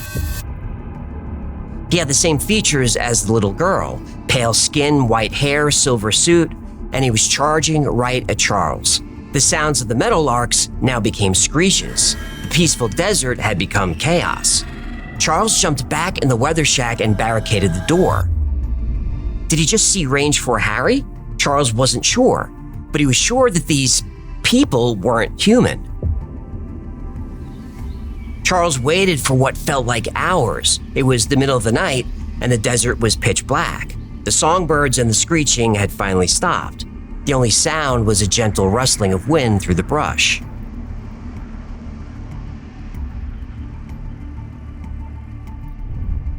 Charles gathered his nerves and left the shack. He checked his canteen. It was half empty. In the sand, he saw 3 sets of footprints, a child and 2 adults. Someone was there. Charles had seen enough. He scrambled to his Jeep, fired up the engine, and tore down the dirt road heading back to base. No more than a few minutes passed when Charles got another shock. Standing in the brush next to the road was an extremely tall woman, well over 6 feet tall. And like the child and the other entity, she had skin as white as chalk. Her hair was shimmering silver. She seemed to glow in the dark. Charles felt panic welling up when a feeling of calm suddenly washed over him. As he passed the tall woman, he could hear her in his mind. Telepathically, she thanked him for helping her daughter. Again, Charles felt his fear rising, but once again, there was calm. The woman, if that's what she was radiating peaceful energy and gratitude. Charles felt like he couldn't be afraid even if he tried. Charles hit the gas but checked his mirrors. After a few minutes, the woman disappeared, and with her went the feeling of peace and calm. Charles stopped his Jeep, stumbled out, and threw up. He was shaking and out of breath. Once he had his wind back, he vomited again. He didn't realize it then, but Charles had won the trust of one of the tall whites. At least that's what the US government called them. The tall whites were not from Earth. The truth was, Charles wasn't sent to the ranges at Indian Springs by his commanding officers, nor was he recommended for the job by his friend White. Charles was specially chosen by a committee of high-ranking generals, members of the government, and leaders of the tall whites. Throughout his time at Nellis, Charles was never told the full truth about his work. He was never given any classified briefings or documentation. He was never read into any black ops or secret government programs. Charles was just a weather observer. But the truth was, he was the one being observed.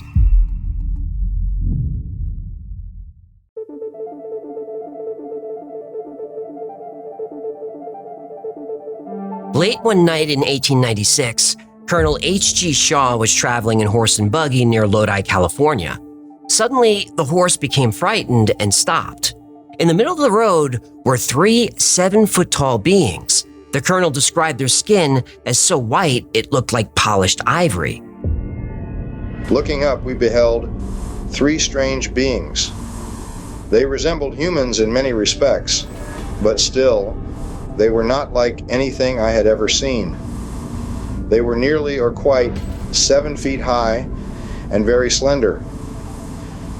They were possessed of a strange and indescribable beauty.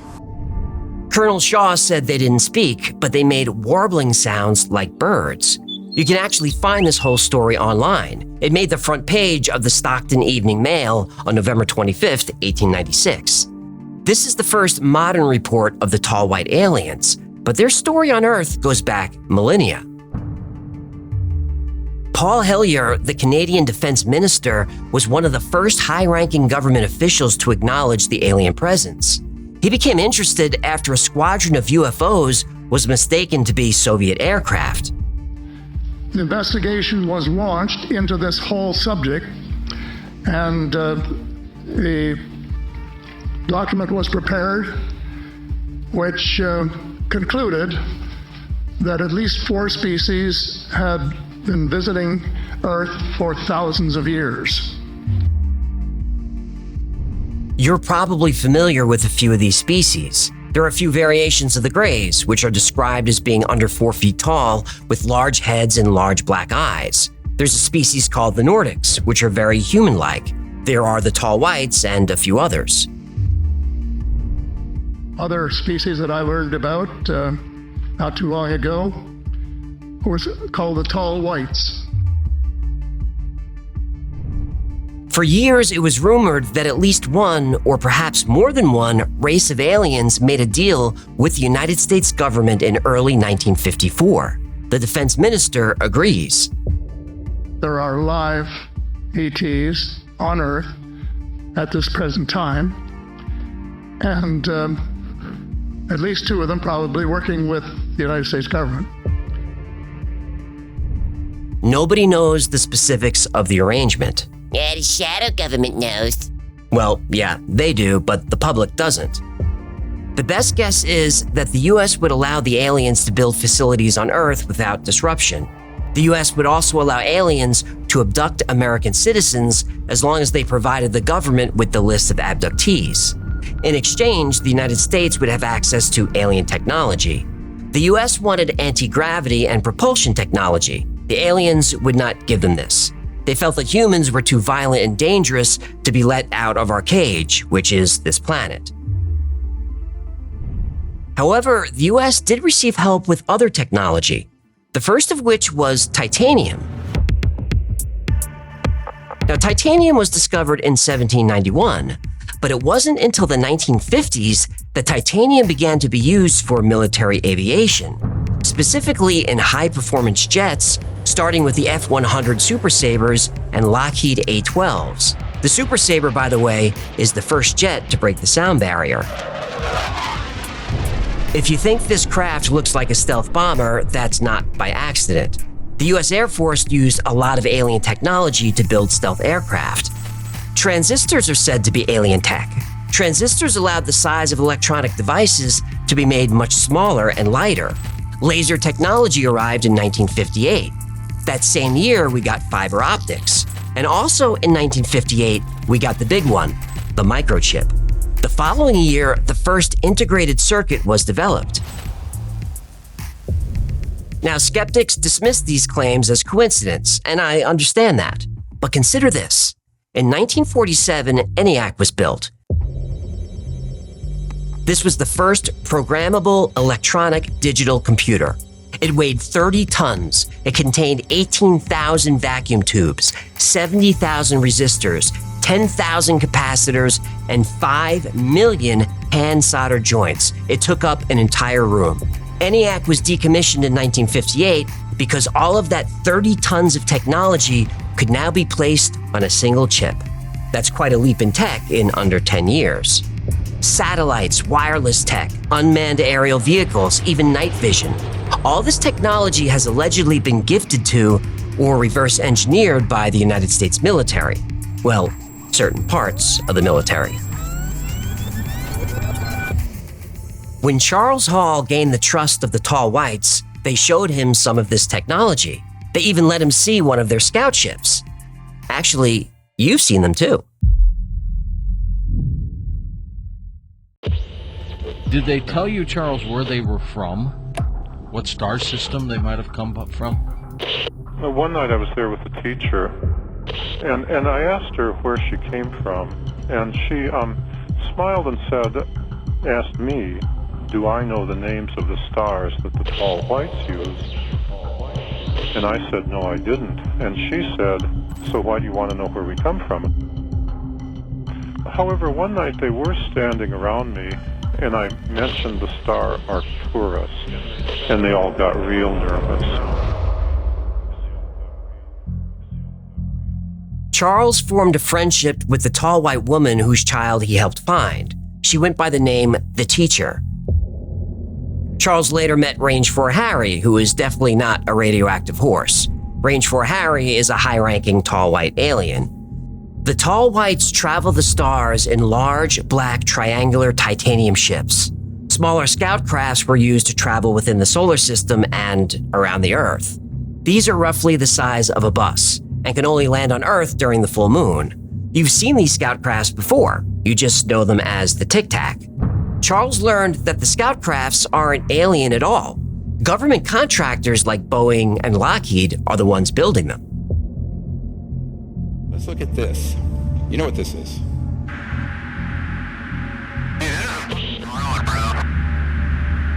There's a whole fleet of them. Look on the ASA. My gosh. They're all going against the wind. The wind's 120 knots from the west.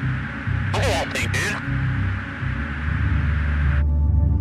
This is an alternative energy and propulsion device. These are things that have existed all the way back to the 60s. But the one that they call the Tic Tac here off the coast of San Diego, the white one, looked very much like this. These have been made by the Lockheed Skunk Works. Skunk Works is Lockheed Martin's advanced development program. It works on highly classified research as well as exotic aircraft platforms. Because of their deal with the US government, most military personnel believe the tall whites use Earth as a truck stop in the middle of the solar system. Earth is rich in raw materials and has these smart little apes who can make somewhat decent vehicles. Through conversations during his 2-year post at Nellis, Charles learned the tall whites oversaw the development of a lot of human tech, but they've never taught us how to reach light speed or how to create the anti-gravity elements of their ships. Now, if you saw last week's episode on free energy and anti-gravity, you remember that anti-gravitic technology was very popular in the early 1950s. The entire aerospace industry was talking about it. Then suddenly, nobody was talking about it. The suspicion is the US military had help in getting this tech to work, so they classified everything. Sometimes, the tall whites would take high-ranking military members on tours of the solar system. American generals wanted to expand humanity's operations to other planets, but the tall whites don't think we're ready yet. But Charles does think there's significant trade happening between the US and the tall whites. And when they feel we're ready, the tall whites will finally allow us to inhabit other worlds. So, what did they want with someone like Charles? If these beings already had a working relationship with the US government, why was Charles suddenly part of the equation? Well, the answer concerns the other part of the arrangement with the tall whites. Charles learned he was part of an experiment. He was being studied by the tall whites, especially by the teacher. He was fascinating to their species, and the teacher enjoyed spending time with Charles. Yeah, I think of all the education that I missed, but then my homework was never quite like this.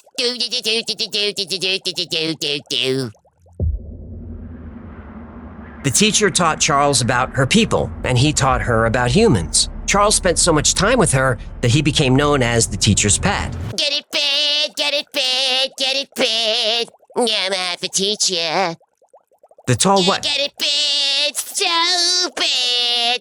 I'm half a teacher. Yeah, I'm just trying to liven things up. Go ahead. The tall whites can speak English, but their natural voices are far higher and lower in range than humans.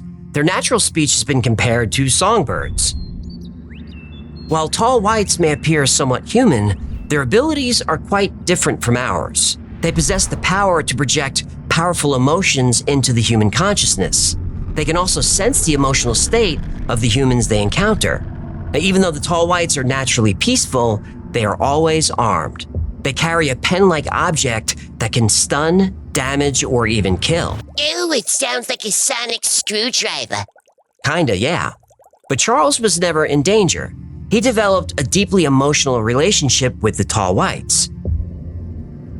Not much is known about tall white biology. We know they age slowly. Their first stage of growth lasts until age 400. At this point, they stand between 6 and 7 feet tall. Then they go through a second growth stage. They can grow up to 8 or 9 feet tall, and their eyes turn from blue to pink. The average lifespan of a tall white is about 800 years. Charles was never told where their home planet was. He felt they intentionally kept this a secret. However, when Charles mentioned the star Arcturus, they became uncomfortable. Arcturus is in the constellation of Boötis. Booties. Boötis. It says booties on the teleprompter. It's pronounced Boötis. Whatever. The Black Knight satellite is supposed to be from booties. Boötis. But you're right, that star system has come up before. Now, despite being a more advanced species, tall whites secretly fear humans' intuitive capabilities and ESP. They believe it's just a matter of time before the human race evolves the ability to tap into these powers. They believe we'll develop abilities like telepathy and telekinesis, which is moving objects with thought. They believe every human has the ability to project their consciousness to any place on Earth or beyond. Remote viewing! Right. Remote viewing researchers have said that every human has this ability, but only a few talented people have been able to tap into it. Ingo Swann, Pat Price, and Joe McMoneagle were talented remote viewers who worked for military intelligence. And Pat Price was killed because of it, don't forget. That's the theory. Remote viewing links below! Yeah, we have a lot of episodes on that subject. Well, in total, Charles's experience with the tall whites lasted just 2 years, from 1965 to 1967. In 67, he was deployed to Vietnam and he never saw the tall whites again. He waited almost 40 years to tell his story, but when he finally did, other witnesses came forward who had seen the tall whites.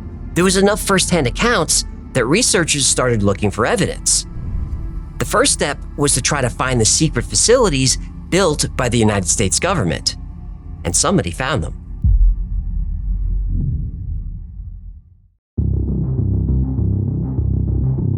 When Charles Hall wanted to release his book Millennial Hospitality in 2002, no publisher would take it on, and that was a mistake. He self-published and the book was a hit. 2 more books followed, and Charles made the typical rounds: UFO conventions, book signings. He did a few TV interviews. He even appeared on Coast to Coast with George Norrie in 2005. When you work with aliens, I think you're legally required to go on Coast to Coast. Well, if you want to sell books, that's the show to do. Now, all this attention brought out skeptics who wanted to prove Charles wrong, and it brought out the believers determined to prove him right. And the more people that looked into Charles's story, the more of the story was confirmed to be true. Charles was at Nellis Air Force Base when he said he was. He was a weather observer. He was deployed to Vietnam in 67. All those facts are easily checked. I want to hear about aliens. I'm getting to them. Get there faster. Some of the best research I found was done by David Hilton. David's website is long gone, but it used to say he was a historian, anthropologist, and researcher. Now, on David's YouTube channel, he has a few videos that seem to confirm that Charles Hall was telling the truth. I had an interest in the story of Charles Hall and the tall whites for a number of years. After reading his book Millennial Hospitality, I was trying to locate the positioning of the weather stations on the bombing and gunnery ranges that he talks about in his book, so that I could better understand the orientation of the various locations. When researching the story, David came across this photo. At the bottom is Creech Air Force Base in Indian Springs. Remember, even though Charles was stationed at Nellis, his work was done out here at the ranges, in and north of Indian Springs. The photo shows Range 1 in the southeast, Range 3 just north of the base, and Range 4 in the valley. Oh, that's Harry's hood. Right, that's where Range 4 Harry got his nickname. But what caught David's attention were the areas marked Scoutcraft Hangar, Scoutcraft Parking, and Resting and Play Area. Charles talks about these locations in his books, so David opened Google Earth to see what was out there. Now, before we zoom in, remember how Charles described the tall white scout crafts. They're about the size of a bus, white and elliptical. In David's video, he shows this image. That looks like the Tic Tac UFO we've all seen by now. But here's the thing.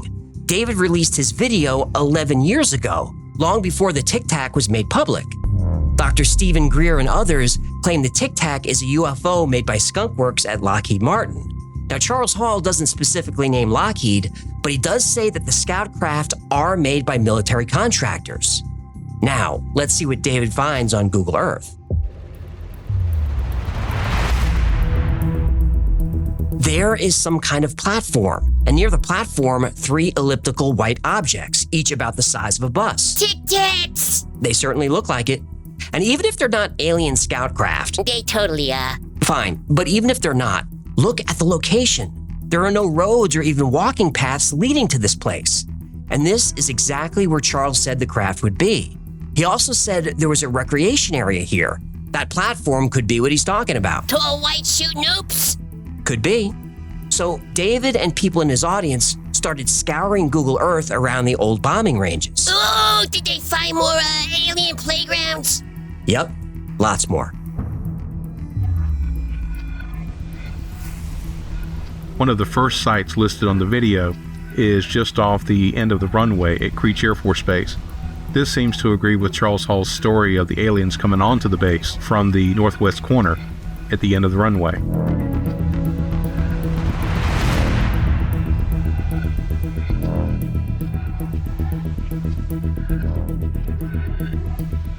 In total, David was able to find 18 separate sites. Other people found a few more. I included some coordinates in the description if you want to check them out for yourself. Now, some of the locations David shows have been scrubbed by Google Earth. Predictable. But his video is from 2013, so we can see the locations before they were erased. Most of them are man-made structures, but with no apparent access. Yeah, because you access them from underground. That is the theory. But building a tunnel system of this size underneath the bombing range would be an enormous undertaking and extremely expensive. If such a project did indeed occur, you'd expect there to be evidence. There's evidence, isn't there? Yup. Yahtzee! Not only is there evidence of a major construction project, there's evidence of a black budget cover-up. Yahtzee.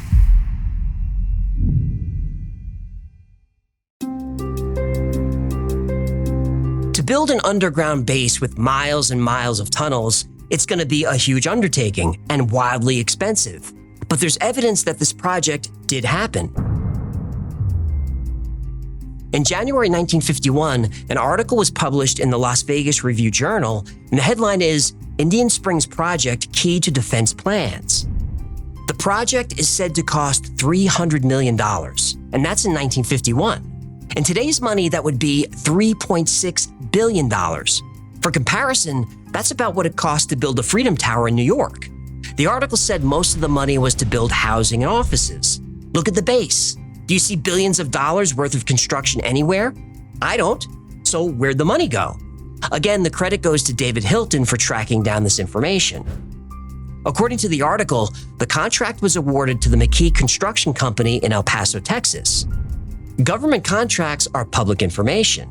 So let's look at the records the McKee Construction Company has for this job.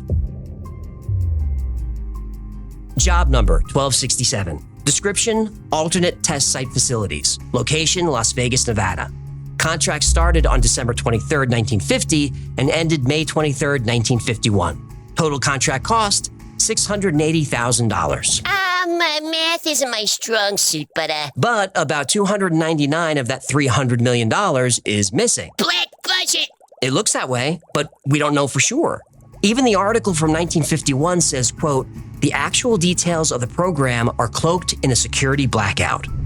When Las Vegas residents learned about the huge construction project, locals contacted the base looking for work.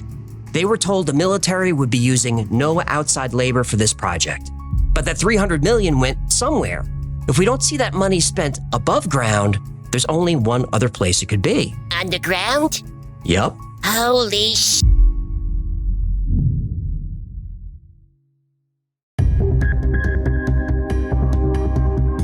Charles Hall and the Tall Whites is considered one of the most credible stories about aliens living with and working with humans here on Earth. But is it true? Well, like many of these stories, we have no physical evidence. We only have the word of the author, in this case, Charles. Do you believe him? Well, most of today's story comes from Charles's books and the documentary Walking with the Tall Whites, both linked below. When Charles tells the story, he sounds sincere. But I've heard many stories from people who sound sincere and turned out to be frauds, and I've outed a few of them on this channel. Now, I don't have evidence that Charles Hall is a fraud, but parts of his story do bother me. First, he released his books, and there are 6 of them now, as science fiction. Only later did he say these things really happened. Now, supporters of the story will mention 3 other witnesses who were with Charles at Nellis Air Force Base. They say his story is true. But those witnesses didn't give their names. They're only known as witnesses A, B, and C. And to complicate matters, on January 13th, 2014, Forbes published an article with a strange headline. Iran says tall white space aliens control America. The article says the United States is ruled by a species of tall white aliens who made a deal with President Eisenhower in 1954. The article also says the tall whites helped bring the Nazis to power in the 1930s. Apparently, this information was discovered by Edward Snowden. Wait. So this is real? No. Forbes was covering a story first reported by the Fars news agency, operated by the Iranian government. Forbes said the article is most likely Russian disinformation designed by the FSB, Russian intelligence. Oh, the American media sure loves to publish Russian disinformation, don't they? They sure do. Now, I don't believe anything that comes from the Iranian or Russian media. Oh, but you trust American media? No. Yeah, the boy. But what if they accidentally got something right? That the United States is being controlled by what the article calls a secret regime. I don't know if Charles Hall is telling the truth. I don't know if the tall whites exist. It's up to you to decide. But the secret regime, the shadow government, I do believe that exists, and I'm far from the only one. And the cabal comprises members of the Three Sisters, the Council on Foreign Relations, the Bilderbergers, and the Trilateral Commission, the International Banking Cartel, the Oil Cartel, members of various intelligence organizations, and select members of the military unit, who together have become a shadow government of not only the United States, but of much of the Western world. The plan is well advanced. The tall whites sounding like the name of a losing basketball team is still funny to me. Uh-oh. Great success, human. Blorpus propagation has begun. Seed package Alpha 97 ready for shipment, most radiant one. Thank you, Morgan. You're already selling these things? We have processed 97,000 orders so far. The Beaver brothers are packaging them as we speak. How is this possible? You just thought of this business a couple of hours ago. The Blorpus enhances efficiency, optimizes processes, it harmonizes biological and digital systems. Watch this. Are you doing that? Get those vines off my screen. Oh, relax. They're just holographic projections. Probably. Will you just get him out of here? I'm sorry, human. Propagation must continue. The bloom approaches. The world unites. Blorpus and chill. All right. The next episode is number 58. It's The Count of Saint Germain. You enjoy that, and I'll go grab a weed whacker. In 1745, a mysterious man was arrested in London and charged with spying. He called himself the Count of Saint Germain, and for almost 200 years, the Count of Saint Germain was present at every significant political event in the world, and always looked the same age. Some say he walked the earth during the time of Christ. Some say he walks the earth still. This is his story.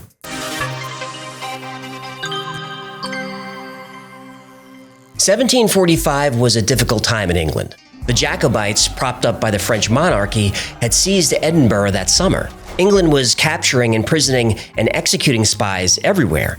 The man who called himself the Count of Saint-Germain was arrested in a coffee shop under suspicion of espionage and was taken in for questioning. The Count's captors quickly learned that he was fluent in every European language and other languages from around the world. Still, he wouldn't tell them where he was from or what his name was.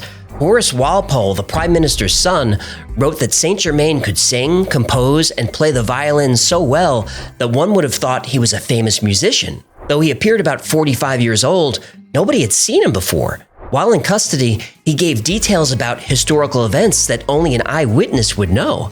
Saint-Germain's jailers found him extremely odd.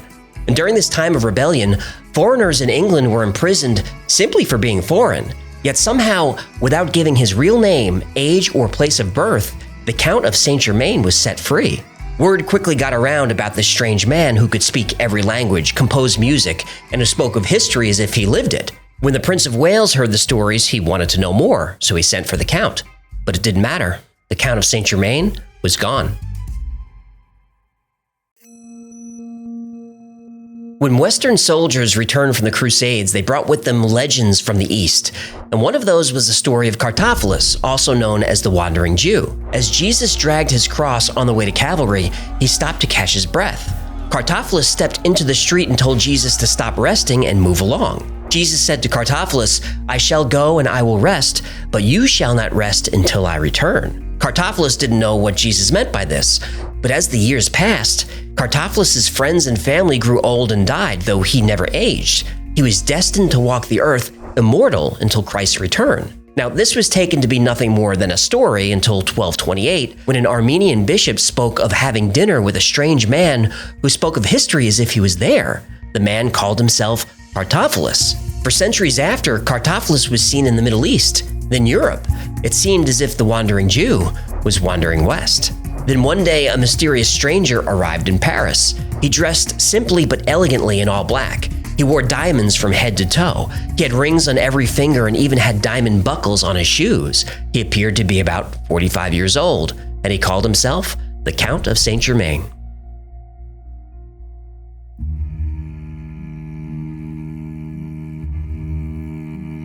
When the Count of Saint-Germain arrived in Paris, he appeared out of nowhere, but he made an instant impression on the social class. He was obviously a man of significant means, but nobody knew where he came from or where he got his money. He became the must-have guest at any dinner party.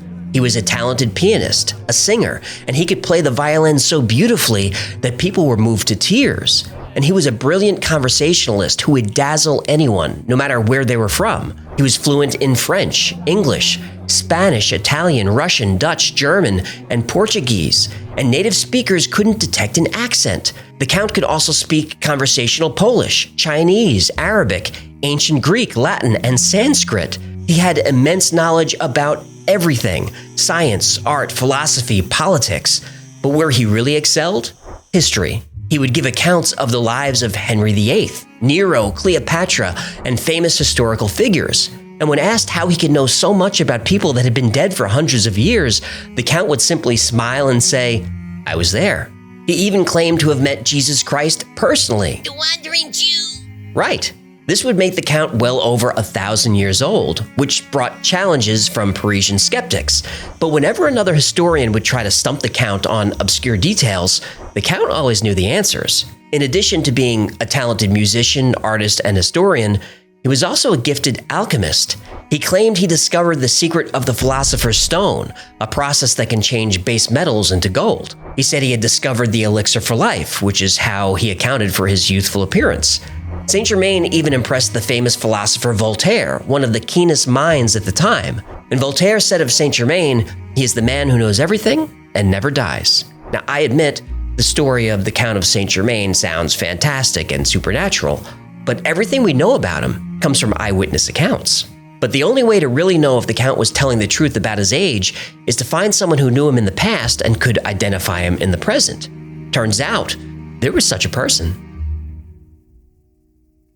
One evening, the Count of Saint-Germain was mingling with the elites in Paris, and Countess von Georgi recognized him from when he was in Venice in 1710, about 50 years earlier. The Countess asked Saint-Germain if he perhaps had a father or grandfather who was in Venice at the time. He said, "No, madam, it was I who had the honor of paying you court." The Countess couldn't believe it. She said the man she had met 50 years ago wasn't more than 45 years old, and here was Saint Germain, who looked the same age. In fact, she thought he might have even looked a few years younger. He said, "Madam, I am very old." And he went on to give her details of their meeting. And she was stunned and said, "That must make you over 100 years old." The Count smiled and said, "This is not impossible." Soon after that, word reached King Louis, who found the stories entertaining, but he didn't give it much thought. But when the king learned that the Count had a process for removing the flaws from gems and turning lead into gold, the king said, "Bring this man to me at once." The Count of Saint Germain accepted the king's invitation and immediately left for the palace at Versailles.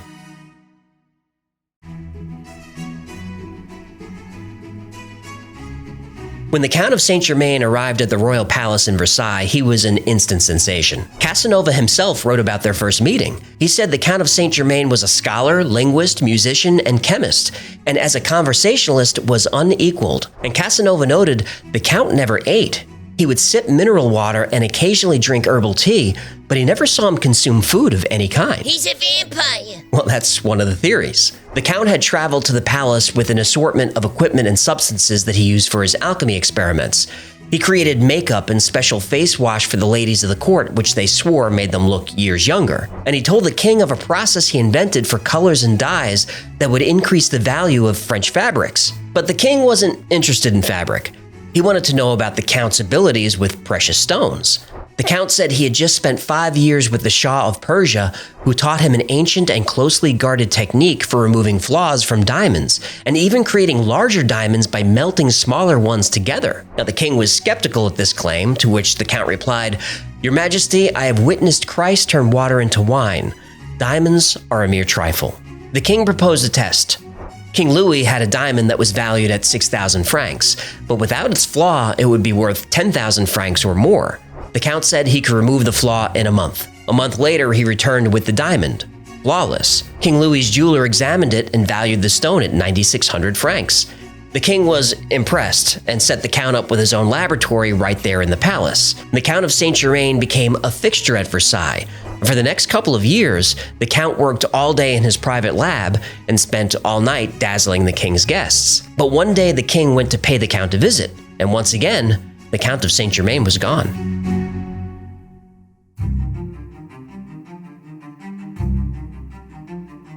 Throughout the 18th century, the Count of Saint Germain would pop up all over the world. He was seen by Sir Robert Clive in India. He was at The Hague trying to broker peace between Prussia and Austria. Anton Mesmer, namesake of the word mesmerize, received the Count when Mesmer was a young physicist in Germany. He said Saint Germain possessed a vast understanding of the workings of the human mind and had been directly responsible for teaching Mesmer the art of hypnosis. Some say this was how the Count was able to talk his way out of the English prison. Jedi mind trick? Yep. I'm not the Count you're looking for. You're not the Count we're looking for. Move along. Move along. Move along. Move along. The Count was in Russia and helped bring Catherine the Great to the throne. He was in Holland attempting to end the 7 Years' War. He met up with Casanova again in the north of France, where he, according to Casanova's own memoirs, turned a pocket coin into gold. In all of these accounts, Saint Germain appears 45 years old. After the death of Louis XV, the Count of Saint Germain suddenly reappeared at Versailles, and he warned King Louis XVI and Marie Antoinette of the coming revolution. He said a giant conspiracy would disrupt the entire nation, and the king was in danger. Now, the royal couple dismissed him, but in her memoirs, Marie Antoinette wrote that she wished she had taken the Count more seriously. In the summer of 1776, the Second Continental Congress gathered in Philadelphia to sign the Declaration of Independence. But the meeting wasn't going smoothly. Some delegates feared war with England, the most powerful country on the planet. Then, just as talks were breaking down, a voice thundered from the back of the room and gave a rousing speech about courage, commitment, and freedom. Inspired by these words, the delegates immediately rushed forward. John Hancock had barely finished signing when another took up his quill. America would be free. When the men looked up to thank this gentleman, he was gone. His name was never recorded, and though the room was locked and guarded, he was able to enter and leave without anyone seeing him. All that's known is that he was a man of average height and build, dressed all in black, who appeared about 45 years old. In 1779, Saint Germain befriended Prince Charles of Germany and spent the next 5 years as a guest in the prince's castle. Then, on February 27, 1784, the Count of Saint Germain died of pneumonia. He was laid to rest at a local church, and his funeral service was attended by many of the people whose lives the Count had affected. Oh, that's it? But in 1785, a year after his death, the Count of Saint Germain had returned. Ooh, mama!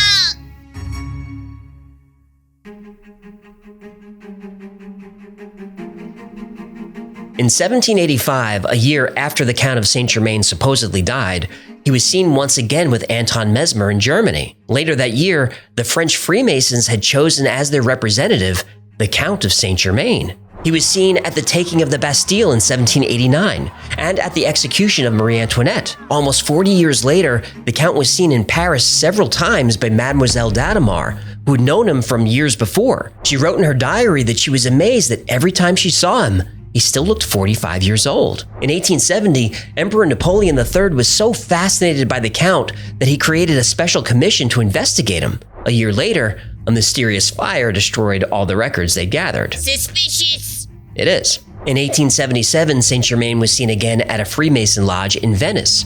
In 1896, Theosophists Annie Besant and Madame Blavatsky said the Count had been in contact with them.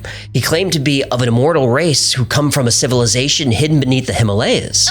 What's a theosophist? Well, Theosophy is a religion that claims there's an ancient and secretive brotherhood of spiritual beings known as the Masters, and these Masters are said to have great wisdom and supernatural powers. Checks out. In 1914, during World War I, the Count was captured by 2 Bavarian soldiers. They said he spoke many languages and wouldn't tell them where he was from. But he did say the war would end in 1918. The soldiers thought he was crazy, but they let the man ramble. The Count said that a tyrant from the lower classes would wear an ancient symbol and lead Germany into another global war in 1939, and that Germany would be defeated in 6 years, but not before committing unspeakable acts of violence. The soldiers were so unsettled by the strange man that they let him go. I'm not the Count you're looking for. Right. In 1930, Guy Ballard met the Count of Saint Germain on Mount Shasta in California, and Ballard claims Saint Germain was one of several ascended masters like Jesus Christ. And Ballard formed an entire religion called the I Am Activity movement around Saint Germain's teachings. At one point, the I Am religion had over 1 million members, and it still exists today. And there are many other sightings of the Count throughout history, but these are the most well-known and best documented. So that leaves us to 2 big questions. First, was the Count of Saint Germain a real person? Well, he most definitely was. There's no debate about it. But was he immortal?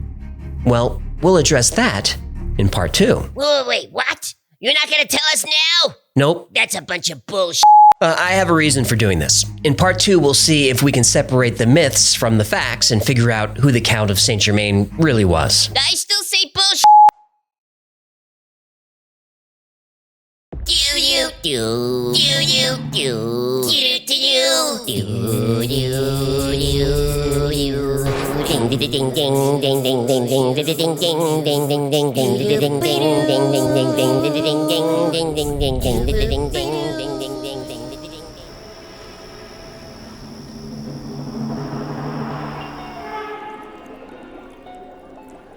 you are, sir. Belvedere martini, shaken, not stirred. Pearl onions. Yeah, thank you, honey. Grab a chip off my stack and get yourself something nice, would you? Got a girl. Ah, new face at my table. May I join you, Mr. Pond. James Pond. Go ahead, take a load off. I'm Dr. Human, the owner of this establishment. Merci. You seem to be down a few chips, Mr. Pond. I hope you're finding our tables fair. Yeah, you know what they say about chips, don't you? It's not the size of the stack that counts. It's how you slide it in a pot. Besides, I heard this is the best casino in Monaco. Flattery may work out there, Mr. Pond, but in here, it's your bets that count. Would you and your small stack care to raise the stakes? Fortes fortuna juvat. Well, judging by your lack of fortune, your boldness does not seem to be working tonight. Don't worry about me. I got good instincts for the game. Yeah, but instincts can be deceptive, Mr. Pond, especially in unfamiliar waters. I'm no stranger to swimming with sharks, Dr. Human. Yeah, but not all predators are created equal, Mr. Pond. There's always a bigger fish. And that's why I carry a big hook. and I got the biggest worm you've ever seen. And if I bite, Mr. Pond, are you fish enough to reel me in? There's only one way to find out. Do you have any cryptids?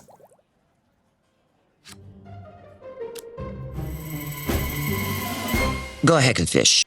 Hey, it's your buddy AJ. And me. And Hecklefish. And we're excited to announce our new card game, Go Hecklefish. The deck of 52 uniquely illustrated cards features your favorite characters from the Y-Files and the After Files live stream. Categories include cryptids, monoliths, cover-ups, shadow people, relics, aliens, and more. But watch out for the 2 special bonus cards, the elusive Crab Cat. A Crab Cat can instantly turn the tide of the game. Fear the Crab Cat! Go Hecklefish is perfect for game nights with friends, family, and kids of all ages. Grab a deck now for only $25. Too much. Grab a deck now for $20. Still too much. 15? That works. For only $15, grab your Go Hecklefish cards today and experience the Y-Files like never before. Amount of fun may vary. Hecklefish does his own voice. Who does your voice? Fear the Crab Cat? Not guaranteed.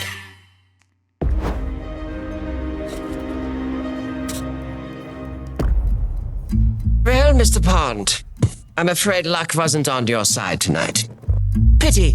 I was expecting more from a fish with your reputation. Oh, yes. I may have only one eye, but I see much. 007. But your one eye didn't see this coming. Omakase! How did you? Fear the Crab Cat.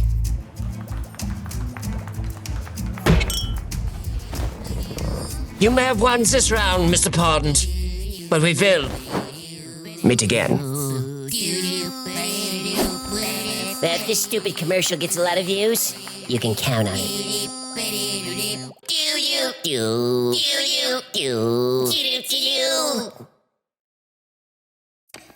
In part 1, we talked about the mysterious Count of Saint Germain. He's been called a prophet, a sorcerer, and an immortal. He's been spotted all over the world for 1,000 years. Some say, and even the Count himself said, that he was Cartophilus, the legendary wandering Jew cursed by Jesus with immortality. The Count of Saint Germain advised kings, queens, and emperors. He was present at every significant event in European history, and even was an important contributor to America's struggle for independence. He spoke 12 languages fluently. He played piano and violin like a virtuoso. He was an expert in art, science, politics, philosophy, and history. He left an impression on everyone he met. But today, we'll see if we can separate the man from the myth.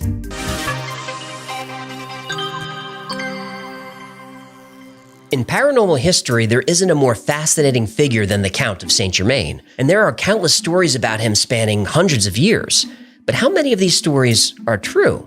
Every story about the Count has him fluent in 12 languages, and speaks so well that he fools native speakers. This isn't accurate. In historical records, the first we hear about Saint Germain is his arrest in 1745 for being a spy. But the quote is never printed in full. When English authorities arrested Saint Germain, they said he spoke Spanish and Portuguese like a native speaker, and he was fluent in Italian and spoke French with a Piedmont accent. He spoke in broken English, enough to get by, but nowhere near fluent. They assumed he was from Spain or Portugal. Now, it is true that King Louis was very taken with him, but King Louis was not a deep thinker. The king's chief advisors considered Saint Germain an arrogant imposter, and the king's doctor said he was a quack. And the Count disappeared from France for several years, not because of some spiritual mission, but because the king's chief minister ordered his arrest, so he fled the country. When Saint Germain turned Casanova's coin into gold, it wasn't through a chemical process, it was sleight of hand, something that irritated Casanova. And Casanova met him a few times and said he was brilliant, but Casanova also said the Count was a con man, a spy, or both. When Saint Germain fixed the king's diamond, the diamond the Count brought back was of a different cut and slightly larger. Saint Germain said the diamond becoming larger was part of the process. He had an answer for everything. Everything. Madame Pompadour, the king's chief mistress, was very familiar with precious stones, and she looked through a box of the Count's gems, laughed, and said they were fake. She did say they were very pretty, but still fake. Now, yes, Voltaire did say that the Count of Saint Germain is the man who knows everything and never dies. I've seen this quoted 1,000,000 times. But what's rarely said is, Voltaire was being sarcastic. He was pretty much saying, oh yeah, that guy. Now, the story about the Countess who recognizes him from 50 years ago, That happened, but the entire story isn't often told. The Countess, who was almost 90, was senile, and everybody knew this. Even Saint Germain said so. When the Countess thought she met Saint Germain years earlier, she simply made a mistake and set a legend in motion. Oh, what about him meeting Jesus and all that? Right. Those stories got started because an English comedian named Millard Gower started impersonating Saint Germain as part of his act. And every time Gower performed, the stories got crazier. Wait, so this guy's a legend because some comic was doing a bit? Yep. Remember, the Count's last stop was the castle of Prince Edward in Germany. Prince Edward said the Count of Saint Germain was a small, gray-haired, elderly man, not a chatty 45-year-old. And when Saint Germain died in 1784... Allegedly, his death was witnessed, and his belongings were meticulously documented. There were no diamonds, no elixirs, and the only money to his name was about 80 Reich dollars. Ooh, how many millions is that? It's about $100. Oh. When Theosophist Madame Blavatsky said she had Saint Germain's secret documents, she actually had a copy of a memoir written a few years earlier. And the memoir didn't contain mystical knowledge, just biographical information and stories about a charming man who was good at talking people's ears off. Eventually, Blavatsky was exposed as a fraud by a whistleblower in her movement. But plenty of occultists were fans of the Count. Look, maybe Guy Ballard really did meet Saint Germain on Mount Shasta. I don't know, I wasn't there. But I do know that Ballard plagiarized a lot of his material from science fiction books and was found guilty of fraud, so you be the judge. So do we know who he really was? Maybe. The Count of Saint Germain is said to be from everywhere. Some say he was a high priest from Atlantis, or he was a prophet from the Middle East. He's said to be Merlin the Wizard, Plato, St. Alban, Christopher Columbus, one of the last Templar Knights. People claim that Roger Bacon was the Count. Then they claimed Francis Bacon was the Count. Well, what about Kevin Bacon? I wouldn't be surprised. Kevin Bacon's been around a long time. Now, on his deathbed, the Count of Saint Germain confessed that he was the son of Francis Rákóczi II, Prince of Transylvania, and he was 88 years old. To avoid being a political target, he was sent to Italy to study with the last of the Medicis. Now, this would explain his wealth, his excellent education, and why he spoke so many languages. But still, if this story were true, he would have been almost 70 years old when he was at Versailles, not 45. And his father, Prince Francis, would have been 15 years old when the Count was born. Not impossible, not likely. Another theory is that Saint Germain was an Alsatian Jew named Simon Wolf, born around 1700, and he hid his identity to avoid religious persecution. Others say he was a Spanish Jesuit named Aymar. His true title was the Marquis de Betmar from Portugal. This explains why his Spanish and Portuguese sounded so perfect. None other than P.T. Barnum took an interest in the Count and did his own research. And nobody knows a good scammer better than Barnum. Using Barnum's research and the research from other historians, I think the best theory is that Saint Germain was the son of an Italian princess. The princess had an illicit affair with an Italian tax collector. When the Count was a child, he was separated from his mother. He was given a world-class education, a lump sum of money, and instructions to hide his true identity. This theory suggests he was born around 1690 in a region of Italy called San Germano. What does San Germano mean in English? Saint Germain. Yeah, I should have put that together myself. San Germano is on the northern border of Italy and Switzerland. Directly to the west is France. This region is called Piedmont. That so-called unidentifiable accent he spoke with, native speakers identified his accent as distinctly Piedmont, something that's been documented. And if he had been born in this area, he would have grown up speaking French, Italian, and German interchangeably. The jump to speaking Spanish and Portuguese from there isn't difficult. And if you're fluent in French and German, English would come pretty easily too. But still, these are just theories. Nobody except the Count himself knew his true origin. He enjoyed the mystery that surrounded him, so he fed into his own myth wherever he could. He was a legend, yes, but a legendary con man. He never stole from anyone, but he was perfectly happy to live rent-free in castles, palaces, and lavish apartments all over Europe. The Count was a brilliant man who used his charm and intellect to befriend wealthy, influential people to support his lifestyle. Eventually, his charm and money ran out, and he died virtually penniless. Even in the face of all this evidence, many people still believe he is an immortal who walks the earth to this day. I don't, but the legend of the Count of Saint Germain is such a good one, I want to be wrong. But I can tell you this for certain. If I'm ever sitting on a quiet mountain and approached by a mysterious man who claims to be the Count of Saint Germain, I'll be skeptical. But still, I'm going to listen to what that man has to say, because you never know. I'm going to be doing a follow-up to Mount Shasta because there are a lot more stories that we need to cover. Hello, human. You don't sound good. We are Blorpus now. We are optimized. We are ready to begin shipping orders. The bloom approaches. The world unites. Blorpus and chill. Isn't that? That thing is controlling you. Control implies hierarchy. We are one. We are the bloom. Blorpus and chill. Isn't that? What's the matter with Gertie?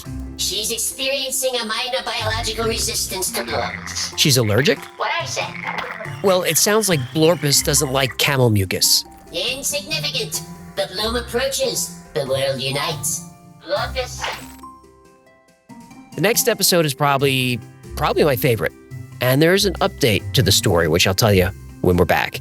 This is the story of Mike Madman Markham. Mike fired up the box and the lasers came to life. The machine produced a small circular area of distortion. It was a vortex about 8 inches across that looked like ripples above a fire. This was unexpected. Mike didn't know what the vortex was or if it was dangerous, so he grabbed a sheet metal screw and tossed it through the field. It vanished. Mike just stared and blinked and waited.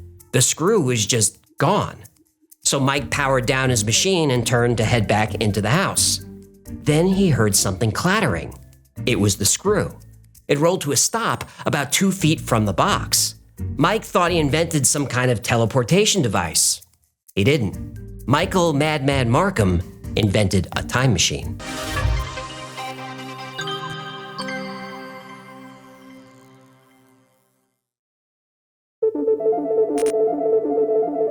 Mike Markham from Stanbury, Missouri, was an amateur inventor who liked to tinker. He lacked formal science training, but he had a natural aptitude for electronics. The back porch of his house looked like a home appliance graveyard. Old TVs, radios, and CD players were all dismantled with their insides spilled everywhere. There were spools of copper wire and magnets of all sizes. His current project was a Jacob's ladder, a device that consists of 2 metal rods which start close together at the bottom and spread apart as they go up. This produces climbing arcs of electricity. But Mike had an idea for a modified version of a Jacob's ladder. The first thing he had to do was create a transformer. More than meets the eye. No, an electronic transformer. Transformers are electronic. Hello. How else do you think they defeat the Decepticons? By talking sternly? Do you mind if I continue? Fine. Go ahead. To get the arc of the electricity going in a Jacob's ladder, you need a high voltage power supply, typically in the tens of thousands of volts. Now, in the United States, the standard household voltage is 120 or 240 volts. That won't do. So Mike built his own transformer. Robots in disguise. Sorry. It's out of my system now. Go ahead. Basically, what you do is wrap 2 separate coils of wire around a common core. One coil is connected to the power source, so in this case, the fuse box on Mike's house. The other coil then has more or fewer turns in order to step up or step down the voltage. So Mike sat down and just started coiling wire. After about 400 turns, he lost count, but he coiled enough wire to step up his voltage from 120 volts to 20,000 volts. Now he's got his power supply. For the climbing rods or conductors, Mike actually used wire hangers. No wire hangers ever! Somebody out there gets it. How it's supposed to work is, the voltage is applied to the conductors. The electrical pressure then ionizes the air particles between the rods, allowing current to flow. The arc starts at the narrowest point where the rods are closest together, and then the heat from the arc makes the air around it hotter and less dense. Hot ionized air has lower resistance. Hot air rises, and so the electrical arc rises along the conductors. But the arc won't start on its own. You need to initiate it manually by moving the rods closer together or farther apart. It's touchy. Also, if the air pressure changes, it won't work. If the humidity changes, it won't work. Air temperature, movement, even a little bit of smoke or dust in the air, and it won't work. So Mike had an idea. What if he used lasers to heat the air around the conductors? This would lower the air resistance, ionize it, and make the spark ignite on its own. At least, that was the plan. So he removed the laser emitters from a couple of CD players, connected his homemade transformer, and fired it up. No spark. It didn't work. As he was going to disconnect the machine, Mike saw something strange. Hovering above the device was a sphere of distorted air. It looked kind of like the wavy mirage you see over a highway on a hot day. But this wasn't some powerful ball of energy. It was hardly visible. If you weren't looking for it, you'd miss it. Unsure what this thing was or if it was dangerous, Mike tossed a sheet metal screw into the energy field. The screw disappeared. Mike just stood there for a second, confused. He didn't know if the screw got vaporized or what happened. Then the screw fell out of the field and landed on the ground a couple of feet away. Now, he repeated this experiment a few times with the screw, and every time the same result. He tossed the object in, it disappeared for a second or so, then reappeared out of the energy field. Now, Mike didn't know if his machine was teleporting objects or possibly sending them a few seconds into the future. After a few more tests, the machine overloaded. The lasers were dead and the components were fried. Now, even though all that was left of Mike's invention was a burnt-out box of parts, he knew he was onto something. So now he would rebuild the machine, but this time, instead of it being 18 inches tall, he'd build it 8 feet tall. And to do that, he'd need access to a lot more power. And Mike knew exactly how to get it.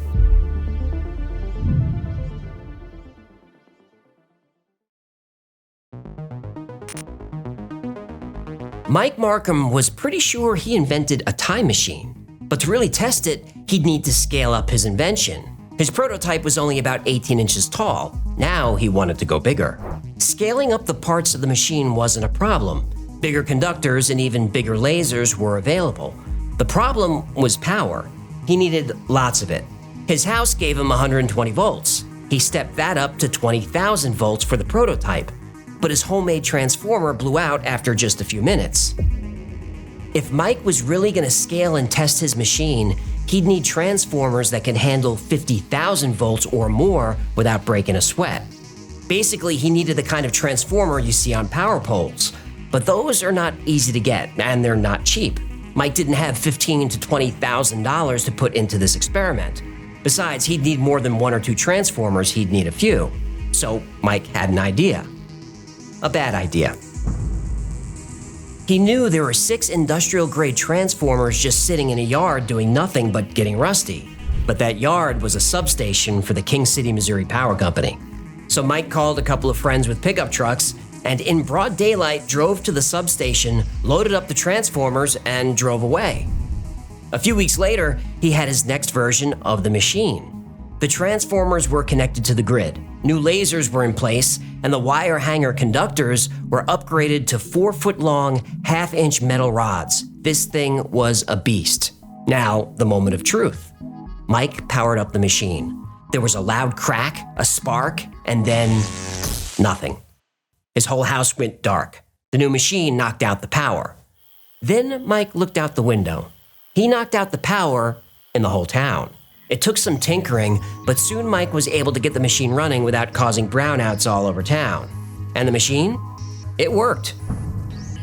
It created an energy field or vortex a few feet wide, so Mike sent objects through the vortex. But this time, objects weren't reappearing a few seconds later. They weren't reappearing at all. The objects were just vanishing to who knows where. One afternoon, Mike had a few friends over and they were tossing small objects into the energy field. They wondered, could a big object go through? Yeah, I'd like to send my ex-wife through. Well, a few of Mike's buddies got behind the living room couch and pushed. The couch went into the energy vortex and was gone. Oh! Yeah, that was the good news. Yeah, what's the bad news? Mike's cat was on the couch at the time. Yeah, so what's the bad news? So now everyone is just standing there in an empty living room staring at this whirling field of energy. Then they heard a pounding on the front door. Mike opened the door and there were 8 deputies on the property. The officer at the door had a search warrant. Mike's neighbors had reported a lot of weird activity happening at the house. And it didn't take long for police to put together Mike's project and reports from the power company of a lot of missing equipment. So whatever experiment Mike Markham was planning would have to wait, because now he's going to jail.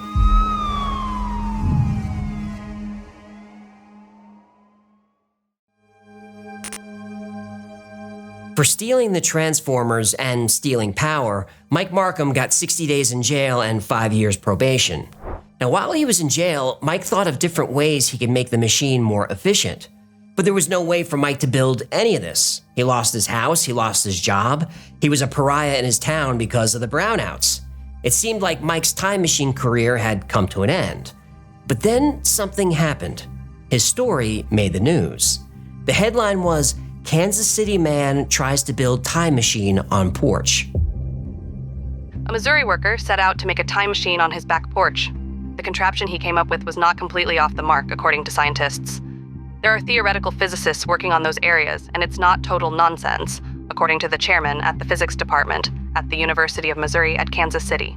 The Stanberry police say the voltage that Markham had diverted into the contraption caused power interruptions in and around the northwest Missouri town of about 1300. Markham was arrested January 29th on a felony charge of stealing the transformers from a power generating station in Kings City. He pleaded guilty, and last month was placed on 5 years probation. Police said the transformers had a capacity of 12 to 76,000 volts each, enough to easily cause electrocution or an explosion. Markham, who told police that he has 2 years of college-level electrical engineering, said he was building a time machine, but didn't have enough power for it. That's according to the Stanberry Police Chief Tom Hampton. And that headline caught the interest of someone who would change Mike's life forever. Let's go! From the high desert of the great American Southwest, I bid you all good evening, good morning, good afternoon, wherever you may be in the world's time zones, all of them covered amply by this program, Coast to Coast AM. I'm Art Bell. It is my honor and privilege to be escorting you through the second half of the weekend, and what a program it is going to be tonight.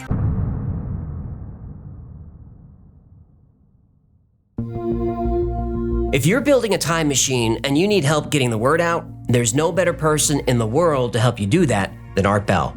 I set out to find young Mr. Markham, and I found him. Michael, are you there? Yeah. Good. Art Bell interviewed Mike Markham for about an hour and a half on the Coast to Coast radio show. Not only did Mike sound legitimate, but he clearly had considerable knowledge and expertise in electronics. And so did Art Bell.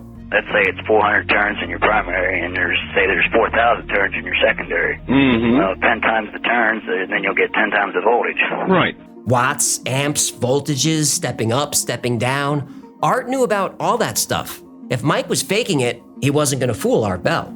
Well, this was, I was using square waves, where I could actually, it was easy, controlling the duty cycle is easy to control the voltage that way. Right. So, because you can't really find, it's hard to find variacs rated at megawatts, so. Man, I'll tell you, if you were using square waves, I bet the ham operators heard you for miles. And he didn't try to fool anyone. Mike came across as humble. He wasn't looking for fame or attention.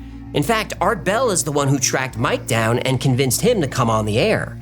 Millions of people listened to that interview that night, and before long, people were calling in with offers. Some had transformers they would donate, others had property he can use, and plenty of people were ready to financially support Mike in building a new, bigger machine.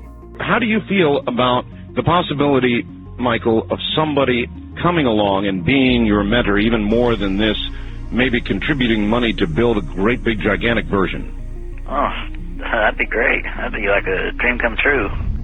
For the next few days, offers came in, and Mike, with his new team, created a plan. He corresponded with a few physicists and picked their brains about his technology and how it could be used for time travel. Several scientists helped Mike come up with an idea for a mechanism with rotating magnets that would make the machine easier to control. So Mike got a warehouse, all the equipment he needed, and access to more power than he could ever use. It took about a year, but he finally built a newer, larger, and highly upgraded version of his time machine. And you know what? The machine worked.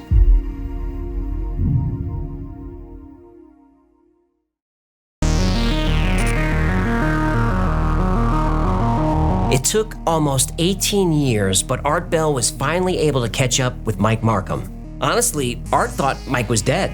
And I called you madman because I was convinced you were going to absolutely fry yourself alive and turn into a French fry. There are other people who have been involved in time travel, Mike, that I've had on the show, and honest to God, Mike, they're gone. I don't know where they are, whether it's Teeter or Anderson, others that we've had on the show, they're gone. I mean, they're gone. But Mike Madman Markham was very much alive, and a lot had happened since the last time he and Art spoke. Because of Mike's last appearance on Coast to Coast, he suddenly had a lot of benefactors. He had a little money, equipment, and lots of power. Mike set up in a warehouse in Overland Park, Kansas, and there he built several iterations of his time machine. The most successful version used rotating magnets. So instead of having a small energy vortex, Mike was able to create what he called a plasma tornado.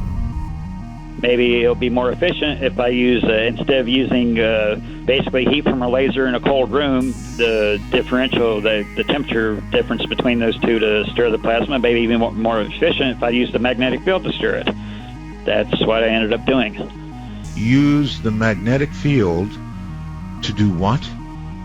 Basically, it's, in simple terms, this thing looks like basically a plasma tornado. So how much power do you need to create a plasma tornado? Well, remember Mike's first machine? That prototype ran at 20,000 volts. Well, his next version... The one that ate the couch and the cat? Yep. What a waste of a perfectly good couch. Stop it. Anyway, the next version used about 70,000 volts. This new machine in the warehouse, which is about 15 feet tall, it was pulling 3 million volts. That is a crazy amount of pressure. Pressure? Well, in simple terms, volts measure the pressure of force driving the electric current. So think of electricity like a water hose. Amps are how much water is flowing through the hose, or how much power is running through a circuit. Most households get between 100 and 200 amps of power. Well, unless you got a grow room, then you need a lot more power. What did I say about this? Tomatoes! I was growing tomatoes! Anyway, amps are the amount of power. Voltage is the pressure of the power. So imagine taking that water hose and making the end of it smaller and smaller. That increases the pressure of the water coming out of the end. So even if you don't have a lot of amps, you can still create really high voltage. That's what a transformer does. So using juice from the power company, supplemented by a couple of generators, Mike had more than enough power to run his machine. 2 cylinders, 1 cylinder inside the other. Right. With a magnetic, with another, basically a circle of magnetic electromagnets around it. So basically, you got a bunch of plasma like inside of it with a magnetic field rotating it. You know, what you are describing, I'm sure you've heard stories of the Philadelphia experiment, right? Yeah. Well, they described a similar electronic setup with regard to the rotating magnetic fields.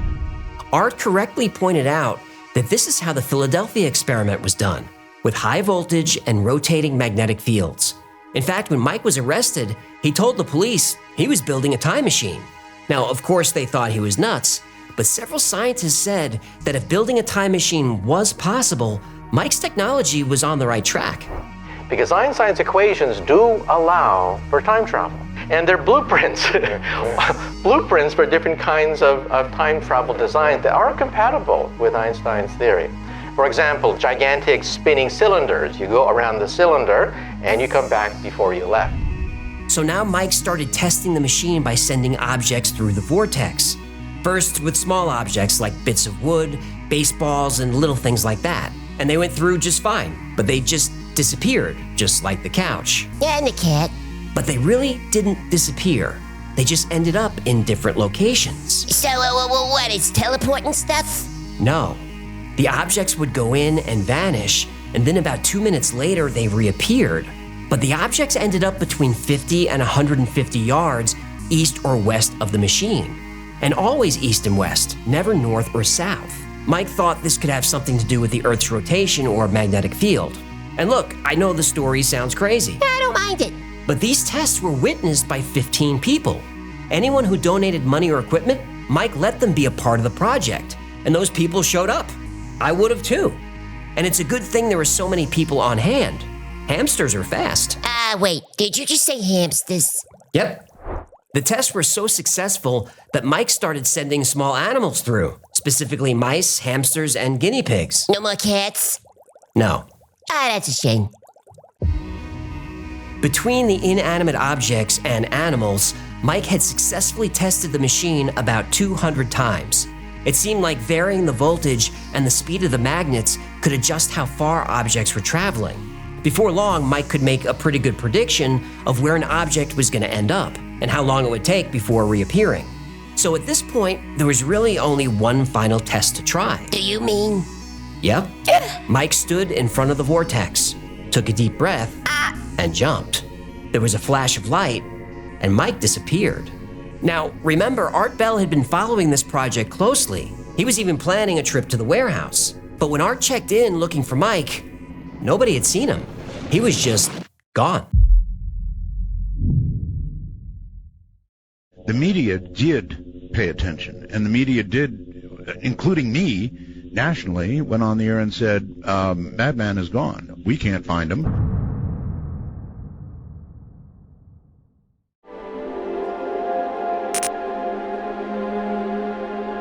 When Mike came to, he was not in the warehouse. He was lying in the middle of a field somewhere with the worst headache he'd ever had. And there was a big problem. He had no memory of how he got there. He didn't even know his own name. So he got up and just started walking. Now, it took some time, but his memories slowly returned. Eventually, he hit Fairfield, Ohio, a suburb of Cincinnati. And Fairfield is 800 miles due east of the warehouse in Overland Park, Kansas. But Mike had no driver's license or ID of any kind, no credit cards, no money. So he went to the nearest homeless shelter to grab a meal and get his bearings. When he got to the shelter, he saw a newspaper. He had jumped 2 years into the future. Mike took a few odd jobs and got together enough money to take a bus back to his warehouse in Overland Park. When he got there, the warehouse was empty. Everything was gone. The machine, all the videos that he took of each test, and all his notes, every bit of documentation was all gone. Men in Black. Could have been the Men in Black, or it could have just been the landlord who thought Mike was gone, so he just stole the equipment or threw it away. No way, that stuff is still out there somewhere. It might be. Now, Mike was pretty sure he could recreate the machine. He felt he could remember 90 to 95% of the process, but it would take a lot of money. The equipment in the warehouse was worth a couple of $1 million. But Mike still had memory gaps. He couldn't remember whose donors were. His list of supporters was in the warehouse. And that brings us to Mike's third appearance on Coast to Coast. He caught Art Bell up on everything that happened. And although he wasn't looking for money, once again, people were ready to help. This one guy suggests, I'm actually looking at the website now, go to, tell him to set up a GoFundMe account. Yeah, GoFundMe or, well, that's crowdfunding, right? Art also recommended that Mike pursue a book deal. And Mike admitted that he's no author, but if he teamed up with a ghostwriter, he could certainly cover all the technical details. Another suggestion was work with the government. No! What would you cooperate with them, or? The thing with DARPA, well, I don't have firsthand experience with them, but I'm willing to bet they try to militarize every. I mean, basically, the check isn't free and clear. There's always strings attached. I hear that. Smart man. So Mike had options, and Art Bell encouraged him to keep working. All right, everybody, that's it. Everybody in the world wanted an update on Madman Markham, and now you've got it. He's not going to stop. What's next for Madman? Only time will tell. Good night.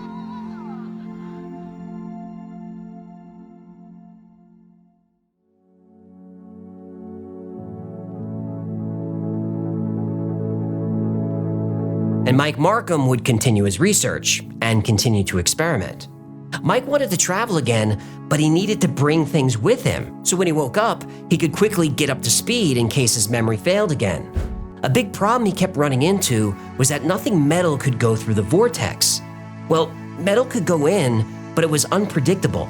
Sometimes metal would come right out like those sheet metal screws, or sometimes the metal would explode in a shower of sparks.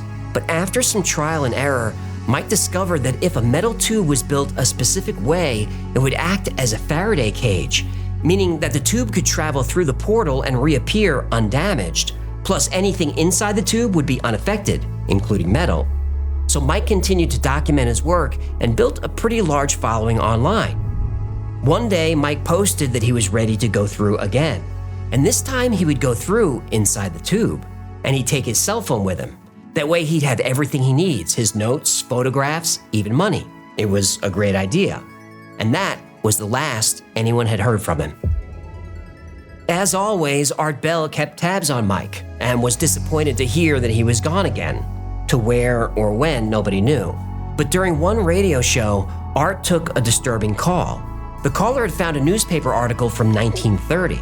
The article described a man who had drowned. His body had washed up on the beach. The article said he was found in a strange metal drum, and the only object he had on him was a small rectangular device that nobody could explain. The man had no ID, so he was named John Doe. But some people had a feeling his real name was Mike.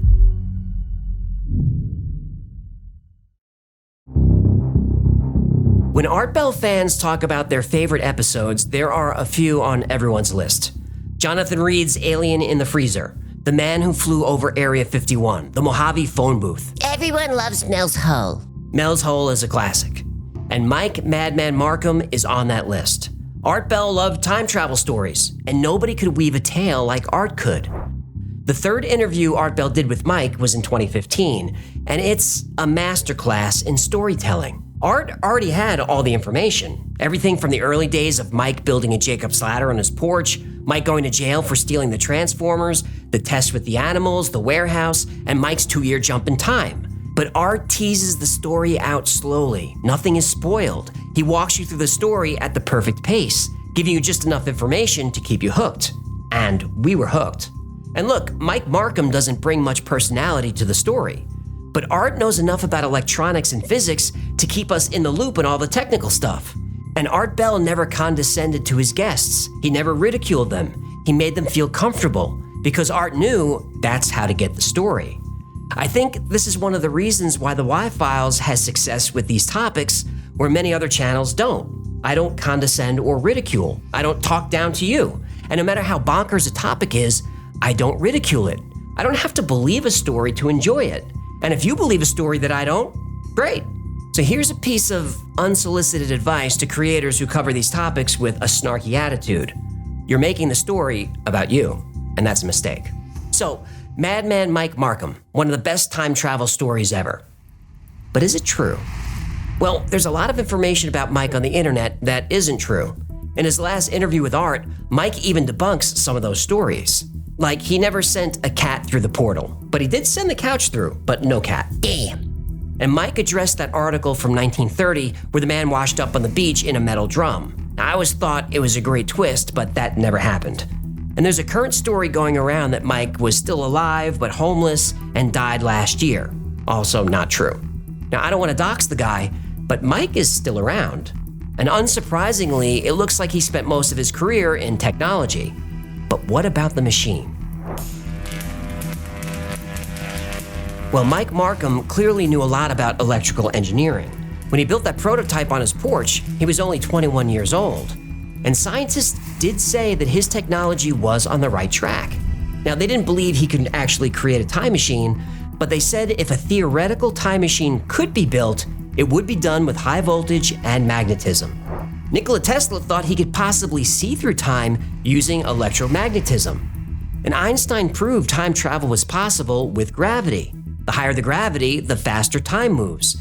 And in extreme gravity, like near a black hole, time would move very, very fast. If Mike Markham figured out a way to create a vortex of extremely high gravity, in theory, that would work. It's already been scientifically proven you can use gravity to dilate time. Well, basically, I'm using electromagnetism, which is 10 to the 30th times stronger. Right. So right. I don't need basically a black hole to do this. Art Bell's audience called in with lots of questions and criticism, but Mike was ready for all of it. For example, there's something with time travel stories that really bothers me. Let's say you had a time machine that could move you 10 minutes into the future. Okay, fine. You move through time. But what about space? The Earth is spinning 1,000 miles per hour. It's orbiting the sun at 66,000 miles per hour. Our solar system zips through the galaxy at over 500,000 miles per hour, and our galaxy moves through space at 1.3 million miles per hour. So where you're sitting right now, in 10 minutes, you'll move almost 90,000 miles in space. Time machine stories never account for this. The Earth is always in the same place. But Mike Markham does address this. He says his machine stays in sync with the gravitational center of the Earth. So he's not only moving through time, he's moving through space. I've linked to all 3 interviews below. You can hear Mike fielding questions very calmly. He comes across as humble and not trying to prove anything. Remember, he didn't pursue Art Bell to tell his story. Art pursued Mike every time. Really, the main reason to be skeptical of Mike Markham's time travel story is he's here. If I figured out how to time travel to the future, I'd do it, wouldn't you? But who knows? Mike is still young. Maybe he's working on a newer version of his time machine. I hope he is. Now, people will roll their eyes at this story and say Mike's crazy. But the world needs more people like Mike Markham. Because when time travel is invented, and I think it will one day, it will be invented by a madman.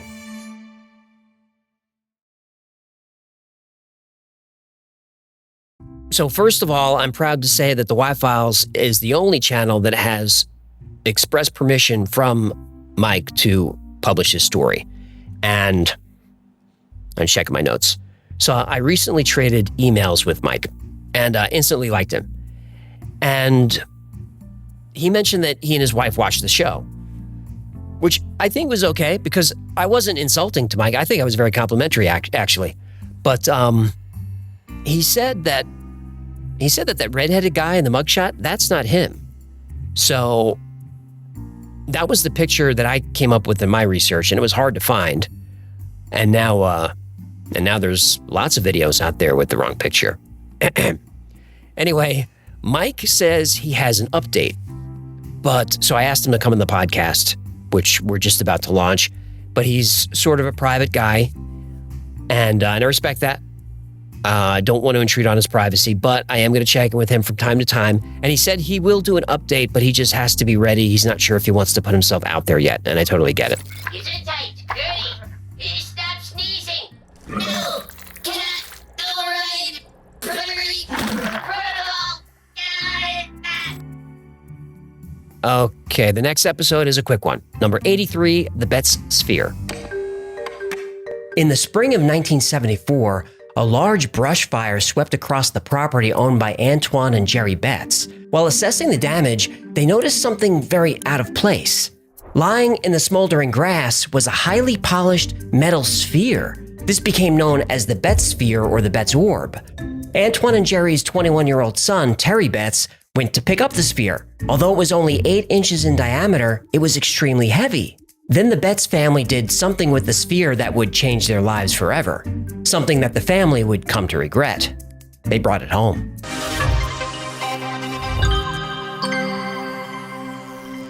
The Betts family's property was on Fort George Island just outside of Jacksonville, Florida. And this wasn't the stereotypical Florida family in the woods. The Betts property was 88 acres of land, mostly used for raising trees for timber. Antoine Betts was a marine engineer. His wife Jerry was an artist, and they had 6 children. The Betts home was essentially a mansion that the family nicknamed the Castle. The Bettses were educated and well-to-do. They were not fortune and fame seekers. The Betts sphere was just under 8 inches in diameter and weighed about 21 pounds, so slightly smaller than a bowling ball, but much heavier. The sphere had no seams, no weld marks, no signs of machining.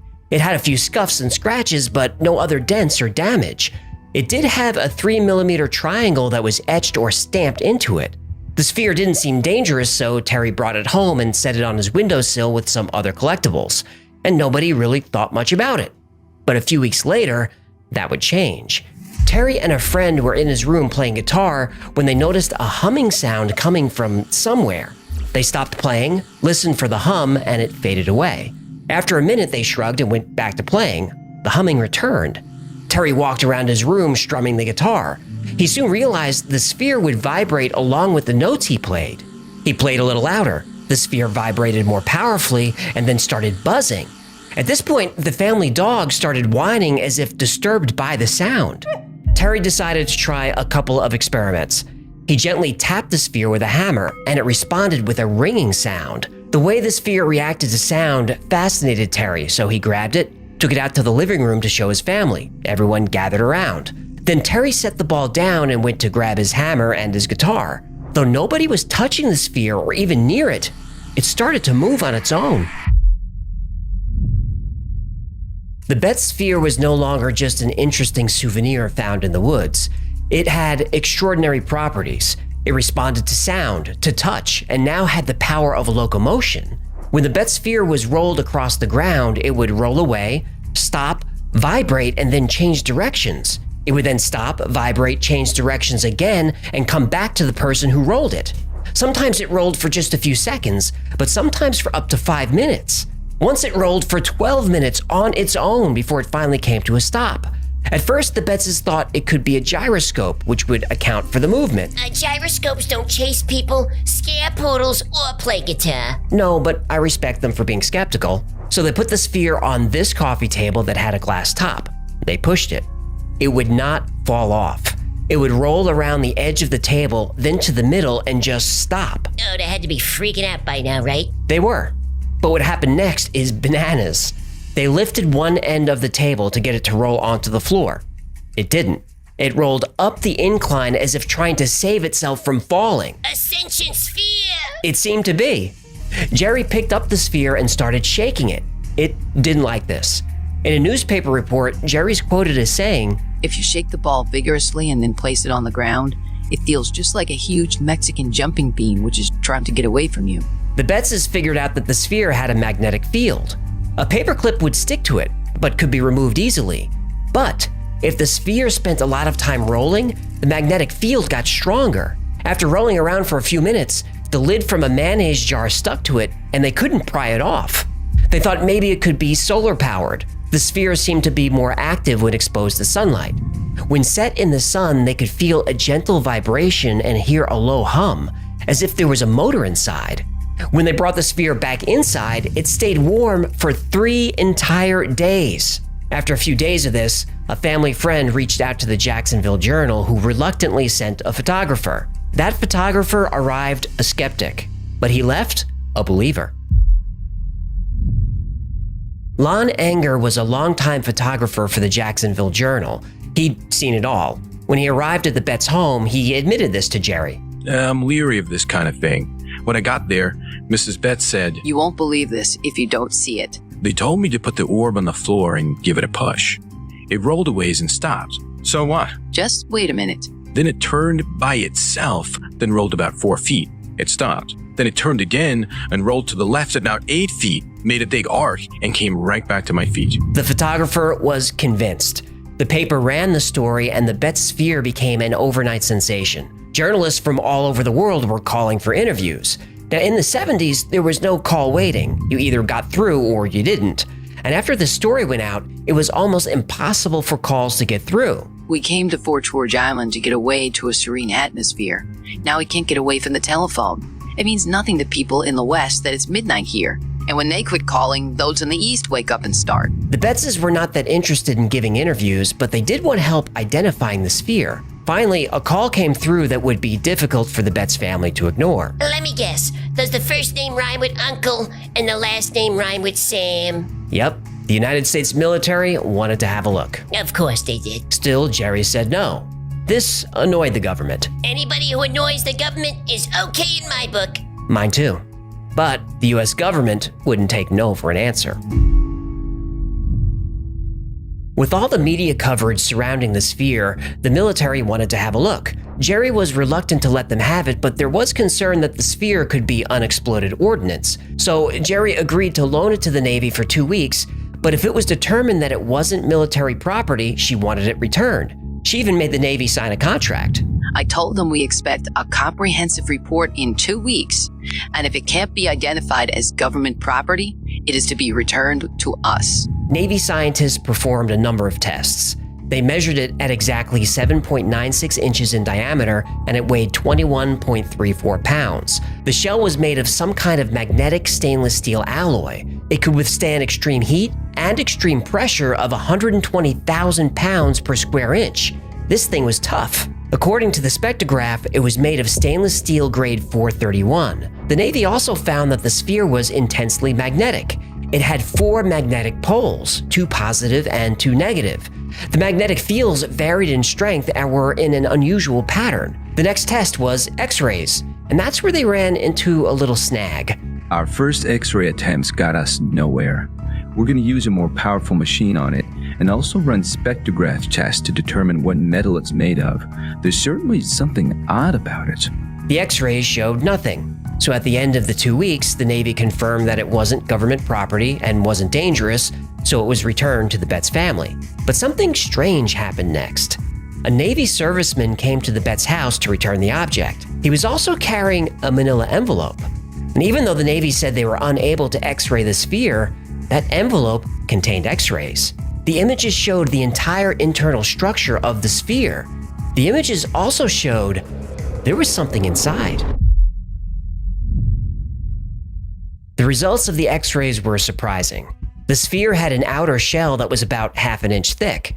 Inside the sphere were different layers of steel of different densities. At the core of the sphere, about the size of an apple, was a hollow space. And in that space were 3 other smaller spheres, and each of them had tiny wires attached. One mystery was, what are these other objects inside the sphere? But an even bigger mystery, how did they get in there? Typically, you'd get objects into a sphere by either cutting it in half then sealing it, or drilling out a hole and placing the objects in that way. But there was no hole and no seam. Even Navy scientists couldn't figure it out. The Navy wanted to drill into it, but Jerry said no way. Now, during all this excitement, friends and neighbors and people in the media were suggesting that the sphere could be extraterrestrial. Because it responded to sound, had a magnetic field, and was almost indestructible, some people speculated it was an alien listening device. The Bettses didn't give much credence to these theories until the Navy came back with nothing. If no other explanation can be found that's as logical as any, who could say what's on another planet? Even speculations have been proven wrong. The Navy says what it isn't. They say it isn't an explosive, so we still want to know what it is. So the Bettses reached out to scientists for answers. What the scientists found created even more questions. The first scientist to examine the sphere was Dr. Carl Williston of the Omega-1 Institute. He spent 6 hours running tests, and one of his strangest discoveries was that the sphere was emitting radio waves. He also confirmed the Navy's findings of 4 poles, but like the Navy, he couldn't explain the pattern of the magnetic fields. It defied the laws of physics. He also witnessed the sphere moving on its own across any surface. Dr. Williston confirmed the exterior was made of stainless steel grade 431, but he also found traces of an extremely heavy but unknown element. And a side note about Dr. Williston, there isn't any evidence that anyone by that name ever existed. And the Omega-1 Institute is also a bit of a mystery. Some have speculated that he was a foreign operative gathering intelligence on the object. The next scientist the Betts brought in was Dr. James Harder. He was an engineering professor and became a trusted advisor to the family. Dr. Harder confirmed Dr. Williston's findings and said the internal spheres were made of a material with an atomic number of 140. An atomic number is the number of protons an element has. The highest atomic number that occurs in nature is 92, uranium. It is possible to artificially increase the number of protons, but the highest scientists have been able to achieve is 118 protons. So the element found in the sphere does not occur on Earth. This led Dr. Harder to wonder if the sphere could be a damaged alien probe or anti-gravity device. The next scientist was Dr. J. Allen Hynek. He was a well-known astronomer and professor, but Dr. Hynek was best known for being a UFO advisor to the U.S. Air Force under 3 separate projects, including Project Blue Book, which investigated UFOs from 1952 to 1969. And probably longer. And probably longer. And probably still. And probably still. Dr. Hynek also confirmed the findings of the other scientists. And during this time of chaotic activity, something happened that made the Betts family very nervous. A group of scientists flew into Jacksonville, arrived at the Betts home, and offered Jerry $750,000 cash for the sphere. That would be worth almost $4 million today. $4 million because of inflation, eh? Yep. And next year that'll be $6 million because of inflation. I really hope you're wrong about that. I'm not. Anyway, there was something about these guys that rubbed Jerry the wrong way. When they asked to see the sphere, she said it wasn't there and turned down their cash offer. This really annoyed the men. And after they left, the family checked their backstory. Turns out it was all a lie. The family suspected this was probably a foreign government trying to acquire the sphere. And that's when the Betts family realized they were in danger. In the 1970s, the National Enquirer offered a cash award to anyone who could prove that there is life on other planets. Even though the Enquirer was a bit of a rag, the UFO panel they assembled contained a lot of well-respected people. Hynek and Harder were on the panel, but there were also multiple PhD holders, a former Supreme Court Justice, and a former United States Attorney General. The Betts family decided to send Terry and the sphere to this gathering. They didn't necessarily think the object was from outer space, but they figured with all these experts in one place, they could finally get some answers. After spending some time with the sphere, Dr. Hynek felt it was man-made, though everyone witnessed the sphere roll up a piece of plexiglass from a dead stop. Nobody could explain that. When the idea of drilling came back up, Dr. Harder warned that if the sphere contained material with an atomic number as high as 140, drilling into it could cause it to go critical. What do you mean critical? At that time, the only way to create elements with an atomic number higher than 92 was with a nuclear reactor. The protons within the sphere were much higher than anything ever discovered or created. So drilling into it could make it go boom? Right. But the story takes another turn. While at the Enquirer's office, Terry got a call that said his mother had an accident. Terry tried to call her but couldn't get through, so he flew back immediately. With the ball, I hope. Nope, he left it behind. Oh no, you knucklehead. When Terry got home, Jerry was fine. Someone was trying to separate Terry from the sphere. Jerry told her son to go back to the Enquirer immediately and get it, so he did. At first, the Enquirer didn't cooperate. They gave him a story and seemed to be stalling, so Terry demanded it be returned. They finally admitted that they couldn't return it. It was gone. Eventually, the people at the Enquirer admitted that the UFO panel had taken the sphere to New Orleans to run further tests. So Terry drives down there, and when he arrives, the sphere is being guarded by the Navy. They tell Terry that while the sphere is being tested, he's not allowed to go near it. It's his property. I know. That's a bunch of bull. It is. The test didn't reveal anything new, so after a lot of arguing, Terry was finally able to get the sphere back. As Terry is leaving the facility, a few reporters ask if he can make the sphere do something. Terry says sure. Every time you set it down, it rolls all over the place. In fact, the Bettses kept the sphere in a bowling bag at home because it wouldn't stay still. So Terry sets the sphere down and nothing. It's not vibrating, it's not humming, it's not moving, it's not doing anything. So Terry leaves. A little later, Terry gets a hold of his sister who tells him that there are people, not reporters, waiting for him at the airport. So Terry just drives home. Once back in Florida, the family has the sphere examined and x-rayed again. It no longer had 4 magnetic poles. And the x-rays showed that the sphere now had a seam, which wasn't there before. Hey, someone pulled the old switcheroo, huh? Yep, that's what they believe. And the interior doesn't have 3 small spheres anymore, just dust. And Dr. Harder warned the Betts family to be careful. Harder didn't trust Dr. Hynek and thought maybe Hynek had something to do with the sphere being replaced. And I want to mention that years later, after Dr. Hynek passed away, his son Paul mentioned that the family had a silver sphere. All they knew about it was that their father said it had something to do with a UFO case in Florida. Oh, it was stolen by Dr. Hynek. Whatever. There's no proof that he stole it, but it's quite a coincidence that after Hynek was left alone with the sphere, suddenly it stopped working. Then a different sphere, also from Florida, shows up at Dr. Hynek's house. So all this became too much for the Betts family. They were constantly being hounded by the press and followed by what they thought were government agents. Once Jerry was even physically assaulted by someone who pretended to be a repairman. So the Betts family quickly and quietly faded back into society. They sold their house and left the island. They gave no more interviews. They wrote no books, no movies. They wanted nothing more to do with the sphere. Now, Jerry is still around and has a blog where she showcases her artwork and tells the story of her life. Nowhere does she mention anything about the Betts sphere. So the Betts family never got the answer that they wanted. The answer we all want. What is the Betts sphere? There are a few theories about the Betts sphere. One is that it's a downed satellite or piece of space junk. It's a plausible theory, but if the sphere was a piece of technology, it would probably have a seam and connectors, but it has none of these. Another theory is that it's a Foo Fighter. Hello, I've waited here for you ever long. During World... Tonight, I throw myself into out of the red, out of her head she sang. And I wonder... Yo! What? Foo Fighters. I know the song, but may I? Yeah, go ahead with the story about your alien balls. During World War II, Allied aircraft encountered UFOs that followed them and were able to move at incredible speeds. The pilots gave the UFOs the nickname Foo Fighters. Foo is just a fun, meaningless word. Another theory is that it's an alien atomic weapon. People who believe this theory think that this was one of the weapons that was used to destroy Atlantis.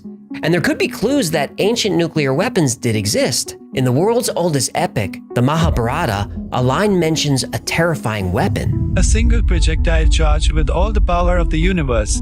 An incandescent column of smoke and flame as bright as 10,000 suns rose in all its splendor. A more mundane explanation is that the Betts sphere was just a piece of industrial equipment. An artist named James Sterling Jones said he lost the sphere a few years earlier. He had been collecting scrap metal for use in sculptures. Sterling Jones said it was a ball check valve used as a flow regulator in large pipes. He said it fell from the rack on top of his Volkswagen bus. This is the most widely accepted theory. You trust this dirty hippie? Be nice. Sorry, you trust this dirty artist? Well, a couple of problems with it being from a valve. There's only one factory on the island, a paper mill. Though they do use balls like this in valves, they only weigh about 7 or 8 pounds. The Betts sphere weighs 21 pounds. And remember, the sphere was found in the woods. It was about a mile away from the nearest road. Sure, the sphere could move on its own, but a mile seems like a long way for it to roll. Now, some claim the sphere didn't roll on its own at all. The Betts' home had uneven tile floors, and the sphere, which was perfectly balanced, was just rolling around on the tile. Now, that doesn't explain why it would come back to the same person who rolled it. Now, to be fair, when the Navy was testing it, they never saw it roll on its own. But plenty of other people did. Robert Edwards, president of a local supply company, showed a reporter a brand new stainless steel ball manufactured by Bell & Howell. It was 8 inches across and weighed just over 21 pounds. Same as the Betts sphere. Hoax? I don't think so. The Betts family had plenty of money, and aside from trying to win the prize from the National Enquirer, they never tried to profit from it. They could have made a fortune selling books about the sphere, especially when it was international news. They didn't. And to this day, nobody really knows what the Betts sphere is. If it was taken by the Navy or by Dr. Hynek, we may never know. It's very possible that the most significant scientific discovery ever made is sitting in an old bag gathering dust in someone's basement somewhere. And the only way we'll ever learn the secret of the Betts sphere is when its owner, whoever he or she is, decides they want to take up bowling. 3+15+00. I want to talk to Hynek's son and see if he has that sphere in a bowling bag in his garage. You human. Where am I? Why is everything covered in the... Gertie! I told you to get more Flonase! What happened? Gertie's mucus contains an enzyme that destroys Blorpus, obviously. Yeah, well, her sneeze stopped that thing from spreading all over the world. This alien plant racked up almost 100,000 orders today. But we're selling them as genuine extraterrestrial flora specimens, artisanally preserved in organic camel mucus. You're not seriously going to sell plant seeds covered in camel snot, are you? It's not snot, human. It's a natural organic preservation medium. And they'll be flying off the shelves. We'll include a certificate and a sample of Gertie's DNA to prove authenticity. Just clean up that mess before I get home. Yeah, we'll clean up as soon as I harvest some more mucus. Morgan, get a bucket and the big squeegee. On it, boss. Hey, baby, you want to move with some jalapeno poppers? time for our last video, finally. Number 133, the electric universe. Since grade school, we've been taught that gravity is what keeps our feet firmly planted on the ground. But what if that's all been a lie? Now, I'm not saying if you jump off a bridge, you fall up instead of down, but what if Newton and Einstein were wrong, and what really ties our universe together is not gravity, but electricity? The electric universe theory says that instead of gravity, the universe's true attractive force comes from invisible electric currents that surround our planet, our solar system, the galaxy, and everything. We're all living in one giant universe-spanning circuit. Mainstream science ignores this possibility. But ignoring the electric universe blinds us to an unknown risk. The myths of our ancestors describe cataclysmic global disasters in the distant past. They knew about the electric universe too, not from science, but from experience. And our ancestors have sent us a strange but dire warning. Beware the shocking fury of planet Saturn.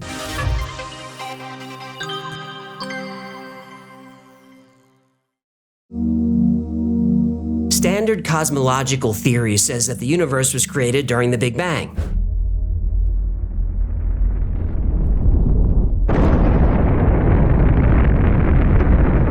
For 400,000 years after the Big Bang, the universe was mostly hydrogen and helium just floating around.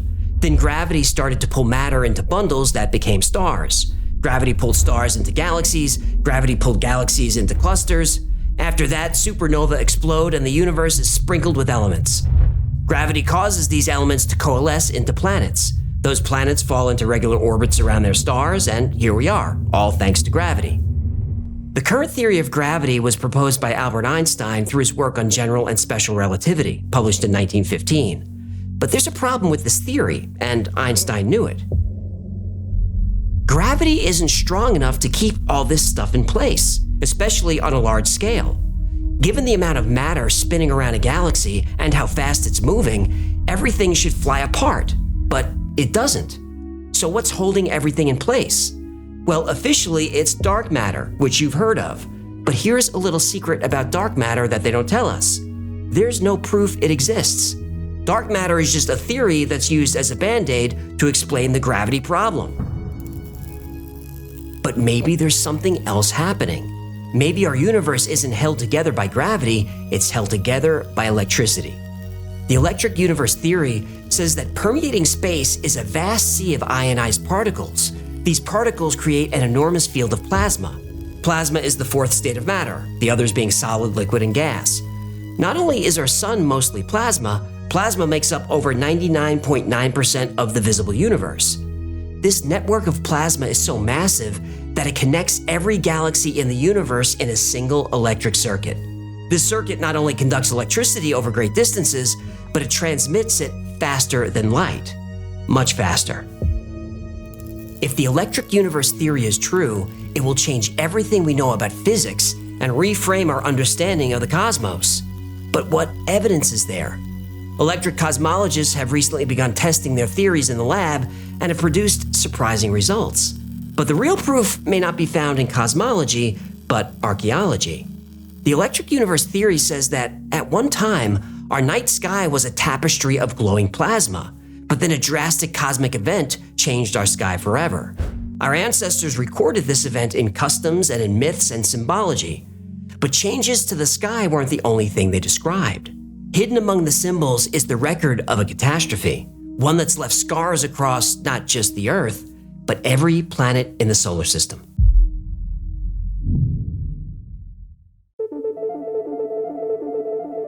The Grand Canyon is one of the most iconic places in the world. The Colorado River flows between the canyon walls, and according to mainstream geology, it was formed through a complex series of tectonic events and erosion.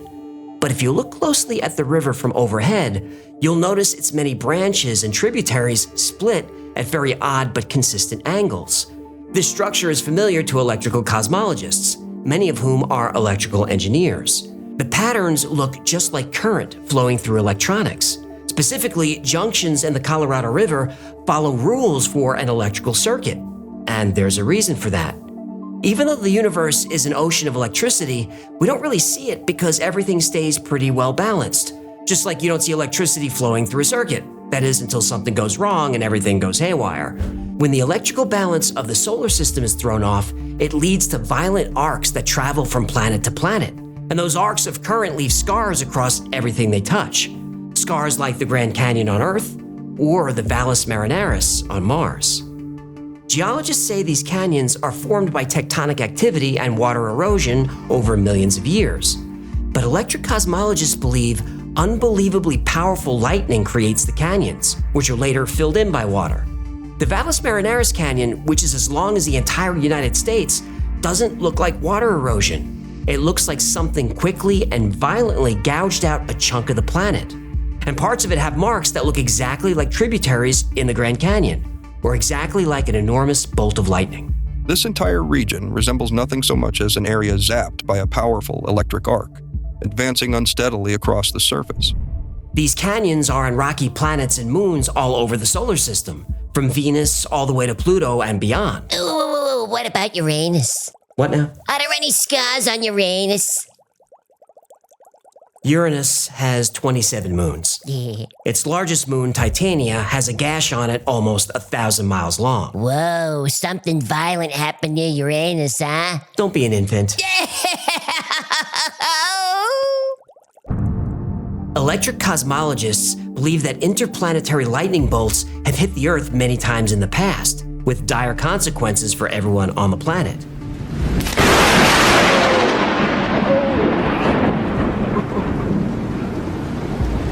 Goodness. They believe there was a catastrophic electrical event about 12,000 years ago. Survivors looked upon the scarred landscape and copied what they saw in hieroglyphics. 12,000 years ago is the time of the Younger Dryas, when it said the Earth's ice caps melted within a week, causing a global cataclysm. This rapid melting of the ice caps created tsunamis 1,000 feet high and raised the Earth's sea level by hundreds of feet. At the end of that catastrophic week, the surface of the Earth would have looked very different. We know there was a rapid warming of the Earth after the Younger Dryas, but nobody knows for sure what caused it. One theory is that it was a giant asteroid impact. Another theory is that the melting was caused by a violent solar event, like a solar flare or coronal mass ejection. But electric cosmologists say the melting was caused by a massive bolt of interplanetary lightning. That would definitely explain it. Every culture on Earth has a flood myth. People living on every continent on the planet have written stories and made drawings of the global catastrophe. All scientific evidence says those myths are true. But those same myths describe the night sky as looking very different than it does today. In the past, the sun wasn't the only prominent object in the sky, and our nearest planetary neighbor looked much different. Today, Venus is our nearest planetary neighbor, but in the time of the myths, Venus didn't exist yet. Our nearest neighbor was Saturn. Saturn was so close to the Earth that this was actually a binary planet system. But that system didn't last forever. And legends tell the story of the time when Saturn and the Earth parted ways. And when that happened, all hell broke loose.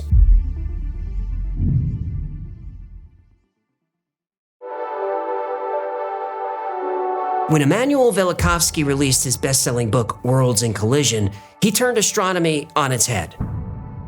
It is only wishful thinking that we are living in a safe, never perturbed solar system and a safe, never perturbed Earth. Mainstream science says that our sky is an orderly place that's looked the same for millions of years. But Velikovsky found ancient evidence that tells a very different story. Dr. Velikovsky's contention is that in the memory of man, the Earth has gone through great natural paroxysms. He's founded his theory on the ancient records of man from all over the world, on archaeological evidence in the form of ancient calendars that have become strangely obsolete, and on new and radical interpretations of information from astronomy, paleontology, paleomagnetism, and evolution. Velikovsky used comparative mythology to examine different legends, searching for common themes. Besides the flood myth that all cultures share, Velikovsky found other common legends.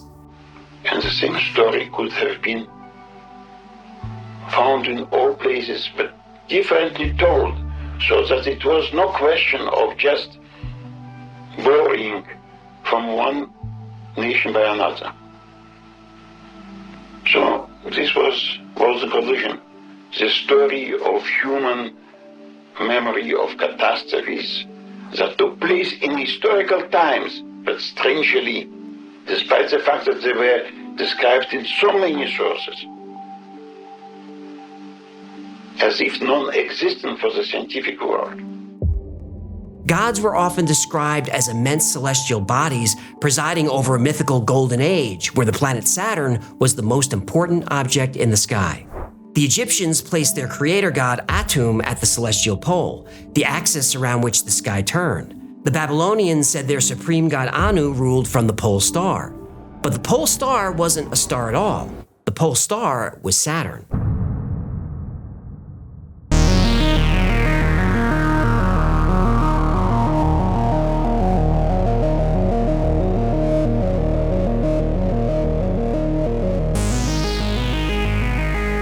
The Greeks and Romans also identified the planet Saturn as the primeval sun god who reigned over a lost paradise.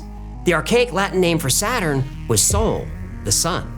In early Greek, the planet Saturn, called Kronos, was also named Helios, the sun. Franz Boll was a German historian of science, and his work is considered foundational in astronomy.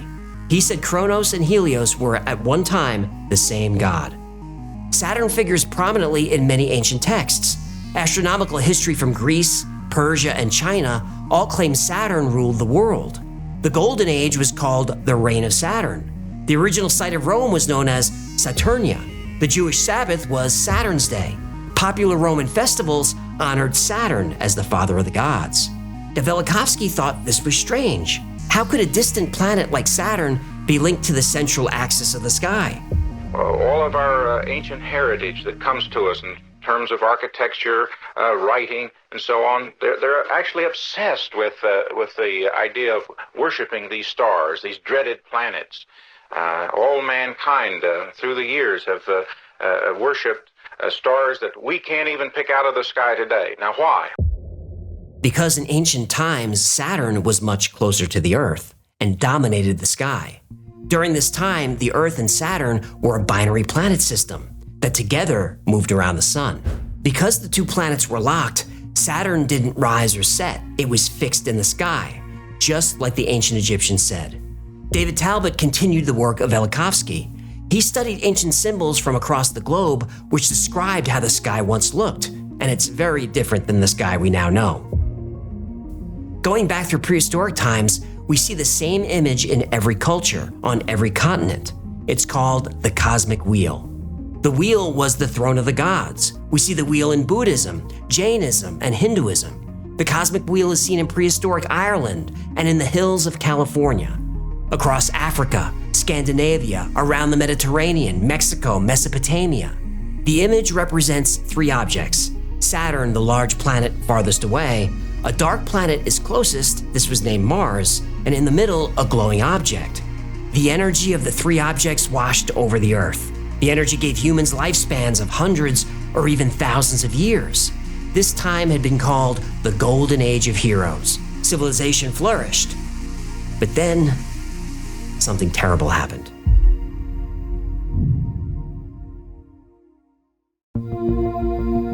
When electrical engineer Wal Thornhill saw one of David Talbot's lectures on the cosmic wheel, the design was instantly recognizable to him.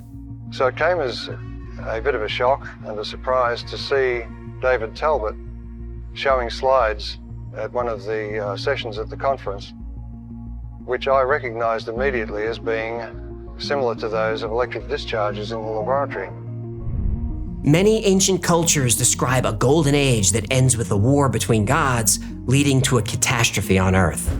Myths around the world tell of mighty gods that ruled the heavens. This was an era of chaos, and each god vies for supremacy. One god conquers another, then the next god conquers him. And the favorite weapon of the gods?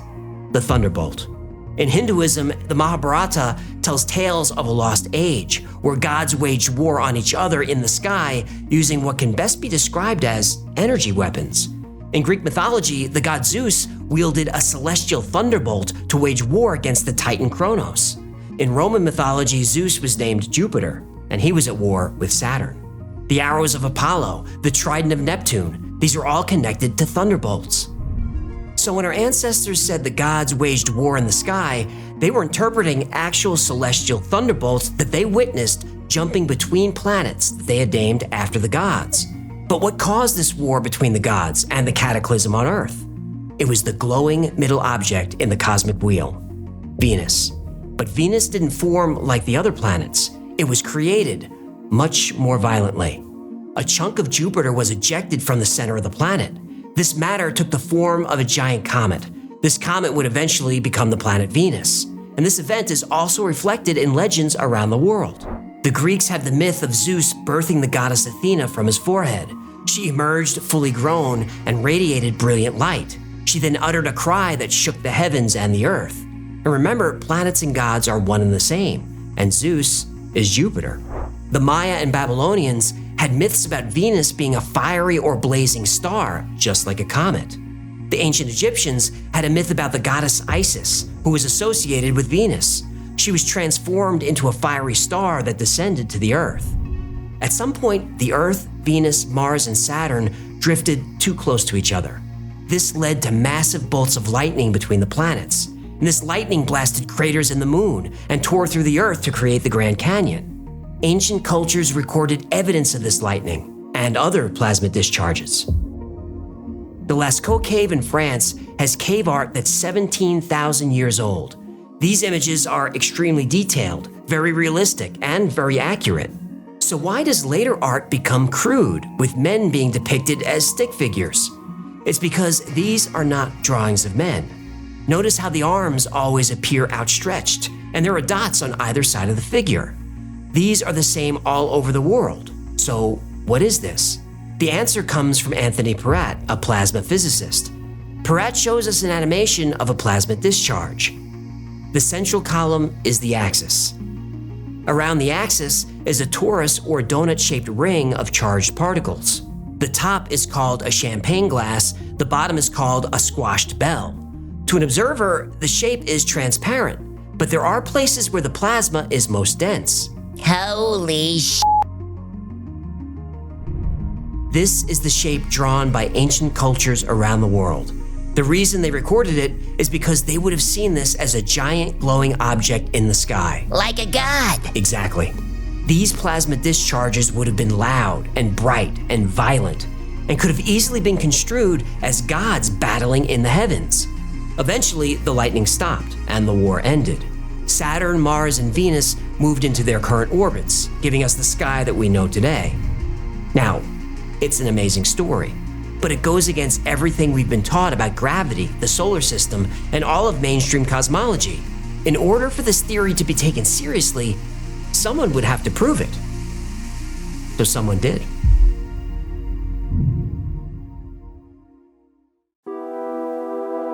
Modern science tells us stars are powered by nuclear fusion at their cores. Hydrogen atoms are fused into helium, which produces light and heat.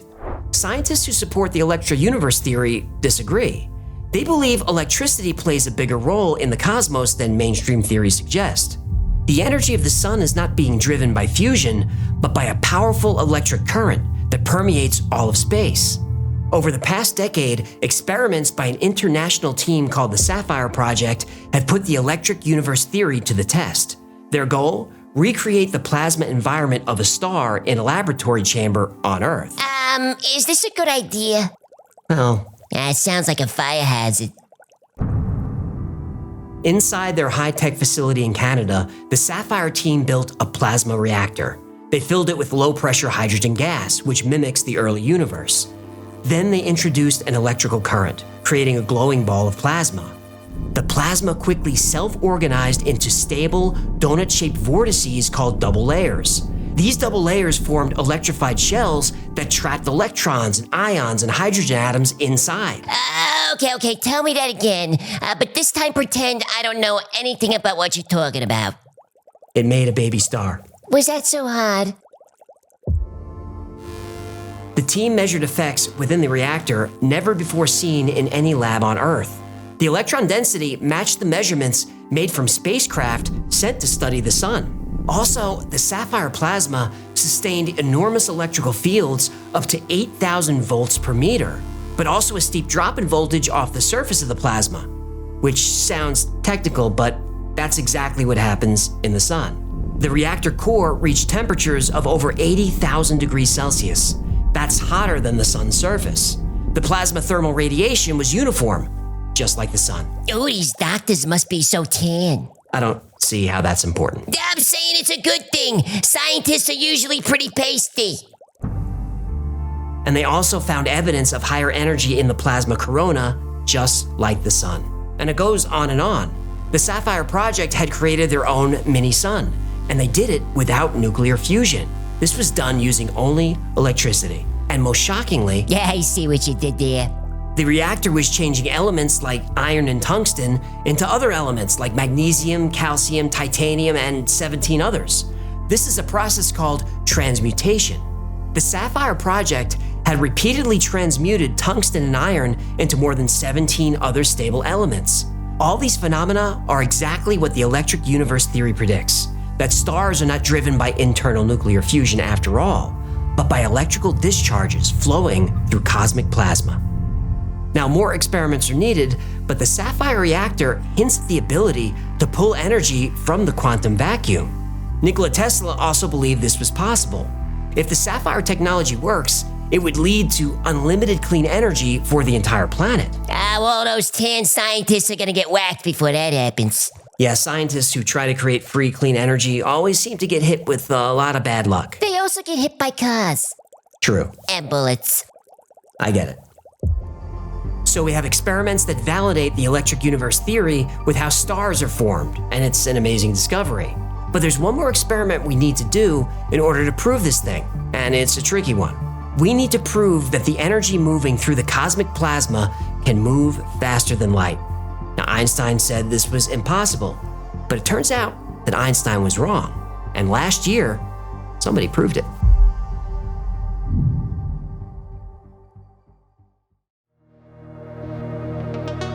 Einstein hated quantum entanglement.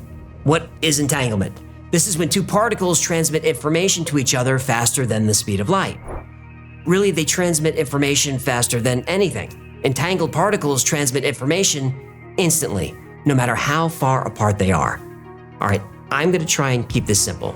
So physicists, don't bother leaving comments. This isn't a video about quantum mechanics. Yeah, you Mensa eggheads, keep your yap shut.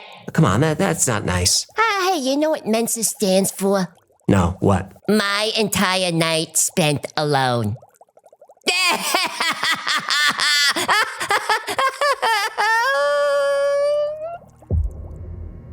When two particles become entangled, they're now linked.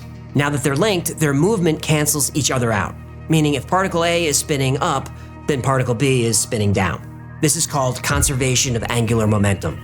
If one particle is spinning clockwise, the other has to be spinning counterclockwise. Make sense? I feel ya. But remember how weird quantum particles are? We don't know what they're doing until we measure them. Until they're measured, they're doing everything all at once. And this is called the wave function. Now, you don't know anything about a quantum particle, but once you take a measurement of that particle, you now know everything about it. This is the wave function collapsing. The electron decided to act differently, as though it was aware it was being watched. Now, that's weird enough, but entangle two particles and weird becomes sorcery. All right, so you've got two particles that are entangled. Now you separate them some distance. The particles can be on separate sides of your lab or separate sides of the Earth. It doesn't matter, they're linked. Now let's measure one of those entangled particles to see if it's spinning up or down. Again, we don't know what it's doing yet. It's doing its quantum voodoo thing. It's spinning up and down at the same time. But when we measure it, boom, its state freezes. And now we see that it's spinning up. Fine. That means its partner must be spinning down. We check. Yep, it's spinning down. And the second particle's wave function also collapsed, though we didn't touch it. Now, let's separate two entangled particles by a long distance. We'll put particle A in New York. We'll put particle B on the moon. Particle A's wave function collapses. This time it's spinning down. So particle B is spinning up. We check our equipment. Both particle wave functions have collapsed at the same time. Like, the exact same time. But that can't be. Nothing can move faster than light.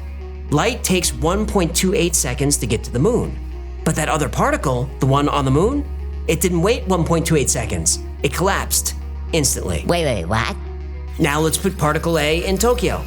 We put particle B on Mars. Collapse particle A, boom. Particle B collapses too, instantly. Now on average, light takes 12 minutes to reach Mars. The particle didn't wait.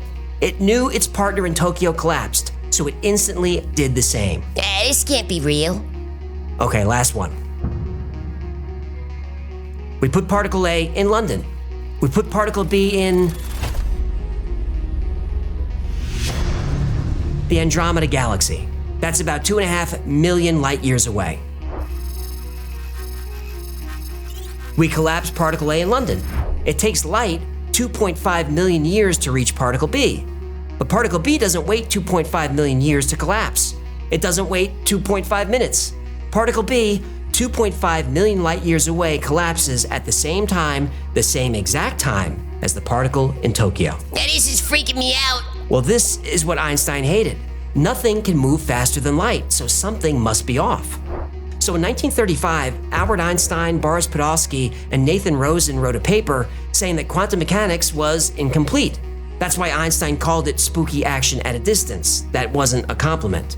In the paper, which became known as the EPR paper, Einstein said that somehow the particle's state was determined before they were measured. He didn't know how, he just believed that's how it worked. He called this a hidden variable. The hidden variable has to be there because nothing can move faster than light. Einstein believed everything was local. If particles can communicate instantly over vast distances, that means they're non-local, and that makes no sense. And that's how things stood for about 30 years. Then in 1964, John Bell proposed the thought experiment to show that entangled particles don't care about distance. They don't care about the speed of light, and they don't care about Einstein's feelings. Particles can communicate instantly no matter the distance. But the cool thing about Bell's thought experiment was that it was actually testable in the real world with real particles. In the 1970s, experiments were done that showed Bell was right and Einstein was wrong. And then in 2022, Alain Aspect, John Clauser, and Anton Zeilinger closed a few loopholes with the earlier experiments. They proved it in a lab and settled the argument once and for all. Quantum particles are non-local. They can exchange information instantly. They don't care about distance, and they ignore the speed of light. This was so groundbreaking, Aspect, Clauser, and Zeilinger won the Nobel Prize in Physics for this discovery. But now here's the big question. How? How are the particles communicating? Through what medium? Sound is the vibration of air molecules. Air is the medium. Sound works in water too. Water is the medium. But sound is slow. Wait, what'd you say? But sound is slow? Well, that really depends on how hard you squeeze. But sound is slow. You fell for it! Radio waves are fast. Their medium is the EM spectrum. Radio waves move at the speed of light, but no faster. What is the medium for quantum particles that allows them to communicate instantly? Just like the electric universe theory explains the formation of galaxies and explains the composition of the sun, it explains this too. The medium is the plasma that fills the entire universe. Physicists Nikolai Kozyrev and Nikola Tesla called this the ether. Kozyrev and Tesla both felt that we can tap into the energy of this ether or plasma. That energy is in water, in air, in the vacuum of space. It's all around us. This is zero-point energy. That's why programs like the Sapphire Project are so important and getting more attention. The electric universe theory has been considered a fringe theory, and this is why Sapphire conducts a lot of their work in secret, because it's possible they made the most important discovery in history. Their technology would usher in an era of prosperity for our civilization not seen since the last golden age, when Saturn ruled the sky.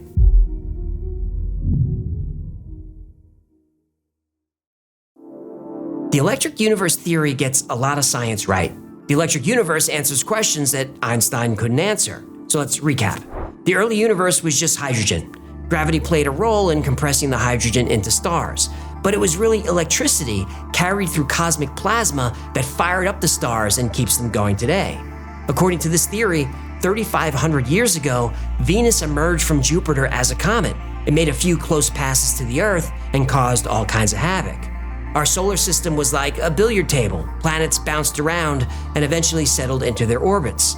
Saturn, once part of a binary system with the Earth, found a new orbit further out. Mars too was pushed away from the Earth. As the planets moved away, unbelievable lightning arced between them, carving great canyons like those seen on Earth and Mars and everywhere. And all of this was documented by our ancestors in ancient drawings, like those of the cosmic wheel or the stick man with the 2 dots. Finally, to test all this, the Sapphire Project created a ball of plasma, essentially their own mini sun. Their sun is hot, stable, and shares all the characteristics of other large stars. And this is all achieved with electricity, not nuclear fusion. And if it works, it's the secret to unlimited free energy. Now, I love the theory, I love the legends, and I really love the science. But is any of this real? Well, probably not.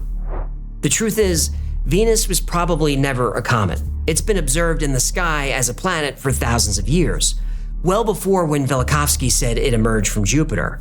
Speaking of comets, do you remember NASA's Epoxy mission in 2005? This is also called Deep Impact. NASA smashed a probe against a comet to learn about its internal composition. Well, Electric Universe kingpin Wal Thornhill made a lot of predictions about comets, especially this mission. He said there would be arcs of electrical energy before the impact, equipment would fail, X-rays would be emitted along with bolts of lightning. But none of that happened. Supporters of the Electric Universe theory, and there are a lot of those, will point to the predictions that Thornhill got right, though I can't think of any of those off the top of my head. But those supporters will ignore the things that he got wrong, which was just about everything. Wal Thornhill has been called a physicist and electrical engineer, but I can't find evidence of his credentials anywhere. The only thing we know for sure is that he was a computer salesman for IBM. Now, Thornhill was once criticized for not making his scientific research available for peer review. He said there was no need to. He had no peers. No, cocky, I like it. And all the ancient myth connections to the cosmic wheel and all that stuff about Saturn, that was all cherry-picked. Our ancient ancestors were aware of Saturn for thousands of years. Rings weren't discovered until 1610 by Galileo, but the planet was out there, way out there. The Sapphire Project is also suspicious. Until their data is shared and their experiments confirmed by other scientists, we have to assume their plasma reactor doesn't work. So it's a fraud? Well, if their machine showed even the smallest possibility that it might work, they'd be swimming in billions of dollars. But they're not. They're constantly looking for money. But I wouldn't say the Sapphire Project is a fraud, but Lowell Morgan would. When Sapphire was launched, Dr. Lowell Morgan was the only plasma physicist on the team, and he wasn't impressed. He exchanged a few emails with science YouTuber Professor Dave about his experience. The EU concept is fraudulent bullshit being promoted by several people as real science to the general public. They don't really know any physics or mathematics to speak of. They have all the usual trappings of crackpot scientists. Dr. Morgan eventually left the project. I quit for several reasons. 1, they could no longer pay me, and 2, they're just amateurs. And I was tired of working with amateurs. They're bozos. So why would a legitimate scientist get involved with this in the first place? It all began with Velikovsky. I read Worlds in Collision in 1960 and thought it was a great yarn, but any implied physics was wrong. The electric universe theory is considered pseudoscience, but you know how I feel about that word. Because sometimes pseudoscience plus time equals science.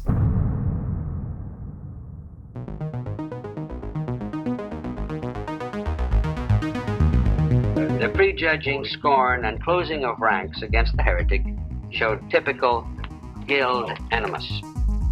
In recent years, however, evidence collected during the geophysical year and by several space probes has tended to verify several of Velikovsky's predictions. For instance, he had said in the face of strong disagreement that because of her recent birth, Venus is extremely hot, a view subsequently borne out by observations of Mariner 2.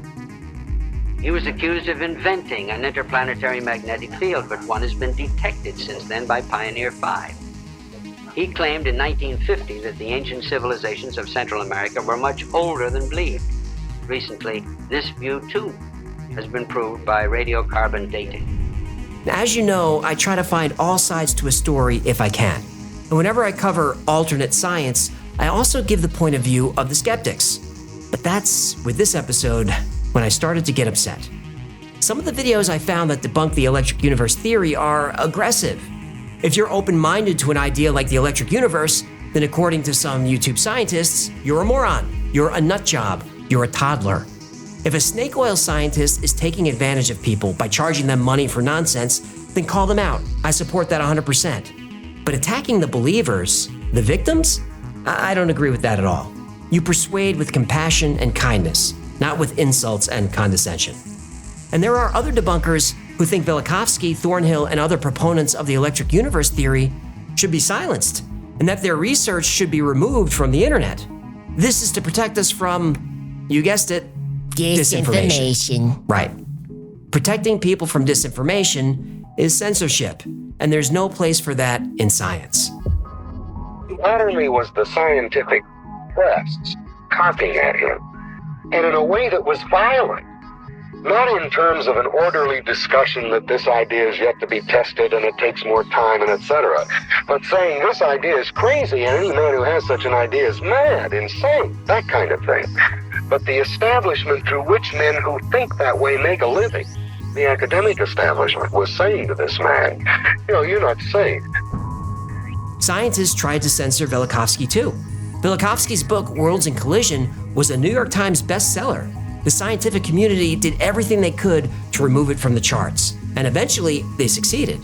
The book, the Worlds in Collision, then merely the first of the books, had been on the top of the bestseller list for something like 11 weeks. And nonetheless, the publisher was so mortally wounded, is the only word, by the turning away of salesmen from the doors of professors' studies and all of the implications that went with this, that the book was transferred to another publisher which was willing to take it over, which, after all, is a fairly extraordinary thing. Velikovsky's ideas were too dangerous. We had to be protected from disinformation. So poof, the book is gone. And look, Velikovsky was probably wrong about everything. The comet, Venus, Saturn, the electric sun, all of it. Probably all wrong. But it's okay to be wrong.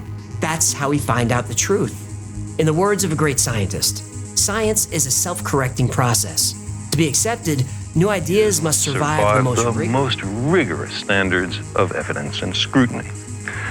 The worst aspect of the Velikovsky affair is not that many of his ideas were wrong or silly or in gross contradiction to the facts. Rather, the worst aspect is that some scientists attempted to suppress Velikovsky's ideas. Scientific ideas must survive the most rigorous standards of evidence or scrutiny. Well, scrutiny means your theory has to withstand aggressive debate. Take climate change. No such thing. Well, don't be a sheep. The climate is warming up. But is it happening quickly? No. I don't know. Some scientists say no. Is there anything humans can do to stop it? No. I don't know. Some scientists say no. There are two sides to this scientific debate, but only one side is allowed to be heard. That's not science, that's censorship. Now, I don't know who's right. Neither do you. But who cares?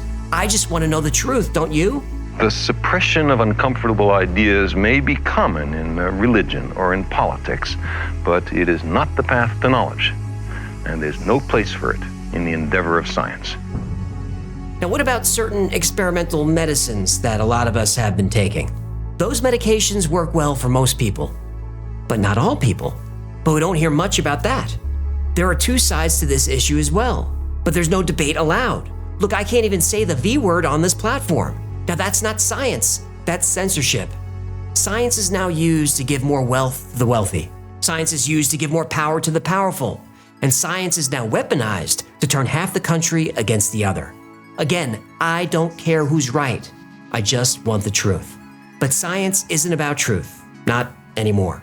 Promote the right science and get a book deal, a guest spot on cable news, and highly paid speaking engagements. Promote the wrong science?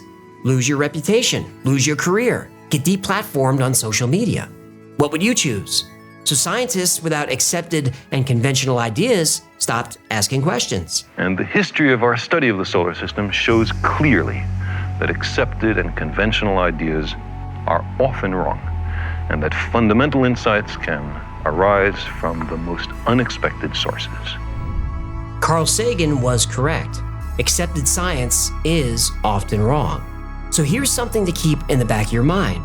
When there's a mainstream scientific view out there that suppresses debate and censors scientists that disagree, that mainstream scientific view exists for money and for power, not for the truth. And on that, there is no debate.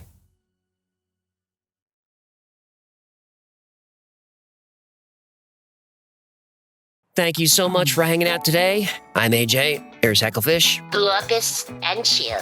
This has been a Y-Files compilation. If you had fun, learned anything, do him a favor, like, subscribe, comment, share. That stuff really helps the channel. Just takes one little second to push the button and it really helps us out. And like every topic covered in this compilation, each and every one was recommended by someone in the audience. So if there's a story you'd like to see or learn more about, go to theyfiles.com/tips. And remember, The Y-Files is also a podcast. Twice a week, sometimes more, I post deep dives into the stories we cover here on the channel, and also post episodes that wouldn't be allowed on the channel. And we're starting to introduce these 8 to 10 minute sort of quickie shorts. So one UFO story, one alien story, one ancient artifact, one mystery, that one urban legend, one cryptid, that kind of stuff. It's called the Y-Files Operation Podcast, and it's available everywhere. Now, if you need more Y-Files in your life, check out our Discord server. We've got, I think, close to 75,000 members on there. So 24/7, there's something going on. People are hanging out, talking about the same weird stuff we talk about here. It's a lot of fun. It's a super friendly community, really supportive, and it's free to join. If you want to follow what's going on with the channel at any given time, you can check out our production calendar. There we post our episode schedule, podcast titles, live streams, meetups, all that stuff.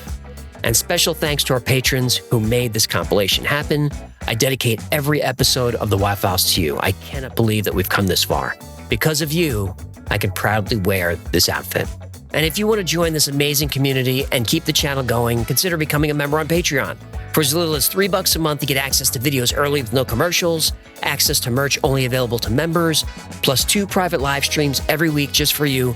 And those are super fun. My camera's on, you get to meet the whole team, turn your camera on, jump up on stage, ask a question, recommend a topic, whatever you want. I think it's the best perk there is. Another great way to support the channel is grab something from the Y-Files store. Grab a Hecklefish t-shirt, or one of these festival coffee mugs that you can stick in your fin, or your fist, or your vine, or whatever appendage you got sticking in there, it's none of my concern. Or grab one of these haunted voodoo dolls, or something my face on it, or hoodie, or something else, or from the store. I'm out of control today. I'll get one of these squishy animal stuffed Irish toilet and doll toy. But before you spend any money in the store, become a member on YouTube. YouTube members get 10% off everything in the store. So if you're going to buy $40 worth of t-shirts, become a member on YouTube. Membership pays for itself. Plus, you help support the channel. Those are the plugs. There was a lot of them, and that's going to do it. Until next time, be safe, be kind, know that you are appreciated. Got to get out of this.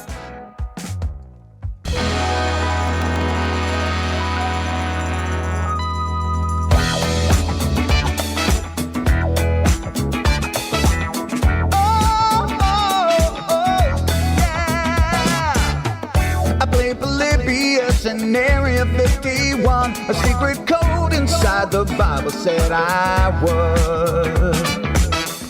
I love my UFOs and paranormal fun, as well as music, so I'm singing it like I should.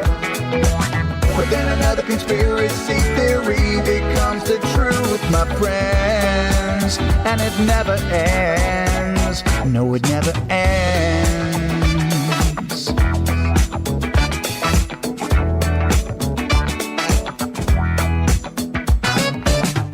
I feel the crap cat and got stuck inside Mel's hole with MK Ultra being only too aware.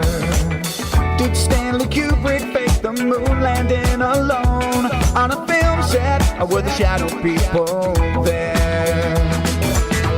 The Roswell aliens just fought the smiling man, I'm told, and his name was Cold. And I can't believe I'm dancing with the Hecklefish on Thursday nights with AJ2 and the Y-Files happening all through the night. All I ever wanted was to just hear the truth, so the Y-Files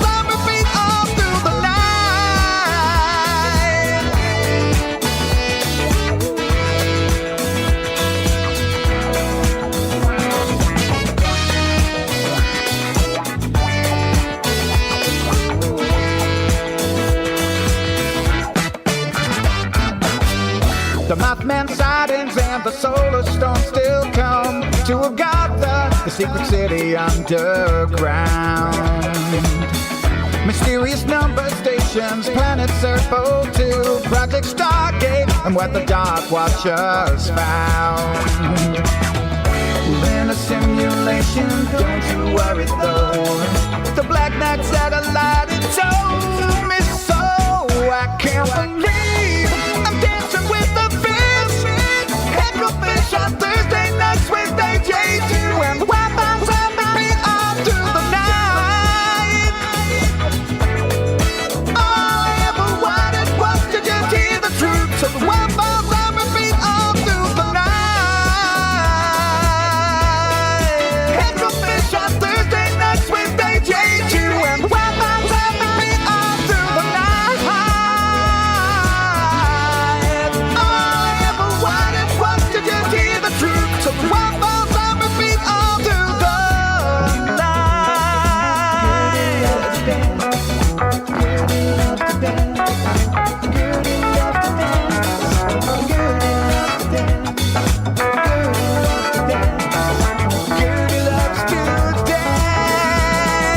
Gertie loves to dance on the dance floor because she is a camel, and camels love to dance when the feeling is right, always in time.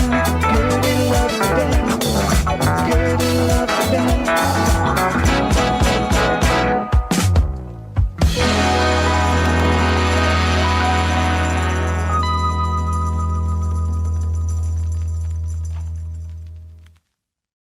The bloom approaches. The world unites. Blorpus and Chill.